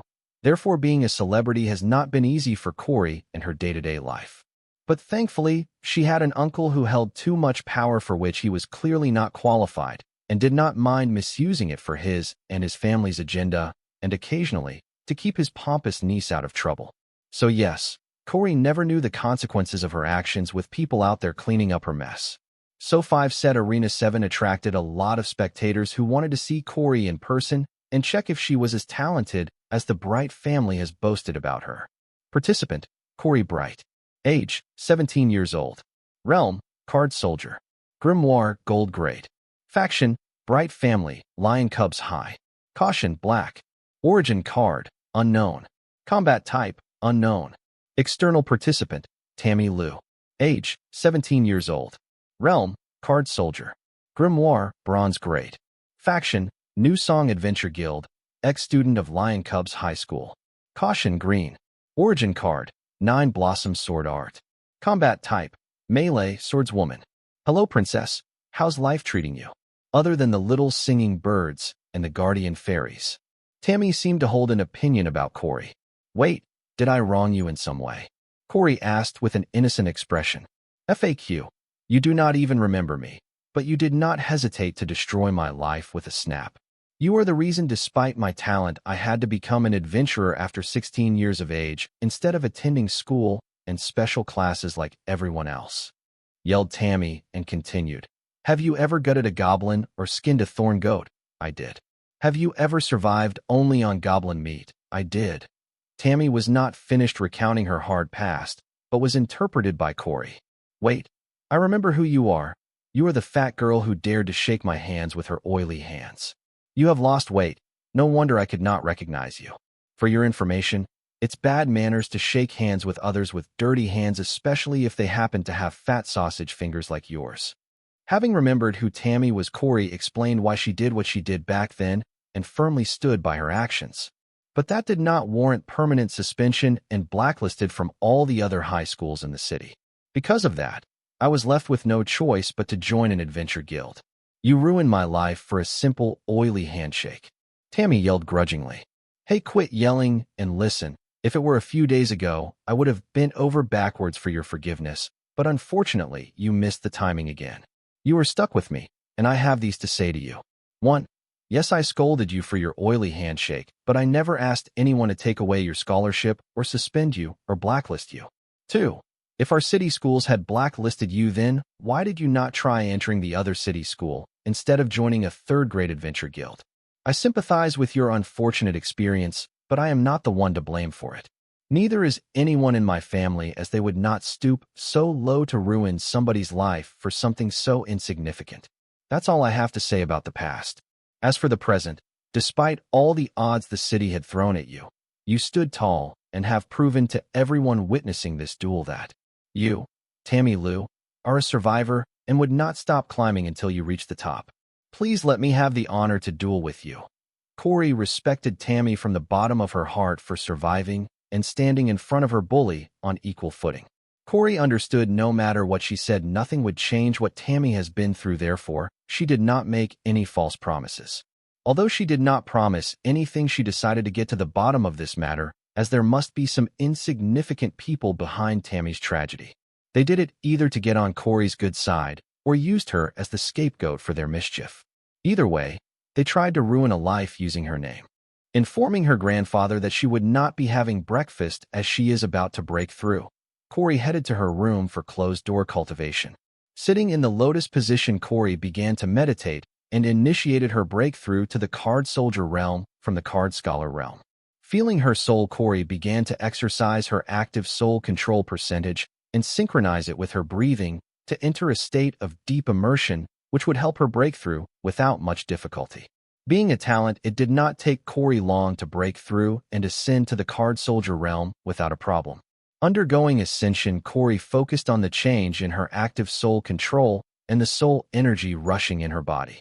Stabilizing her realm, Corey summoned her grimoire to check her updated stats. Then she turned her attention to her origin card, which was glowing, indicating that it has also been upgraded recently. Corey was surprised as she thought her origin card had reached its peak, but the glow on it told her that she was wrong. Then Corey checked for the new card info of her origin card: Relife. Card name: Relife. Card type: Origin card. Card rank: Unique grade. Card rating: nil. Card durability: nil.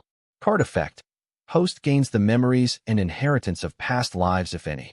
8th Reincarnation Inheritance. 7th Reincarnation Inheritance. New memories discovered. Will the host choose to watch them? Yes/no.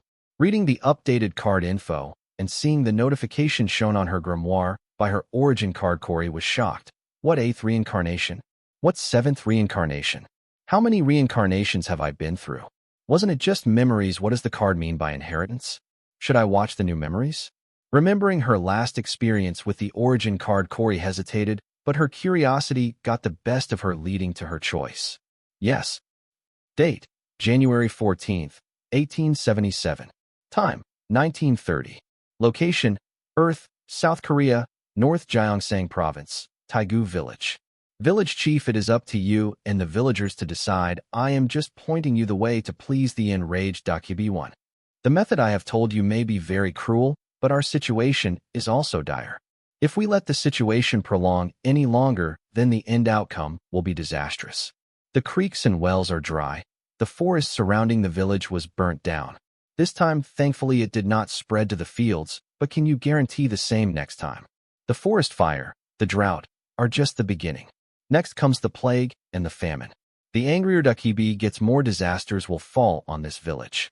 I may sound alarming, but the Dakibi has already gotten the taste of the human blood and flesh by massacring the Pack family, who provoked its wrath. If we do not quench its anger soon, who knows what will happen by next full moon. Explained a 70-something old shaman donned in the Korean signature traditional shaman costume, white regalia hanbok. Dakibi? Aren't they supposed to be harmless and naughty spirits? Asked as the middle-aged village chief, wearing white cotton yongban. They are harmless spirits, but they also possess extraordinary powers and abilities that they use to interact with nature, making them the scariest and dangerous spirits when they are angry. I do not know what the Pack family did to anger the Dakiki, but they paid their life as the price, but left an interest for the village to pay. The old shaman also believed the Dakiki are harmless spirits, but blames the Pack family for the wrath of the Dakiki. Have you dealt with Dakiki before? Seeing that the shaman seems to know a lot about the Dakiki, the village chief could not help but ask if the shaman had dealt with Dakiki before today. Since things have reached this point, it seems redundant to keep the truth from you and the villagers. To be honest, the land on which this village is built belongs to the Dakiki. 45 years ago, your father and I, along with other founding villagers, choose to build this village here for its luscious vegetation. Only after settling down and building the village did we know that this land belongs to a Dakiki. We had used all our money and resources to build this village and did not have the option to resettle, but also did not pose the strength to face the angry Dakiki, whose land we occupied unknowingly. Seeing no other way, all of us, the founding members of the village, decide to perform the ritual I suggested to you earlier. Thanks to that, we were able to live peacefully with abundant resources, food, and water. If only the Pack family had heeded my words, the peace would have continued for another generation or so. The shaman, seeing the situation take a dire turn, decided to reveal the dark history of the village to persuade the villagers and the village chief into performing the ritual before it is too late. I remember my father telling me stories of the sleeping Dakiki deep in the forest. All these years I laughed it off as a children's story, but to think it was all real. But the ritual you are suggesting is too cruel. Our village is small, and all of the people in the village have grown up like brothers and sisters. How can we sacrifice one of our daughters who grew up in front of our eyes as the virgin bride to please Dakiki's anger? The village chief agreed with the shaman, but was hesitant about the ritual because all the people in the village, though not blood-related, were closer than blood-related brothers and sisters. Village chief, I know what you're saying. I was the one who married you all, and some of your parents too. Remember, all the villagers are also like my children and grandchildren. But I never suggest that the virgin sacrifice should be one of us villagers. The shaman knew how the village chief felt about the villagers, as he too felt the same as he watched them all grow in front of his eyes and participated in all their happy and sad events. Senior, what are you getting at? Except for the villagers, there is nobody else living in this area for about 20 miles radius surrounding the village. The village chief did not understand what the shaman was hinting at, but he thought it was better than sacrificing a villager. Village chief, you seem to be forgetting someone. The wounded hunter and his half-breed daughter, yelled a villager from the crowd of villagers who were quietly hearing the discussion between the chief and the shaman. Hearing the villager, the village chief's expression became complicated, but soon eased as he washed the guilt he was feeling by reasoning that the ritual was for the greater good. Hunter Park Song was a single dad who immigrated to Taegu village 10 years ago with his 6-year-old daughter after the death of his foreign white wife. Park Song chose Taegu village because it was small and a place where his skill as a hunter would be appreciated enough for the villagers to welcome him and his daughter into the village. With Park Song's skills, he could have chosen to be in a better village, but his daughter, being half Korean and half white, many villages did not welcome them despite his skill set. But Taegu village was small and required more skilled people, and they did not have a lot of options to choose from, so they had to let Hunter Park Song and his daughter Corey Park in. Despite being the only outsider and the constant discrimination faced by his daughter, Park Song and his daughters lived a peaceful and happy life thanks to each other's company. But it all came to an end when Park Song met with a hunting accident and was bedridden. Thankfully, Park Song knew that due to her origin, his daughter's life was going to be hard, so he taught her how to hunt to become independent and self-reliant, which turned out to be a wise decision on his part despite the deep frowns from the villagers. Thanks to that, as Park Song was bettered and his daughter Corey Park went hunting every other day to feed the family and keep the family business going. But that also has come to an end due to the unfortunate forest fire a few days ago. Right now, the father and daughter are surviving on the alms of the villagers. Hunter Park. Hunter Park. A middle-aged lady carrying what looked like mud utensils called at the door of Hunter Park Song's home. Auntie Kim, please come inside. Corey Park, dressed in a worn-out linen dress, opened the door and invited the middle-aged lady inside. Corey, how is your father's health? Is he showing signs of improvement? Asked Auntie Kim as she placed the mud utensils in her hands on a nearby table while adding, here's some extra food I prepared. I hope you and your father will enjoy it. Thank you, Auntie Kim. Corey was grateful and politely thanked Auntie Kim for her generosity. It's okay, we are neighbors after all. This is what I should do. I have added extra meat. Do not forget to eat, after all you are still growing. I will take my leave now. Reminding Corey to eat the meat, Auntie Kim left hurriedly before Corey could ask why she was so generous today. Other times, whenever Corey greeted her neighbor, she would only frown and ignore Corey. Being of mixed race, Corey was not even acknowledged as a human being by the villagers. Corey's father has been bedridden for more than 2 months, and never did Aunt Kim ask about her father's health until today.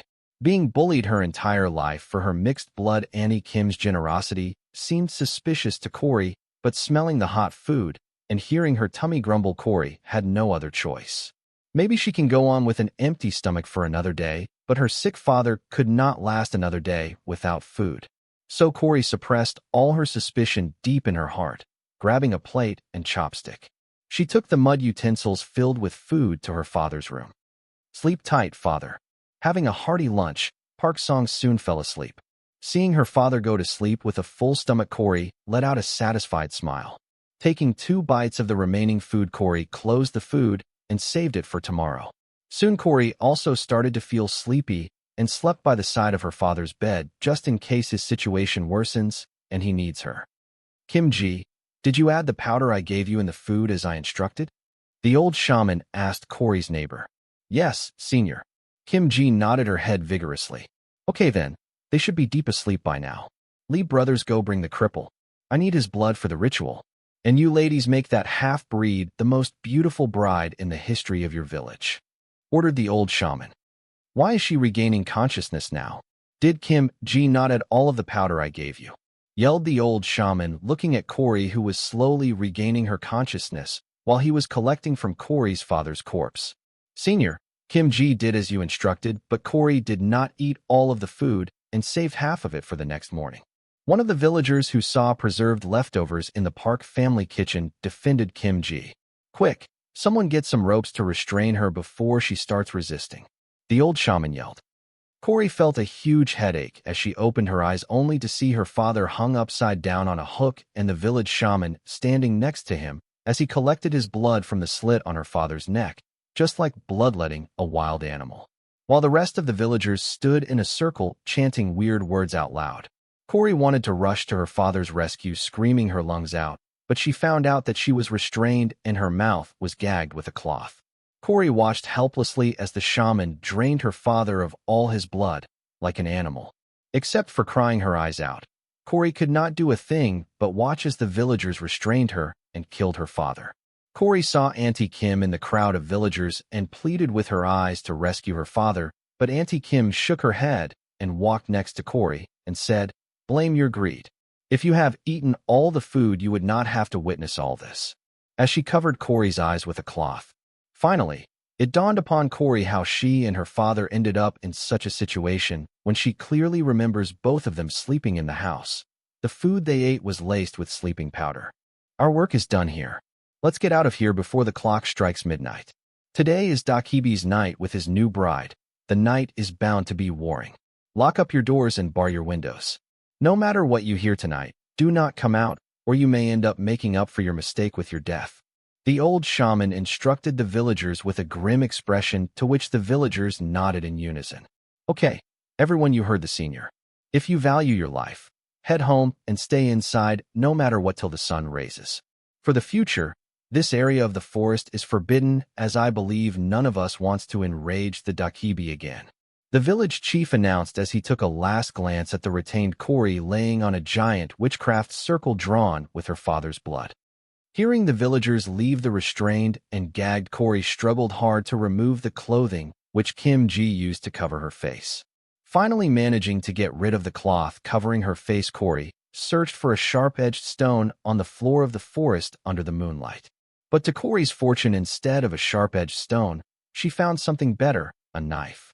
The shaman had discarded the knife he used to slit her father's throat with nearby the tree her father's corpse was hung upside down on earlier. Suppressing her tears, Corey wormed and crawled on the bloodied and dry leaf-covered ground towards the knife. Picking up the knife, Corey started to undo the ropes restraining her hands and legs. As Corey freed herself, the first thing she tried to do was get to where the villagers had buried her father. But just as she was about to leave the blood witchcraft circle that was drawn by the old shaman, Corey heard a voice. "Where do you think you are going, little girl?" The voice was deep and very seductive to hear. Hearing this voice, goosebumps rose all over Corey's body. Worried and frightened that she was discovered by the villager, Corey turned to search for the owner of the voice, only to find an empty forest. There was no one else there except her. But Corey was sure she heard a voice, so she scanned the forest under the moonlight cautiously. Being a hunter, Corey knew that in a crowded place like the jungle, her ears were more reliable than her eyes. "You won't be able to find me, little girl. Just stay put obediently." The deep voice sounded once again, but this time Corey was prepared and focused on the voice to find its owner. To her surprise, the voice did not sound from one direction.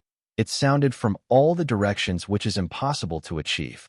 "Are you the Dakibi the villagers spoke of earlier? Show yourself," Corey asked grudgingly, as this Dakibi was one of the reasons behind her father's death. Despite her fears, Corey wanted to kill the Dakibi to avenge her father. While being restrained, Corey had heard the villagers talking about how they all hoped to please the angry Dakibi by presenting her as its bride. "Yes, that's one of the names you earthlings call my kind. I prefer to be called Belphegor III, the Lord of the 7th Nether Flame Realm. That's my name after all, and I am standing right in front of you. It's not my fault your mortal senses cannot perceive my presence." The deep voice introduced itself as Belphegor III, the current ruler of the 7th Nether Flame Realm. "So what if I cannot see you? I will still kill you. I will kill you," Corey yelled, plunging the knife in her hand at the space in front of her. "Ha ha."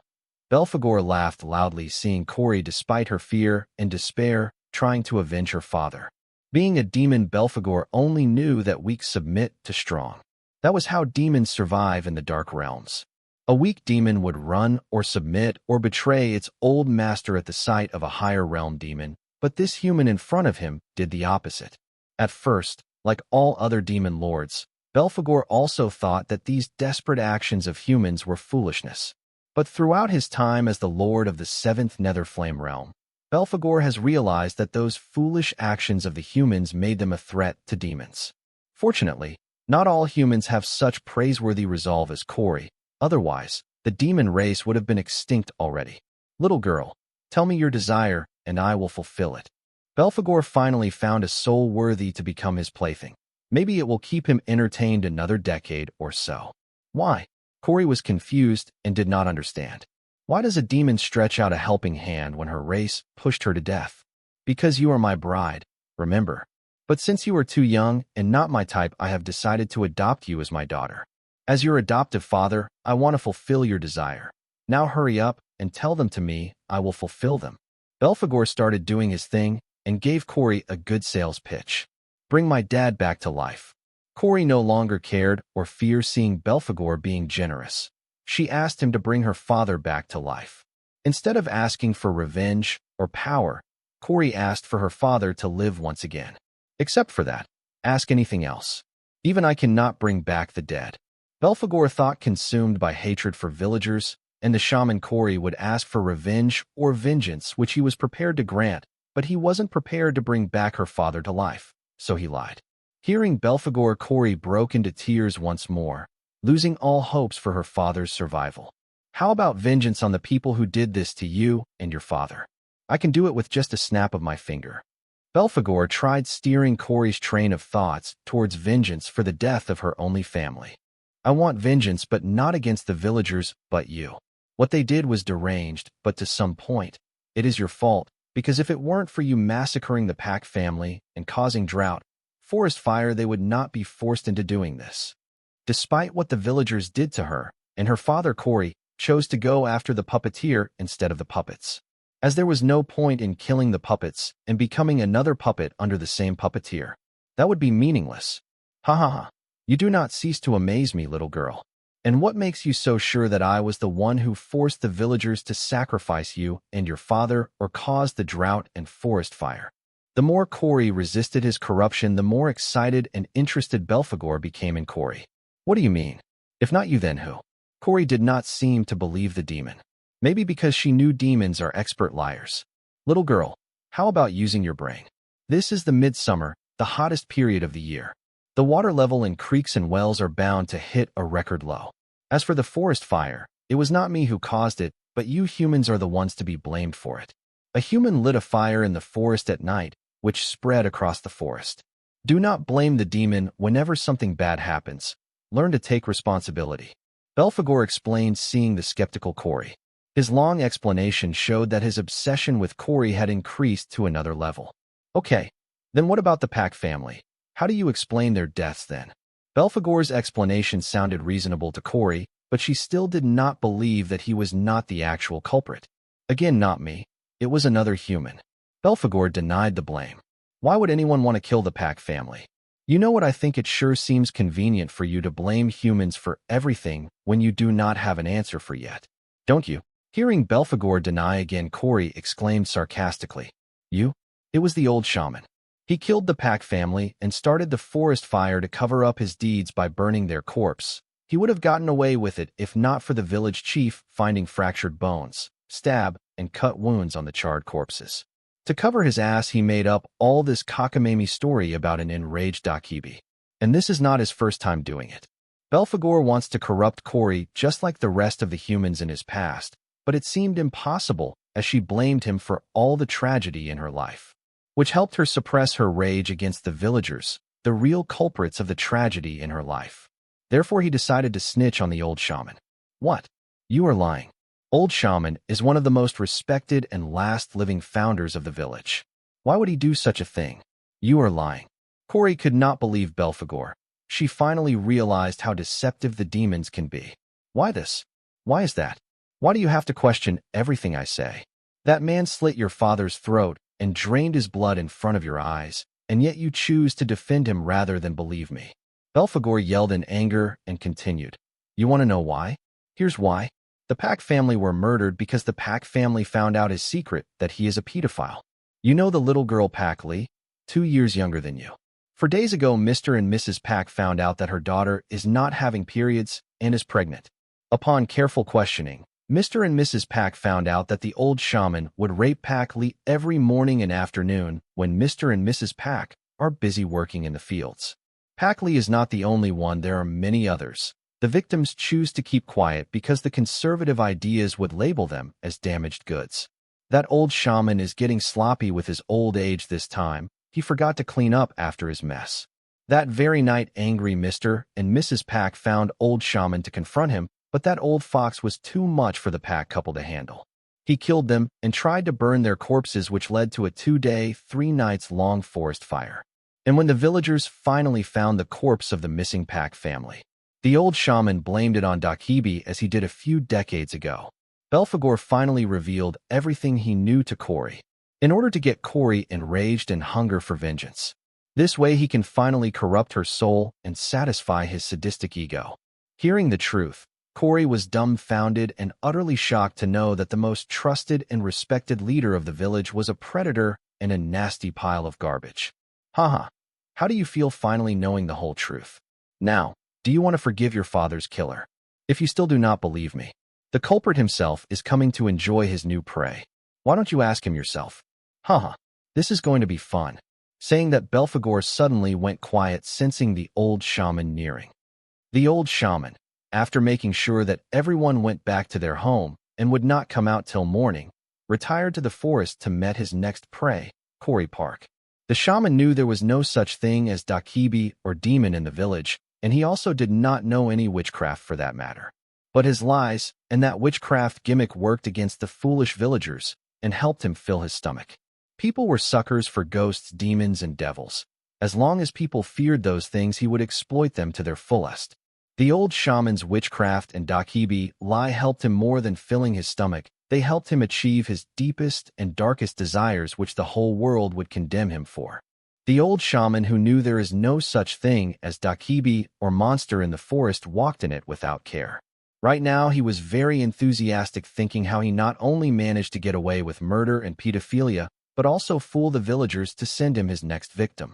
Celebrating his flawless escape, the old shaman reached the place where he had conducted the sham ritual. But to his surprise, a restrained and helpless Corey was nowhere to be found in the blood circle he had drawn using the blood of her father. Only the ropes used to restrain Corey remained in the circle. Knowing that Corey has managed to escape from her restraint, the old shaman's first response was to get out of the forest as soon as possible. Following his instincts, the old shaman turned around to run for it, but he heard a large scream from above him, so he instinctively looked up to see the source of the noise, only to see Corey falling from right above him, holding the sacrifice ceremony knife in her hand. Being in his 70s, the old shaman's reflexes were slow, and before he could dodge them in time, he was slammed to the ground as Corey fell on him. The old shaman suffered a huge concussion and was unresponsive due to the heavy blow to his head. Rendering the old shaman immobile, Corey brutally stabbed him to death. Hearing Belphegor's reminder that the shaman was returning to finish his job, Corey did not panic, as being a hunter, the forest was her home field. Corey ran to hide behind one of the trees, but when she tried to go out of the circle, an invisible force blocked her path. The invisible force only restricted Corey from leaving the circle and did not intervene with her other movements. Corey was not surprised by this invisible force, as she knew who was behind the force restricting her to the circle: Belphegor. Seeing that she was restricted to the circle, Corey decided to lay on the ground and pretend that she was still restrained, but seeing that the ropes used to restrain her were cut into uneven small pieces, to free herself, Corey chose to give up on this course of action, as one sloppy mistake can alert the old shaman and cost her life. Under the moonlight, Corey tried to come up with other ways to confront the old shaman. Right then she saw tree branches just above her which were low enough for her to jump and grab onto them. Corey leapt a few times before finally managing to grab onto a branch and climbed onto it. Hiding behind the leaves, Corey squatted on the branch, waiting patiently for her prey to arrive. The invisible force only stopped Corey from leaving the circle, but the branch onto which she had climbed was within the circle, so she was not stopped by the invisible force. When the shaman was finally under her, Corey screamed to attract the shaman's attention and stun him so that he does not dodge her attack instinctively. And Corey's tactic was a success, as the old shaman was stunned and rendered able to dodge her attack. Remembering the helplessness and rage she felt as she watched her father was bleed to death by the old shaman, Corey stabbed him 13 times, drying her attire red in his blood. Finally venting her anger and avenging her father, Corey got up from the old shaman's corpse and headed towards where her father was buried by the villagers to give him a proper burial and grave. "Why aren't you stopping me?" asked Corey out loud in the empty forest, seeing that this time around there was no invisible force stopping her from leaving the circle drawn by the old shaman using her father's blood. Though the shaman is a hoax, his witchcraft is quite real. I think even he himself has no idea that his witchcraft is real, otherwise he would not choose to live in this little village. Meaning I was not the one stopping you from leaving the circle, but the witchcraft used by the shaman was, which also summoned me. Since you killed him, the witchcraft that he had laid is undone now, freeing you from the restraint of the circle and bringing my visit to your village to an end. Now that you know the truth, what do you plan on doing next? Want me to help you punish those who harmed you?" Belphegor did not lie this time around, which also meant that he would be soon leaving Earth without achieving his obsession to corrupt Corey's soul. Therefore, he was in quite a hurry to get Corey approval to kill the villagers on her behalf. "No, I got my vengeance. Killing the villagers will make me no less monster than this old shaman. Anyway, my father always said that we owed the villagers for welcoming us into their village. With this, let's consider our debt settled. I will bury my father properly and leave the village by daybreak."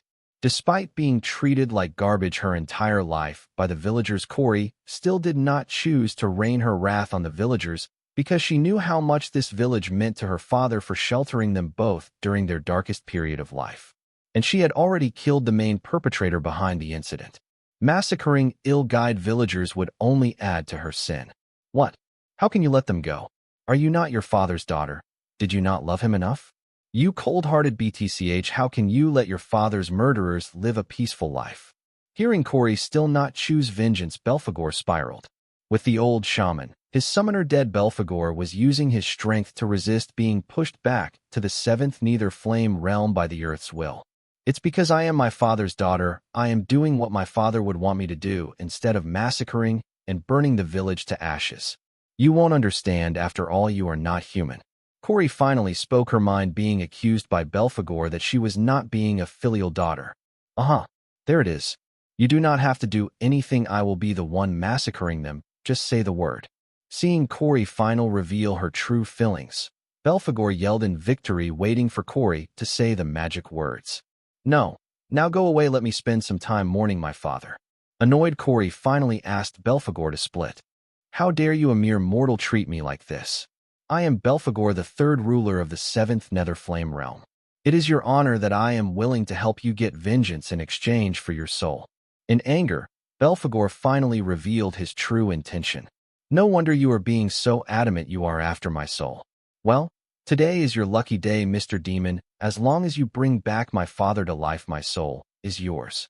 Corey was not surprised that Belphegor was after Ger's soul, but rather delighted as she saw a way to bring her father back to life. No, ask anything but that. Even though Belphegor could bring Corey's father back to life, he only wants to enter a deal beneficial to him. And bring Corey's father to life was not beneficial to him, even if he gets to corrupt Corey's soul in exchange. I have nothing else to wise for other than bring back my father to life. Corey was pretty adamant about what she wanted and did not budge the slightest.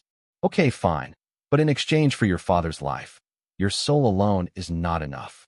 Feeling the push of Earth's will getting stronger, Belphegor finally decided to compromise. What else do you need? Except for my flesh and soul, I have nothing else to offer to you. Corey was confused and did not know what else did she have worth coveting of a demon. I want your loyalty along with your soul. Become my adopted daughter and lead my army to conquer my enemies. Belphegor was not kidding, he did find Corey worthy to join his faction as one of his adoptive children. I lead your army. I am just a novice hunter. I did not even lead a hunting expedition. How do you expect me to lead a demon army? Corey was puzzled by the demon's sudden demand in exchange for her father's life. Do not sell yourself short. Your strength is weak, but your will is very strong. With my help you will become strong in no time. And remember, even if you are my adopted daughter, you will be starting from the bottom rank, as in my realm, only the strong are respected and rewarded. Hurry up, and decided my time on Earth is reaching its limit. The rejection of the Earth's will has gotten stronger, and Belphegor was barely maintaining his presence on Earth. Wait, how will you resurrect my father? He is already buried. Won't he die of suffocation if you resurrect him as he is now? Though Corey believed Belphegor could bring her father back to life, she never trusted the demon. Who said, I will bring your father back to life now? Your father's soul has already departed. Do you know how much power and time I will have to waste to find and gather his soul? And what if you are not worthy of the power and time I have wasted? Bring your father back to life. I will bring back your father to life after you have proven that you are worthy of my help by satisfying my conditions. 1. You will become a demon and move to the seventh nether flame realm. Do not worry, I will help you with this. 2. You will become a titled demon in under 100 years. As for this, it will depend solely on you and your strength. Do you still want to continue with this deal? This was the nature of the demons. Seeing that Corey was hooked, Belphegor changed the terms of his deal with her in a matter of seconds. Either way, Belphegor would only do deals in which he was going to gain the most and satisfy his sadistic fetishes. Not to mention that Belphegor had already taken Corey's father's soul as an offering by the villagers and the shaman who summoned him by chanting the weird words under the moonlight.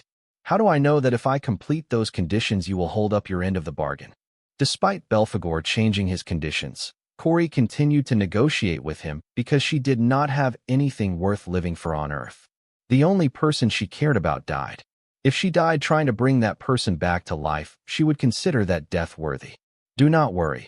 If you agree to these conditions, then we both will enter a soul contract with your world will as a witness, which even a god cannot violate. So if you are ready, then just say the magic words. Hurry, I have very little time left on this world. Seeing Corey become docile and par to his tune, Belphegor was satisfied, but it did not stop him from hurrying Corey into deciding by asking, Corey Park, do you agree to enter the soul contract with me, Belphegor III, under the mentioned conditions? Yes, I agree. Corey did not understand what soul contract is, but if there is the slightest possibility that she could bring her father back to life, Corey was willing to risk it. Ha ha, good. Belphegor laughed out loud, gaining a new plaything, and also because as soon as Corey agreed to the soul contract, the rejection of the earth on Belphegor became weaker, but it was still there. That's it. Now what? Besides Belphegor's maniacal laughter hurting her ears, Corey felt no change in her after entering a soul contract with Belphegor. She thought that after signing the soul contract with Belphegor, she would be forsaken by the heavens and become a demon, but to her surprise, nothing happened. Patience, the best part is yet to start. Here, swallow this demon core and become one of my descendants. Belphegor, having achieved his goal, reverted to his enigmatic self and handed a pitch-black core to Corey for her to wallow and turn into a demon to satisfy the first condition. Just as Corey was about to swallow the core, Belphegor reminded her, and one more thing, daughter, try not to faint as long as possible. This will decide your future. Corey did not understand what Belphegor meant by his reminder, but still swallowed the pitch-black core as she had to. And soon a heart-churning scream sounded throughout the forest. Watching the memories of Corey Park, Corey Bright cried her eyes out. Belphegor III, 7 Princes of Netherflame Realm, 7th Netherflame Realm, Dark Realms. Corey engraved these names in her mind. The betrayal she suffered, she promised to pay back 1,000-fold. The memories of the 8th reincarnation were only 3 decades worth of time, yet they had a huge impact on Corey to the point where she changed her entire lifestyle. The memories of the 7th reincarnation are about a century worth of time. Going through these memories, even as a third party, left a huge influence on Corey. So much so that it took her about half an hour to differentiate memories and reality. Despite being only 17 years old, Corey had 1.5 century worth of memories, adding both her 8th and 7th reincarnation along with his world's memories. Though they were only memories, Corey had watched a century of memories in an hour that was bound to leave mental scars on her mind, leading to an identity crisis in Corey's mind. She could not help but ask herself, who was she? Corey Park or Corey Bright? I am Corey Bright, Corey shouted in her mind, reminding her of her real identity. It seems living through a century worth of memories had sharpened her willpower. Inheritance of 7th reincarnation found. Will you accept? Yes/no. Once Corey finally made peace with her identity, her origin card reminded her of the inheritance from her 7th reincarnation using the notification of the grimoire. Yes, having watched how powerful and feared Corey Park was fighting the 7 princes of the Netherflame realm, Corey Bright did not hesitate to accept the inheritance from her 7th reincarnation. You have decided to accept the inheritance of 7th reincarnation. You have obtained titled Demon Core, Eternal Flame of Agony. Do you want to fuse with the titled Demon Core? Yes/no. Yes. Eternal Flames of Agony. Corey Park had obtained this title before the 7 princes of Netherflame realms ambushed and killed her. Beginning fusion process. Please endure. Soon as the Demon Core fusion process began, an excruciating pain ran through Corey's body. Having lived through Corey Park's memories, Corey knew this pain was from each cell of her body being refined by eternal flames to fuse with the titled Demon Core.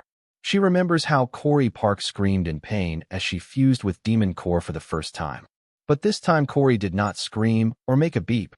She endured the whole pain with sheer willpower. Living through a century worth of memories was more beneficial than Corey expected. Date: March 25th, 2321.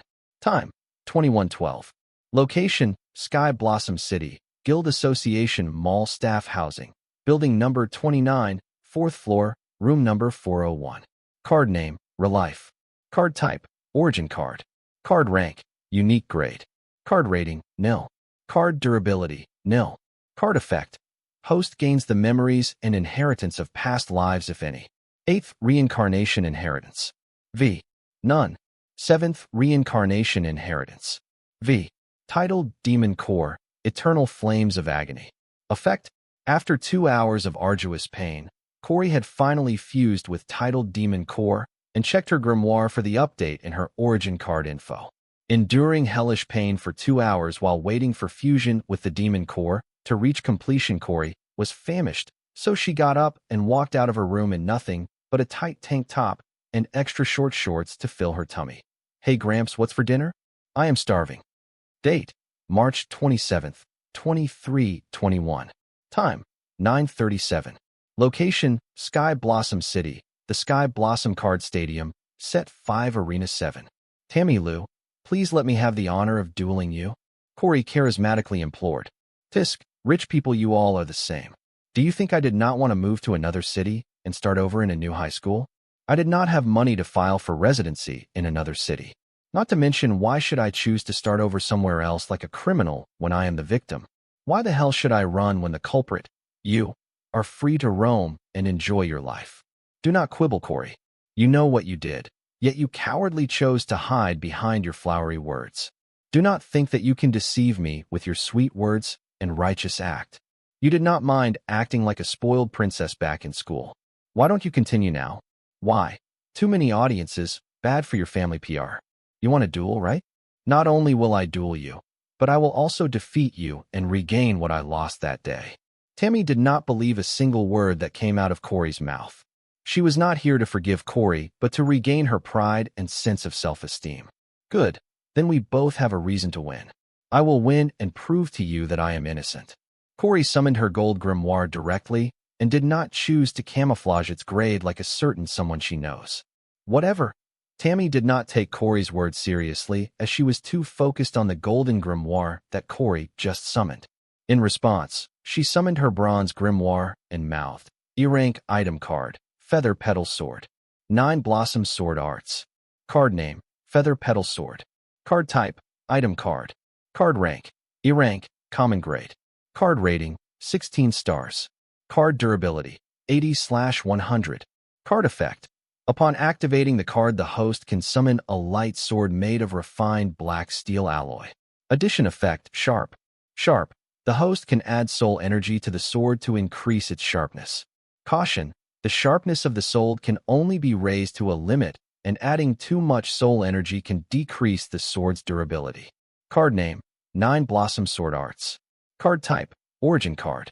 Card rank: unique grade. Card rating: nil. Card durability: nil. Card effect: 9 Blossom Sword Arts is a sword art inspired by the fantasy 9 Blossom flower, which is said to be the most beautiful flower when it blossoms for the 9th time. Additional effect: Elite Swordswoman, 9 Blossom / 9 Blossom Scent. Elite Swordswoman. The host can gain elite level proficiency in all kinds of sword arts and swords.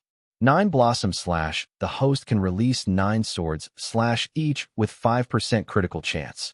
If the host can land all 9 sword slashes, then the enemy unit will take an invisible 10th slash with damage totaling all 9 previous slashes and a 45% critical chance. 9 Blossom Scent. The 9 Blossom Sword Arts emits a scent very similar to the 9 Blossom Flower, which has a confusion abnormal status effect on monsters. Swordsmanship. I know one or two about swordsmanship too. Saying that, Corey summoned Tainted One. Soon a two-handed pitch-black claymore with white fuller appeared in Corey's hands, and she whispered, Sword Madra. Card name: Tainted On. Card type: item card. Card rank: E-rank, common grade. Card rating: 4 stars. Card durability: 97/100.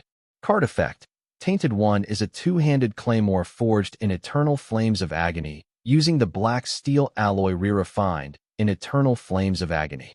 The design of this particular claymore is very popular among the demons. Additional effect: Agony of the Tainted One, sharpness +3, strength +2, swiftness +4. Agony of the Tainted One. Whenever the Tainted One clashes with a sword or any other surface, it will let out an agony-filled cry, filling fear and dread in the enemy's heart. All enemy units hearing these cries will be affected with fear abnormal status. Note: the agony-filled cries emitted by the Tainted One have a stack effect. Weak-hearted enemies can die of a heart attack. Card name: Sword Madra. Card type: skill card. Card rank. A rank. Rare grade. Card rating. 9 stars. Card durability. 98/100. Card effect. Sword Madra is a sword dance used by a demon tribe of the 7th Nether Flame realm. Sword Madra has 7 steps, and with each step the damage behind the sword attack doubles. Upon activation, the card gives the user Grandmaster level proficiency in Sword Madra. Additional effect. Sword Song. Critical chance 15%. Sword Song. As the sword rips through the air, the friction between them is converted to a song that matches the sword dance/Sword Madra. Sword Song will give an additional 7 to 15% critical chance depending upon the user's proficiency. Having summoned their weapons, both the lasses charged at each other, swinging their swords with their respective sword arts. Tammy met Corey in the middle of the arena as both of their swords clashed, and an agony-filled cry filled the arena. CRYYYYY. Click. The cry was followed by the sound of a sword breaking into two. Thud. Having her sword broken in two, Tammy lifelessly fell to her knees in despair. Her eyes were blank. Unaware of what was happening around her, she gathered the broken half of her sword and stood up. Caressing the sword, Tammy remembered all the times this sword has saved her and withstood numerous life and death encounters, but today it gave up. Glancing at Corey with helplessness, Tammy opened her mouth. Yes. No, don't. Before Tammy could surrender, Corey interrupted her and asked her not to surrender, which surprised Tammy and the audience watching. In the audience watching Corey summon Claymore and display flawless sword art, William, who was seated in the Bright family VIP lobby, asked his second son, "When did my granddaughter get so good with swords? Why is my granddaughter using a common grade item sword? And when did you buy her a rare grade skill sword art?" Except for the card creation lesson, she was taught basic physical fitness exercises. She never learned swordsmanship or other combat arts. Mother thought melee combat, or any form of combat, was not suitable for Corey's personality, so we only focused on teaching her card creation. As for the sword Corey is using, I have never seen such a sword, and I did not buy her a rare grade sword. Nobody could have. As far as I know, the last rare grade sword art appeared 3 years ago in the Guild Mall. Oliver was confused as the sword art used by Corey was a high-level sword art with a very high mastery level, which would require the user to have a strong sword foundation, but to his knowledge, Corey had not touched a word her entire life.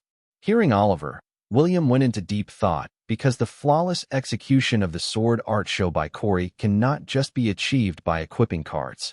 One has to train in the way of swords to get that good.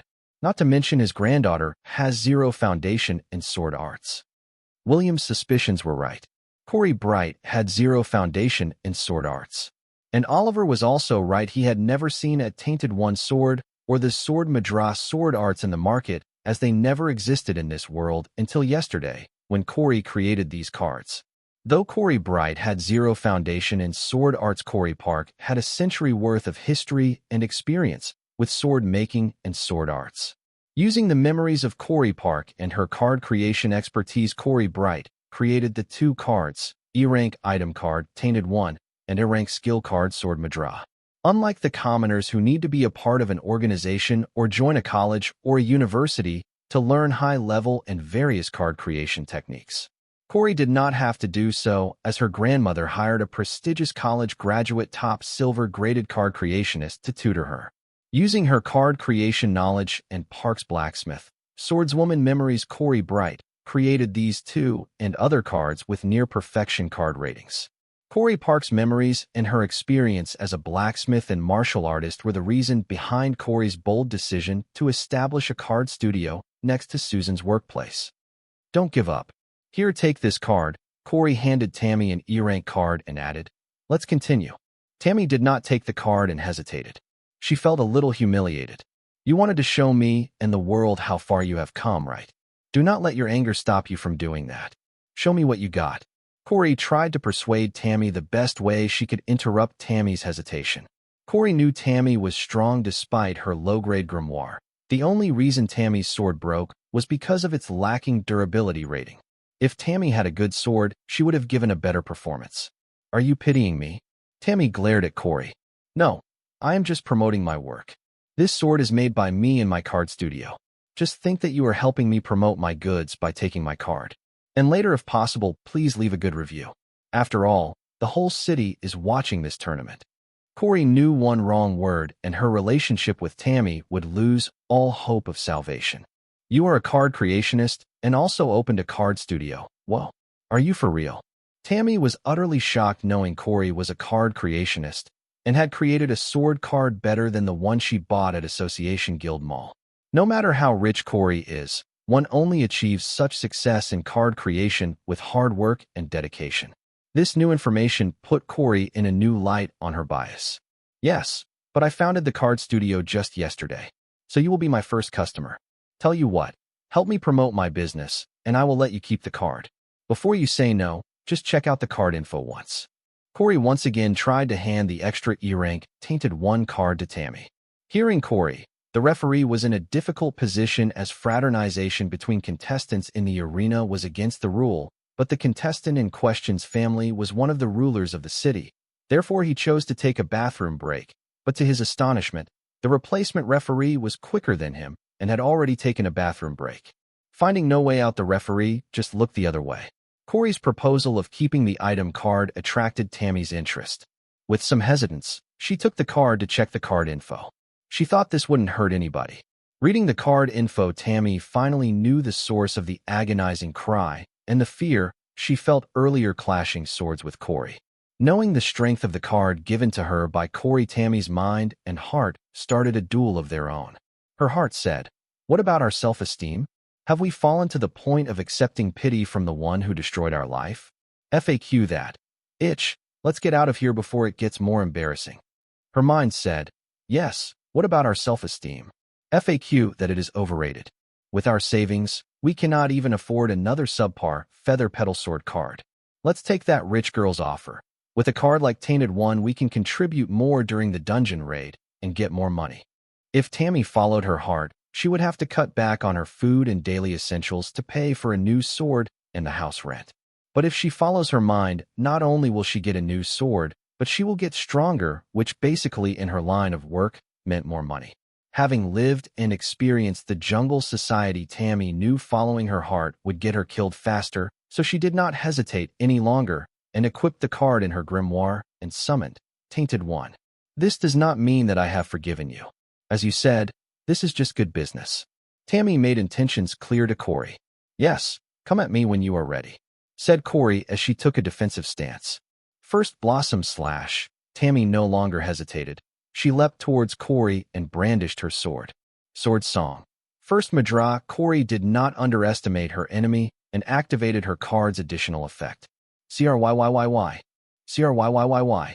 The cry of two tainted ones clashing with each other sounded throughout the arena, canceling out the fear abnormal status of each other.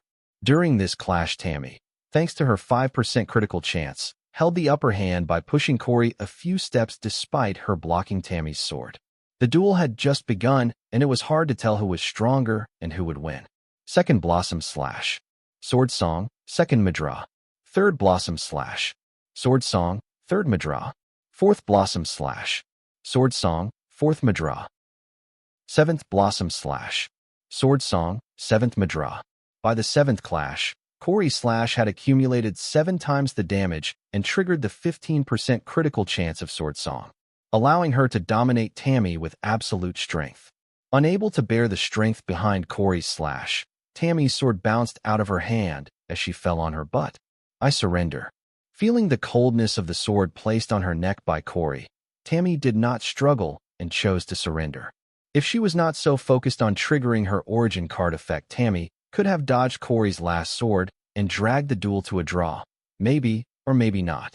Cause who knows what kind of other cards Corey is hiding, because Tammy can feel that Corey had not displayed her full strength to fight against her. Picking up the Tainted One and turning to the audience, Tammy said, "This is the best sword I have seen in the E-rank and common grade category in the market. I will rate it a 5-star experience." And then turning to Tammy, she added, "I am keeping it." "Sure, happy cooperation," replied Corey. Hearing Corey, the referee who was going to announce Set 5 Arena 37's result, cursed at his ill fate inwardly and announced, "Set 5, Arena 37 winner Corey Bright." Before leaving the arena, Corey yelled at the audience, Everyone, my card studio opens on the 30th of this month. Please search Corey's Card Studio in your Grimoire network to visit my online shop for information and to avail limited period offers. Advertising her card studio, Corey went down the arena, but instead of heading to the VIP section, she headed to the seats of the New Song Guild. Corey's self-advertisements astonished many advance and contestants alike. Especially me. I even blamed myself for not coming up with such a good idea. Free advertisement to the whole Sky Blossom City. Count me in. New Song Guild leader was having a good day, receiving praises and envy-filled gazes from fellow guild leaders for having 4 under-18 card soldier guild members representing their guild in the tournament. Until the 5th set where Tammy, one of his star members, stirred up trouble, which he could never have imagined. Thankfully, the bright family heiress did not seem to mind rudeness, rather appreciated it, calming his nerves. But he decided to get stricter with Tammy and reprimand her for the stunt she pulled in the arena. Does she not know she is no longer an average student? She is the New Song Adventure Guild member. Her every action and deed will be associated with the guild. When Tammy retired to her seat, the guild leader just decided to teach her some manners, but saw the bright family heiress walk towards Tammy, so he decided to stay put and eavesdrop on their conversation. "Corey, what are you doing here?" Tammy asked in alert. After the duel with Corey, her impression of Corey had improved, but she still did not completely true her. "Relax, I am here to talk." Seeing alerted Tammy, Corey shook her head and assured Tammy that she just wanted to talk. "Your sword arts, is it a passive or active skill? I could feel an extra force behind your slashes. It must be the effect of your sword arts, because Tainted One has no such effects even if you add the extra attributes it gives." Corey asked Tammy about her sword arts as she was genuinely interested in it. Martial skill origin cards are very rare. They grow slowly compared to other types of origin cards using baptism, because the first few baptisms fix the flaws and get rid of unnecessary parts of the martial skill contained in the origin card. Therefore, not much boost is seen in the card info of the martial skill origin card after undergoing the first few baptisms. But once all the flaws of the martial skill are fixed, the next baptisms are going to upgrade the martial skills by a huge margin, allowing the hosts to destroy mountains and rivers effortlessly. Corey, after her duel with Tammy, saw that Tammy's martial skill had undergone 2 baptisms and reached perfection. And instead of being stuck in a third-rate guild, if Tammy is given proper help and guidance, she could become a legendary figure. Corey, who had the memories of Corey Park, had insight into my truths that would be considered top-secret information by the government and leaders of this world, and some even the government did not know about. It's passive. My sword art is more like a supporting technique for other sword arts, meaning it automatically integrates with other sword arts and enhances them with additional skills and effects. Tammy hesitated but still answered Corey. Her origin card details were not a secret. Both the Lion Cubs High School and the New Song Guild had the card info, and she was truthful about her origin card as it passively provided 5% critical chance no matter what sword art she used, and every 9 successful attacks on enemy units triggered an invisible 10 attack with total damage from periods 9 attacks and 45% critical chance, meaning that she could kill or defeat any enemy of the same realm if she were to continuously land 9 attacks on them despite the type of sword art she uses. This is the reason why Tammy chose to face Corey head-on without dodging, but she underestimated Corey's sword arts, which stacked double damage for every successful hit up to 7 times. "Awesome. Are you happy working here?" Without caring for the eavesdropping New Song Guild leader, Corey asked Tammy if she is happy working at the New Song Guild. "What do you mean? I thought you just wanted to talk." Tammy was puzzled and cautious about why Corey would ask something like that when her boss is within 10 meters distance of her. "I mean, do you see yourself working for New Song 5 years from now? Do not worry about them. Just tell me what you feel." Corey disregarded the New Song Guild members and leader who were awkwardly eavesdropping on their conversation, but the same could not be said for Tammy. "Our line of work is dangerous. I am not sure if I can come out alive from the next dungeon raid or mission, but currently, I am satisfied.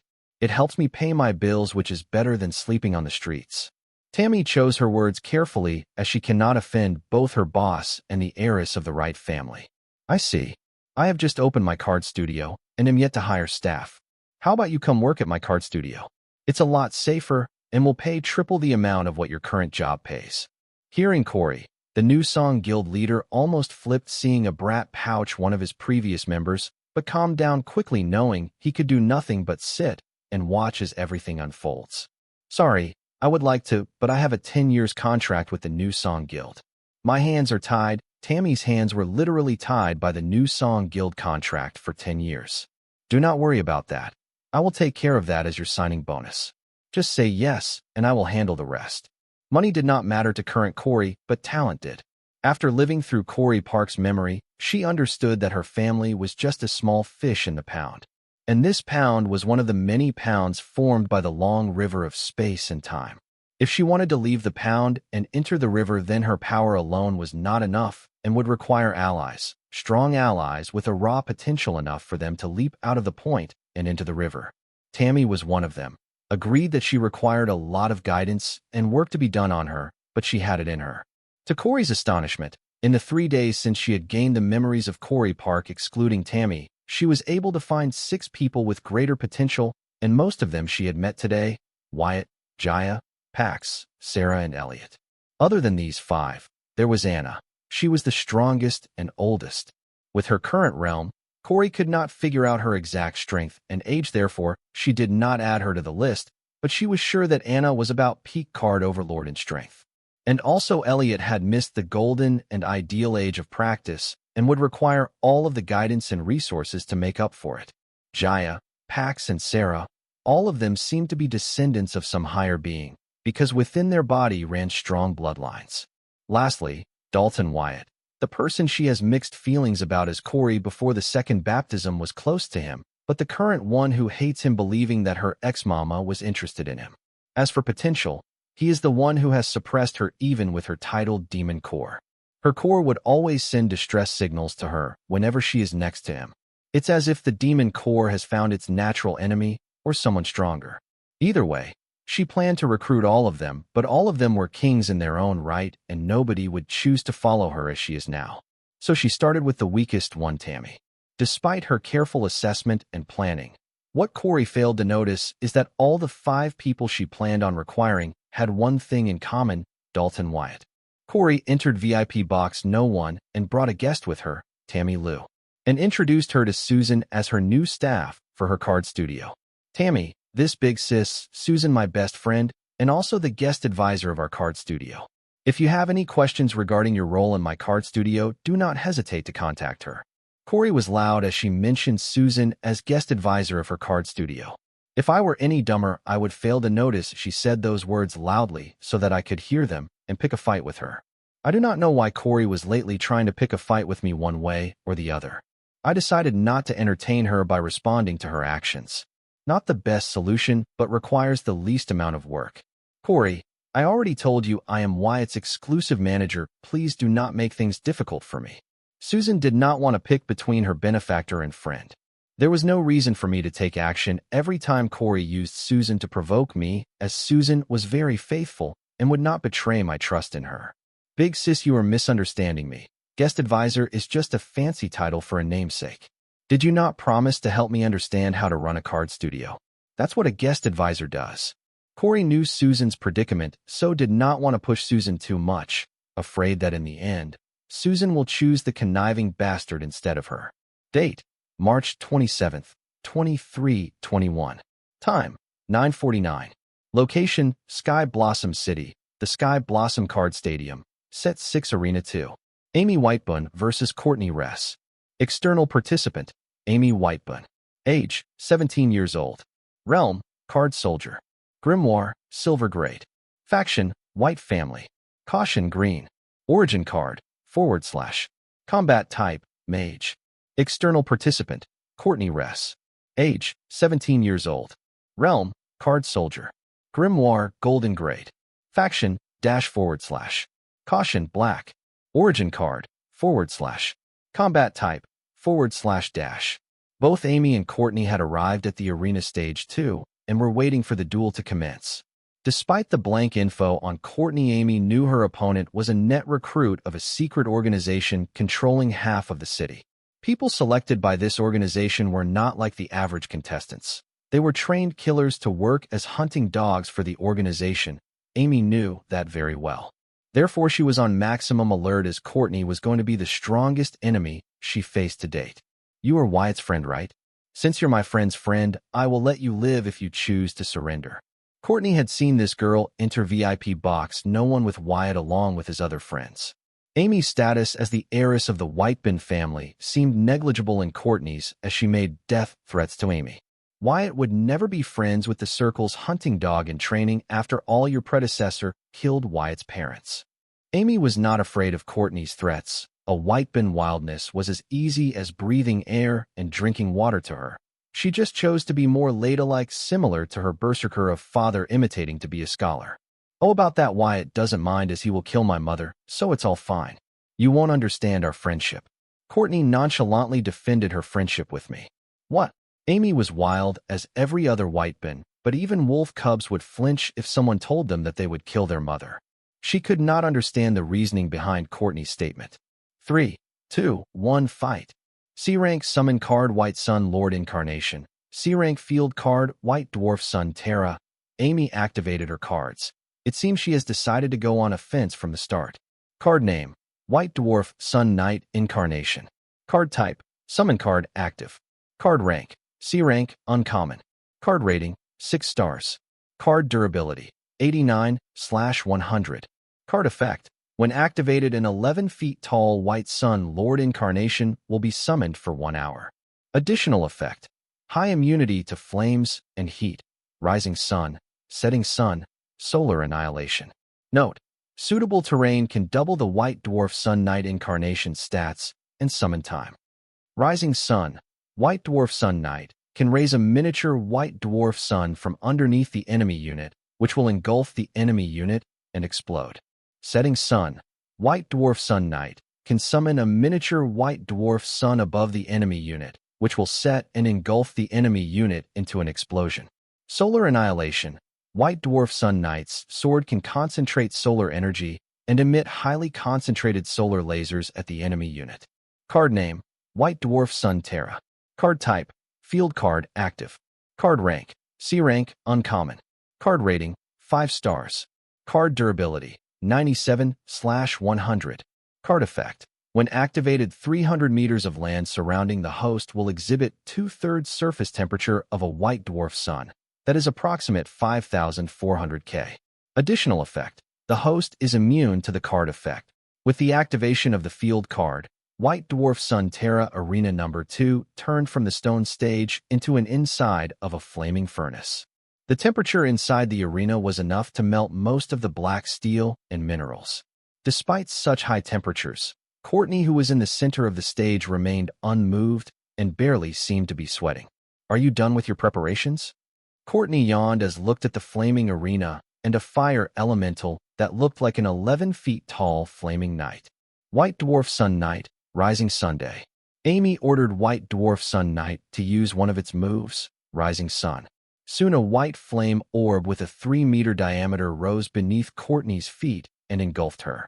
But Courtney did not try to dodge or resist the white flame orb as it swallowed her whole. Boom! The white sun orb containing Courtney exploded with a bright flash. When the flash cleared and the eyes of the audience adjusted, they saw Courtney standing at the same place she stood before without a single burn or seed on her. Is that it? Now it's my turn. Saying that, Courtney leapt at the White Dwarf Sun Knight Incarnation and slammed hard on its head with her open palm. It was comical to see a 1.7-meter tall girl jump high in the air in a blink of an eye and slap on the head of a knight-shaped fire elemental. What was more comical to see was that the knight-shaped fire elemental exploded with a slap on its head. The force contained in Courtney's palm was so strong that it not only exploded the fire elemental, but also the fire field card covering the arena. And the shock wave from the collision of Courtney's palm and the arena floor threw unprepared Amy out of the arena bounds. 6th set, winner Courtney rests. Amy and Courtney's fight ended a lot sooner than the time limit set by the tournament, with Courtney's overwhelming victory over Amy. It seems if Courtney wanted to, she could have killed Amy even before she surrendered. Amy's match was an eye-opener for me. It seems I cannot underestimate Courtney any longer because the monstrous strength which she displayed to destroy Amy's flame elemental exceeds the strength of a peak card lord realm. From what I can see, the strength displayed by Courtney is also not her complete strength, as she did not even summon her grimoire while killing the flame elemental and pushing Amy out of arena bounds. If Courtney's normal physical strength can rival the peak card lord, then real strength is a bit alarming for me. No wonder she was so confident about killing me. Soon the results of the first rounds were announced. Win, 2 points, 60 contestants. Draw, 1 points, 300 contestants. Lost, 0 points, 60 contestants. When results of the first round were very poor, out of 210 duels held, only 60 duels ended with clear victory, but the other 150 matches just ended in a draw.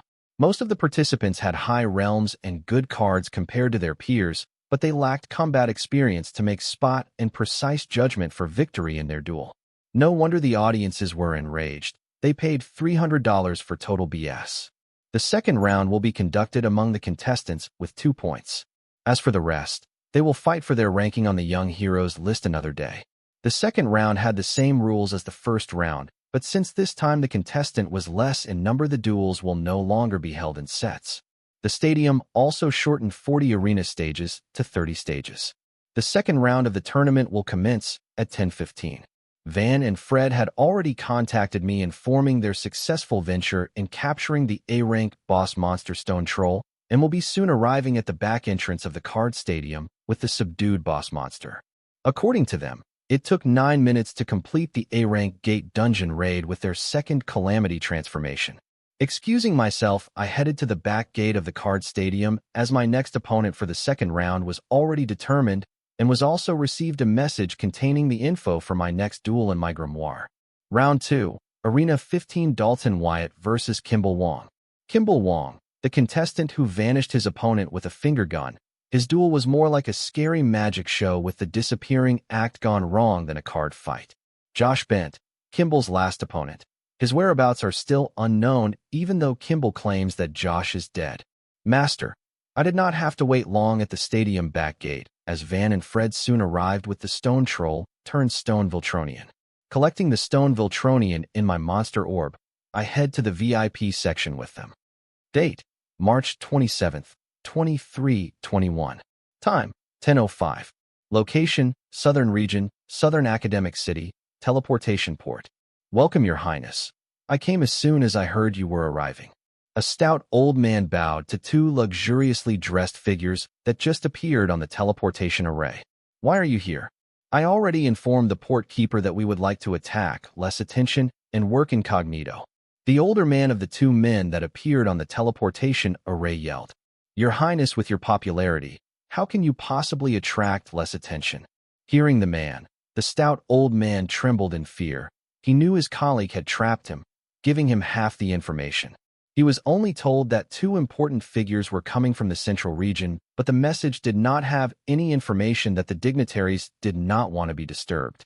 Old man's years of experience told him that pointing the blame would only anger the dignitaries, so did what he was best at, ass-licking. Instead of trying to point the blame, the stout old man decided to flatter the dignitaries. Fine, since you are here anyway, teleport us to the Sky Blossom City.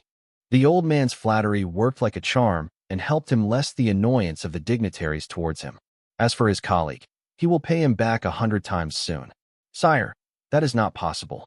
The stout old man answered with great caution, as he knew that all these nobles from the central region were pompous and did not like to hear no. Why? Instead of the older man, the younger one of the 2 dignitaries asked arrogantly, Your Highness, the South region is a backwater region where a teleportation array between important locations is a luxury, not to mention teleportation array to low-level cities. The stout old man explained with great caution and chose his words carefully. Unlike the central region where the teleportation array is used as public transportation in the southern region, the teleportation array was a luxury. What? Then how are we supposed to reach the city on time? Won't that brat be dead by the time we reach there? The young dignitary yelled at the stout old man, who did not understand what the young man was speaking about. Brandon, watch your tone. Speak respectfully to your elders. Port Keeper's realm may be lower than you. He is older than you. Apologies. The old dignitary was very displeased by his companion's behavior. But great-uncle. Brandon did not seem to approve of his great-uncle's teaching. You still dare to quibble. It is because of you younger generation our family name has a bad reputation outside. I have repeatedly asked my sister not to pamper you guys, but she does not listen. Apologize now, or head back home. Seeing his nephew argue, the older man thundered. Port Keeper, I apologize for my behavior earlier. Could you tell us the connecting teleportation array to reach Sky Blossom City in the least amount of time? Barnard apologized to the Port Keeper under his uncle's threat. There are no connecting teleportation arrays to reach Sky Blossom City, Your Highness. In the southern region, we still depend on the floater for all transportation purposes. I can arrange a floater for Sky Blossom City if Your Highness desires. The old Port Keeper replied to the best of his abilities. In the central region, teleportation arrays are used as means of public transportation, so it makes sense that they have a connecting teleportation array there. But in the southern region, teleportation array is a luxury that only the top leaders of the city or provinces can afford. Therefore, floater vehicles are more common in practice here. How far is the Sky Blossom City, and how long will it take for us to reach it with the best floater vehicle you have? Barnard asked patiently. He blamed himself for coming to such a dump. The journey from here to Sky Blossom City will require about 26.5 hours, but our best and fastest floater can shorten the time to 4 hours. The old Port Keeper answered to the best of his knowledge. What? 4 hours? By then they would have killed that brat. Instead of a rescue and retrieval mission, this will become a corpse retrieval mission, if the enemy is kind enough to leave a complete course. Hearing the old Port Keeper, Barnard frustratedly speculated. Send me the detailed map. We will travel on our floater. The older dignitary ordered the old Port Keeper. Yes, Your Highness. The old Port Keeper did not delay and summoned his grimoire to scan the older dignitary's grimoire QR code and share the map, but to his surprise, the dignitary summoned a diamond grimoire. The old Port Keeper thought that the dignitaries were of Card Overlord or Card King realm at best, but it turns out one of them is a Card Emperor with diamond-grade grimoire. Coming to this speculation, the old dignitaries' faces became more serious and respectful. Receiving the map from the Port Keeper, the older dignitary summoned a luxurious hovercar. Getting in, both uncle and nephew headed towards the Sky Blossom City at the fastest speed possible. Uncle, can we make it in time? Barnard knew how important this rescue and retrieval mission was. If only they had received the news earlier, they would not have to race against the time. But there was still hope, as his great-uncle's car was custom-made with an engine that runs on a Card Emperor's soul energy. Not to mention the other acceleration and speed enhancement cards, maybe that could make it. Now it all depended on that brat. The longer he holds on, the better are his chances of survival. It's no longer about whether we can make it or not, but we have to make it. If we lose this boy, then our family will be the biggest joke of the central region. You better be prepared. Recusing the boy is not my concern, but his retrieval. I do not think people will keep watching, and just let us transport the golden goose to our family. The uncle seemed to have other concerns than Barnard. I do not understand. Didn't the old man say that the whole city and the Southern Emperor is out to kill him? Barnard did not understand what his uncle meant by recusing the boy, as not his concern but the boy's retrieval was. The Heatsen family will not kill him until they have fully mastered the art of mass production of the silver milk powder. As the creator of the silver milk powder, his insight is very important in the mass production process. The creation of a single product and mass producing of the same product are two different things. And the only person who is well versed about the product is that boy, so the Heatsen family will not kill him until they are sure they do not require that brat anymore. That boy knows that too. That is why he dares to participate in a tournament whose existence's sole purpose is to kill him. The Heatsen family wanted to use this tournament as a means to scare the boy and control him, but that kid saw right through their intentions. Haha, as expected of someone with our bloodline. Barnard's uncle dumbed it down for him. Understanding the uncle's reasoning, Barnard was happy that he would not fail this mission. But he was also surprised because he had never seen his uncle praise a younger generation so much. Not to mention he is yet to meet that boy, and he is already singing his praises. Date: March 27th, 2321. Time: 10:15.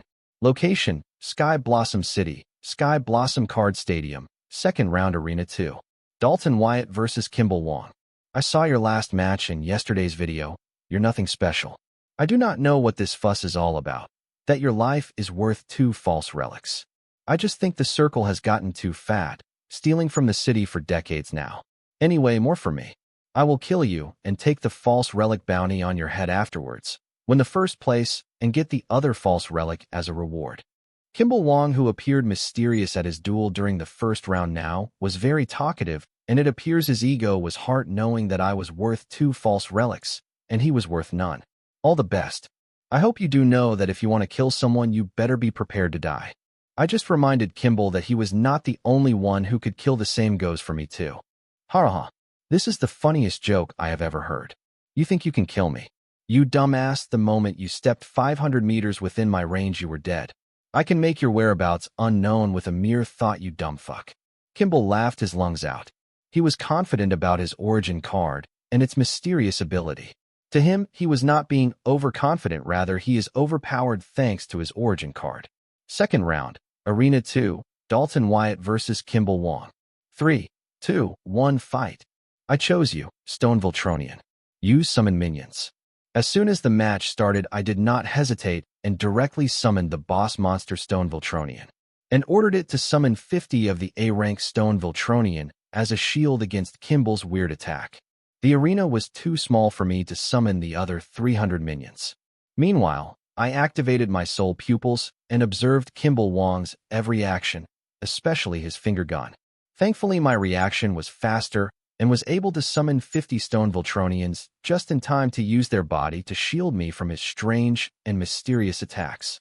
Bait. Bait similar to me, Kimball, despite him looking down on me earlier, chose to attack me as soon as the duel started, as he knew once I was able to summon my army, it would be difficult for them to defeat me. But he was one step too late. I summoned my minions before he could activate his mysterious attack.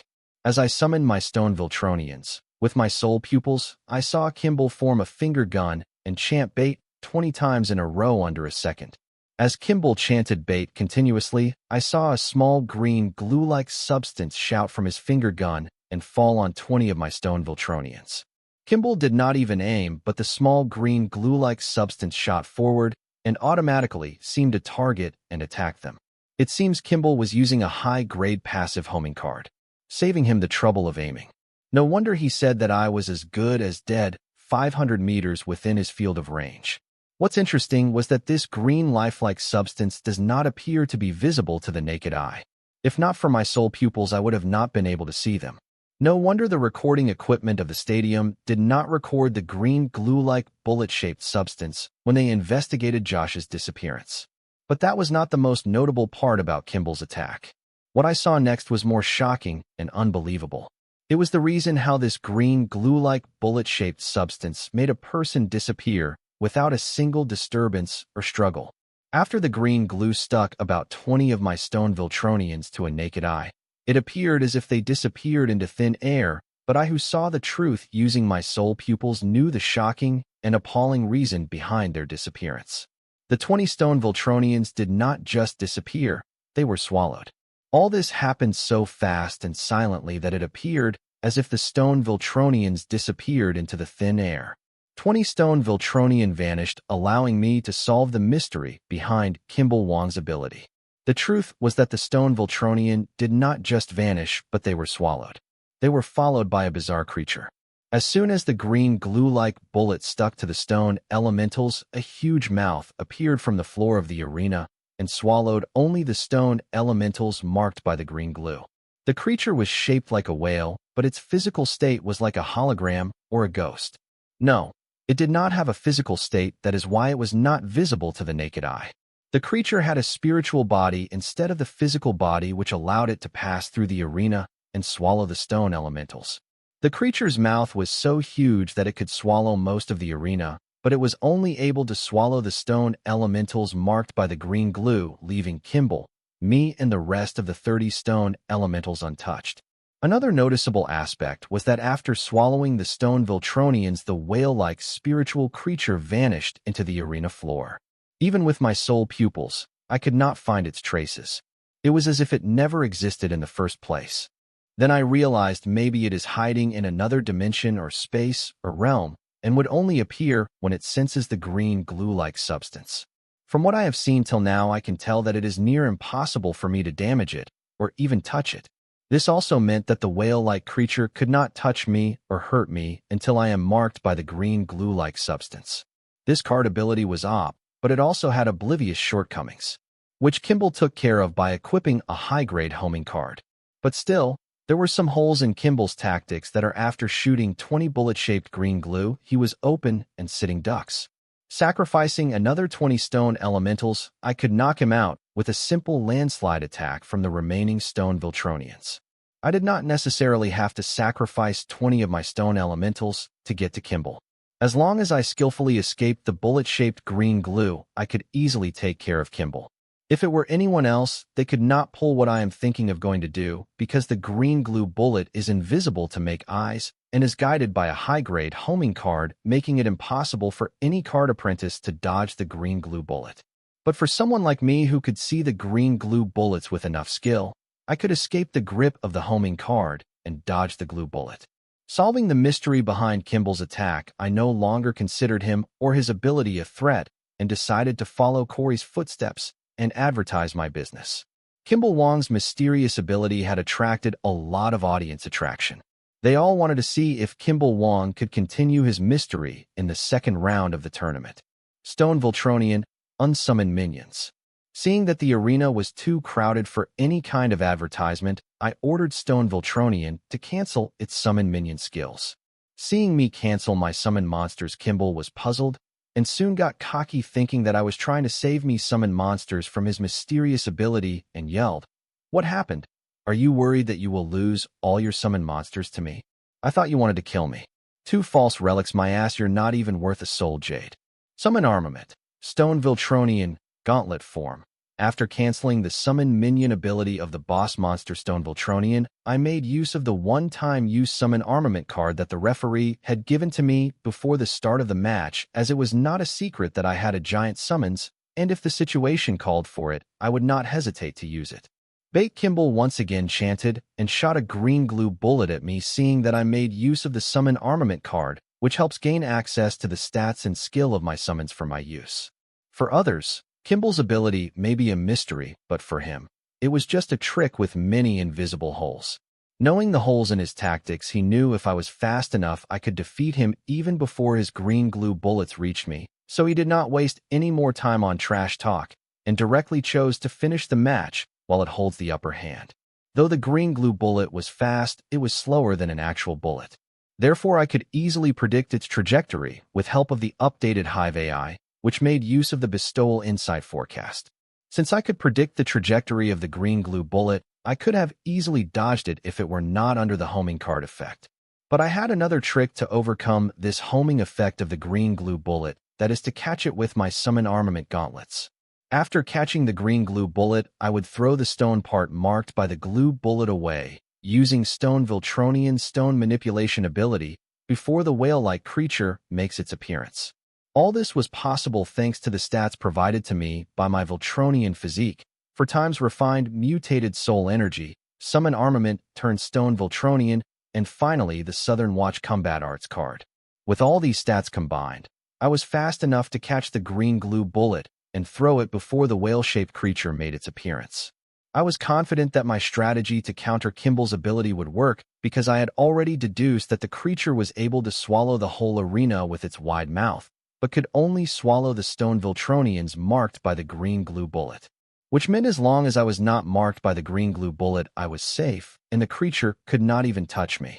Catching the green glue bullet with my gauntlet-covered hand, I made use of the stone multiplication ability of the summon armament and shaped the marked part of the stone into a ball and threw it high up in the air. Just then a huge creature invisible to the naked eye leapt out of the arena floor and swallowed the ball up high in the sky. Finally, I was able to see the full body of the whale-like creature. It was a whale, except it lacked a physical body and was able to swim in space and vanish into another dimension using physical objects as its medium. This is the reason why I threw the stone ball marked by the green glue bullet up high in the sky, so that I could see the creature's complete bizarre body. Turns out the creature was just a whale lacking a physical body and with some amazing abilities. After swallowing the stone ball, the whale did not vanish into thin air. Instead, it fell on the arena floor and swam underground, vanishing into whatever dimension it came from.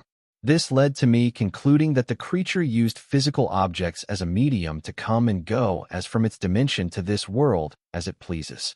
Thankfully, the rules that made it overpowered also constrained it, otherwise it would also be registered as Calamity along with Dungeon Calamity Seed.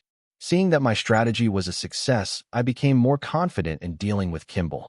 "What FAQ did you just do?" Kimball yelled at me. It seems he was also able to see the creature. His face had turned pale, seeing the complete body of the creature up close. Panicked, Kimball chanted bait another 20 times in a row, locking me as the target. Bait, bait, bait, bait, dash. I saw 20 green glue bullets heading towards me simultaneously, but I did not panic. Instead, I made use of stone manipulation and summoned a huge stone dome to cover me. I made sure that the stone dome had a large space inside it such that I would not be swallowed by the creature as collateral damage. Unable to find me, the 20 green glue bullets landed on the stone dome, and soon a huge mouth surfaced from the arena floor and swallowed the stone dome. I deactivated the soul pupils to save my eyes from seeing the disgusting interior of the creature's mouth. Using a shield-type card against Kimball's green glue bullet was not an option because the green glue would stick to the shield, and the shield would be a connection to the card apprentice physically or through soul energy, giving the creature access to swallow the card apprentice. There I cut my soul energy connections with stone manipulation after throwing the stone ball and summoning the stone dome.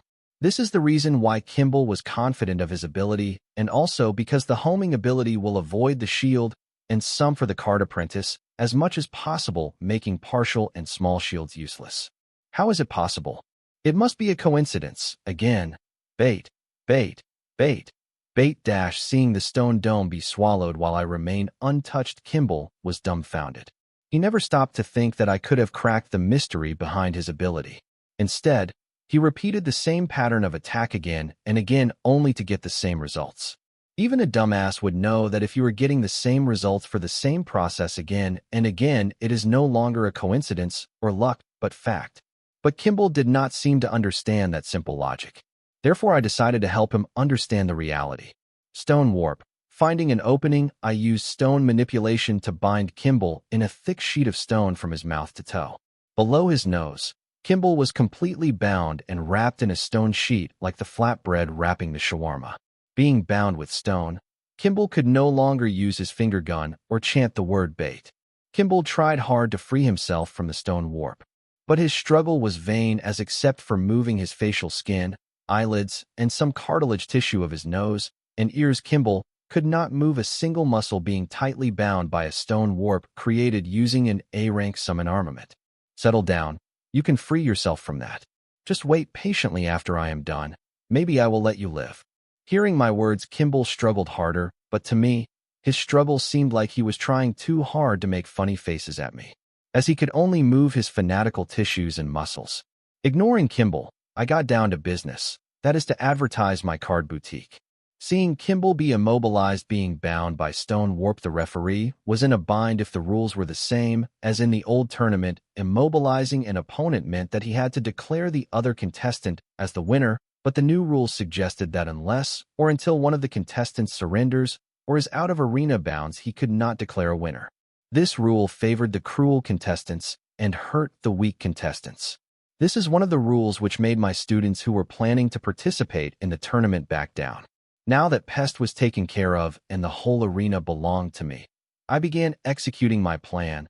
Turning to the audience, I shouted, enhancing my voice with the soul power. Ladies and gentlemen, my name is Dalton Wyatt, a golden grade card creationist. I address you to showcase my new creation, Nanomorpher. Many people may have already guessed that I am a golden grimoire holder, so I no longer hide the grade of my grimoire.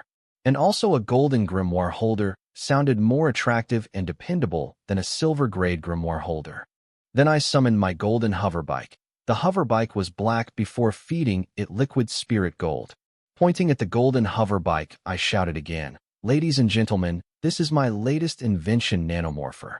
It looks like your average hoverbike, but once you transform it to its second form, it turns into a hovering golem. Ladies and gentlemen, I introduce to you the one and only of its kind Nanomorpher. With my command, the Nanomorpher transformed into a golem. I could hear the ambience gasp as he saw the golden hoverbike turn into a golem with only its upper body while its lower body is made of a floater module. The golden golem then hovered in the arena area following my instructions. I asked it to transform between hoverbike and golem during flight to show the audience how dependable my card was. Dear customers, please visit my online card boutique in the Grimoire network for further information. Card Boutique has served many VIP clients and also has a successful apprentice who has opened a card studio of her own. Yes, people, you heard me right. Our boutique's employee has opened her card studio, and that fortunate employee is none other than Ms. Corey Bright. To add some credibility to my card boutique, I made use of Corey's name. It was okay since I did not lie. In getting on the hover bike from Nanomorpher, I roamed the arena and further added that, ladies and gentlemen, Nanomorpher is my creation and you cannot find others of its kind in another market. If you are interested in becoming a proud owner of a custom Nanomorpher, please visit Association Guild Mall Warehouse, number 234. Dear customers, not just a Nanomorpher, my services are available for the creation of any form of custom active, passive, item, and origin card. Please check out my works at my online shop. And please take note, prices of service are negotiable. Done with advertising my card boutique, I turned my attention to the stone-wrapped Kimball, who seemed to have given up on struggling and accepted his loss. Seeing that I still had 4 more minutes till the time limit of the duel, I decided to play with him a bit. Now what do I do with you? Should I kill you or just let you go? Kimball glared at me with fierce hatred-filled eyes. It seems he still has not learned his place. I used stone manipulation to strengthen the constraint of the stone wrap. Just a little, and Kimball's face turned red. His eyes looked like they were about to pop. Then suddenly, I remembered Vivian saying that the Circle had arranged an auction to sell the quota for who gets to fight me first. Since they can organize an auction for my life, then so could I. Turning to the audience, I shouted with my soul energy-strengthened voice, "Wong family, and its competitors, listen up. During this last 4 minutes of the duel, I would like to conduct an auction for the life of the Wong family genius, Kimball Wong. Let the highest bidder decide this genius's fate." Yes, you heard precisely, folks. I am conducting an auction for this Wong family genius's life. Let's start the bid with 500 soul jades with a minimum raise limit of 100 soul jades. Here's how the auction will work. If the Wong family transfers 500 soul jades to my bank account before 10 hours, 26 minutes, and 30 seconds, then I will not kill Kimball. But if someone bids 600 soul jade, then I will kill Kimball Wong at 10 hours, 26 minutes, and 30 seconds. The highest bid will decide Kimball Wong's life in the next 4 minutes. Do not worry, I will be announcing every bid so that you can make a sound bid. I explained the process of bidding to the audience, but actually, all I wanted to do was extract as many soul jades from the Wong family I can get. The bidding process was flawed, as except for the Wong family, I could not control other bidders to pay up the bid, as I was restricted by time. Since I controlled the death of Kimball, I could control the Wong family into transferring the bid soul jades to my bank account before the duel reaches its time limit. But I same was not true of other bidders. Soon a notification sounded from my grimoire. As accepted, the notification was from my bank. Mr. Liam Wong has transferred 1,000 soul jades to your Lion King National Bank account ending with XXXX. The Wong family scanned my QR code from the arena video, which helped them get my bank account information. They not only met my expectations, but also added an extra 500 soul jades surprise for me. With Kimball's ability, he can easily defeat a few enemies above his realm without any difficulty, and any family would treat him as an asset. But this also made him a target of the Wong family competitors, who would not mind spending some soul jades to end the future troubles. Soon a bunch of notifications sounded from my grimoire. But the most credible one was, Anonymous has transferred 1,500 soul jades to your Lion King National Bank account ending with XXXX. The anonymous person bid 3 times the starting bid. But what surprised me was that this person was so eager that he directly transferred soul jades to my account, unlike the other anonymous people who only sent me bid messages. Message for unsaved contact. Read. Kill him, and I will transfer 5,000 soul jades to your bank account. Message for unsaved contact. Read. Hello, I am Kim Seo-jun, mother of Kim Ha-jun. I am not rich, but I am willing to give everything I own, including myself, in return for that bastard's life. That bastard killed my son-in-law and sexually abused my daughter. He vanished the corpses of my daughter and son-in-law, using his mysterious ability. The cops did not do a thing as they did not have a dead body to investigate. Please, I beg you, please kill him. Message for unsaved contact. Read. I will transfer 600 soul jades to your bank account. Kill that Wong family evil spawn. Message for unsaved contact. Read. Kill that bastard. I will transfer 2,000 soul jades to your bank account. Message for unsaved contact. Read. Hello. I, Janice Wheeler, am one of Kimball's victims. One unfortunate day, I met him at a club where he dragged me to a room and sexually abused me for 2 whole days. He has my videos and uses them to blackmail and sexual abuse me. I have nothing to offer to you in return except for my body. Every time I sleep, I have nightmares of him whispering in my ears. Don't worry, I will be quick, as he is about to sexually abuse me again. Message for unsaved contact. Read. Hi, big brother. I am Jamie Oliver. My mother was killed by that beast. Please kill him, and I will give you all my chocolates and sweets every day for the rest of my life. Message for unsaved contact. Read. Kill that beast. I will transfer 1,000 soul jades to your bank account. And soon on, people were spamming my grimoire message page section with unfaithful bids which they did not plan on paying. Someone even bid 10 times the starting bid through message. Does he take me for an idiot? Other than the spam messages, there were some messages from the victims of Kimball's lust. It seems this faker ruined many lives making use of his power and background. Anyways, ignoring the spam messages, I showed the plea messages from Kimball's victim and their family to him, and said, Man, look at these messages. Each one of them is begging me to kill you. It must be great to be born in a wealthy and powerful family, right? No matter how many crimes you commit, your family will always be there to clean up the mess after you. At such a young age, you have actively done so many criminal activities. Listing what crimes you have not done is easier than listing the crimes you have done and gotten away with, thanks to your family. Reading these messages makes me want to kill you right here and right now. But I want soul jades. What do I do? Ain't this a pickle? Hearing my words, Kimball's face paled with fright. Until now, he thought his family would save him no matter the cost, but now he was no longer so sure about it after hearing my monologue.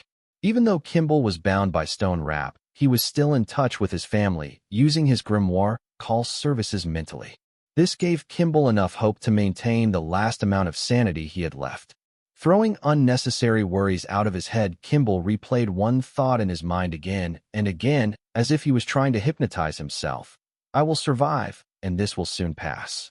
Later I will take care of all the itches in those messages one by one foot. Seeing that Kimball still had some fight and hope left in him, I restrained his grimoire, cutting his call with his family. Giving him a sneer, I whispered in his ears, I have already decided to kill you no matter how much money your family transfers. Do not worry, I will be quick. Hearing my words, Kimball, who had regained his calm, started struggling once again, but except for his facial tissues, eyeballs and ears, he could not move a thing.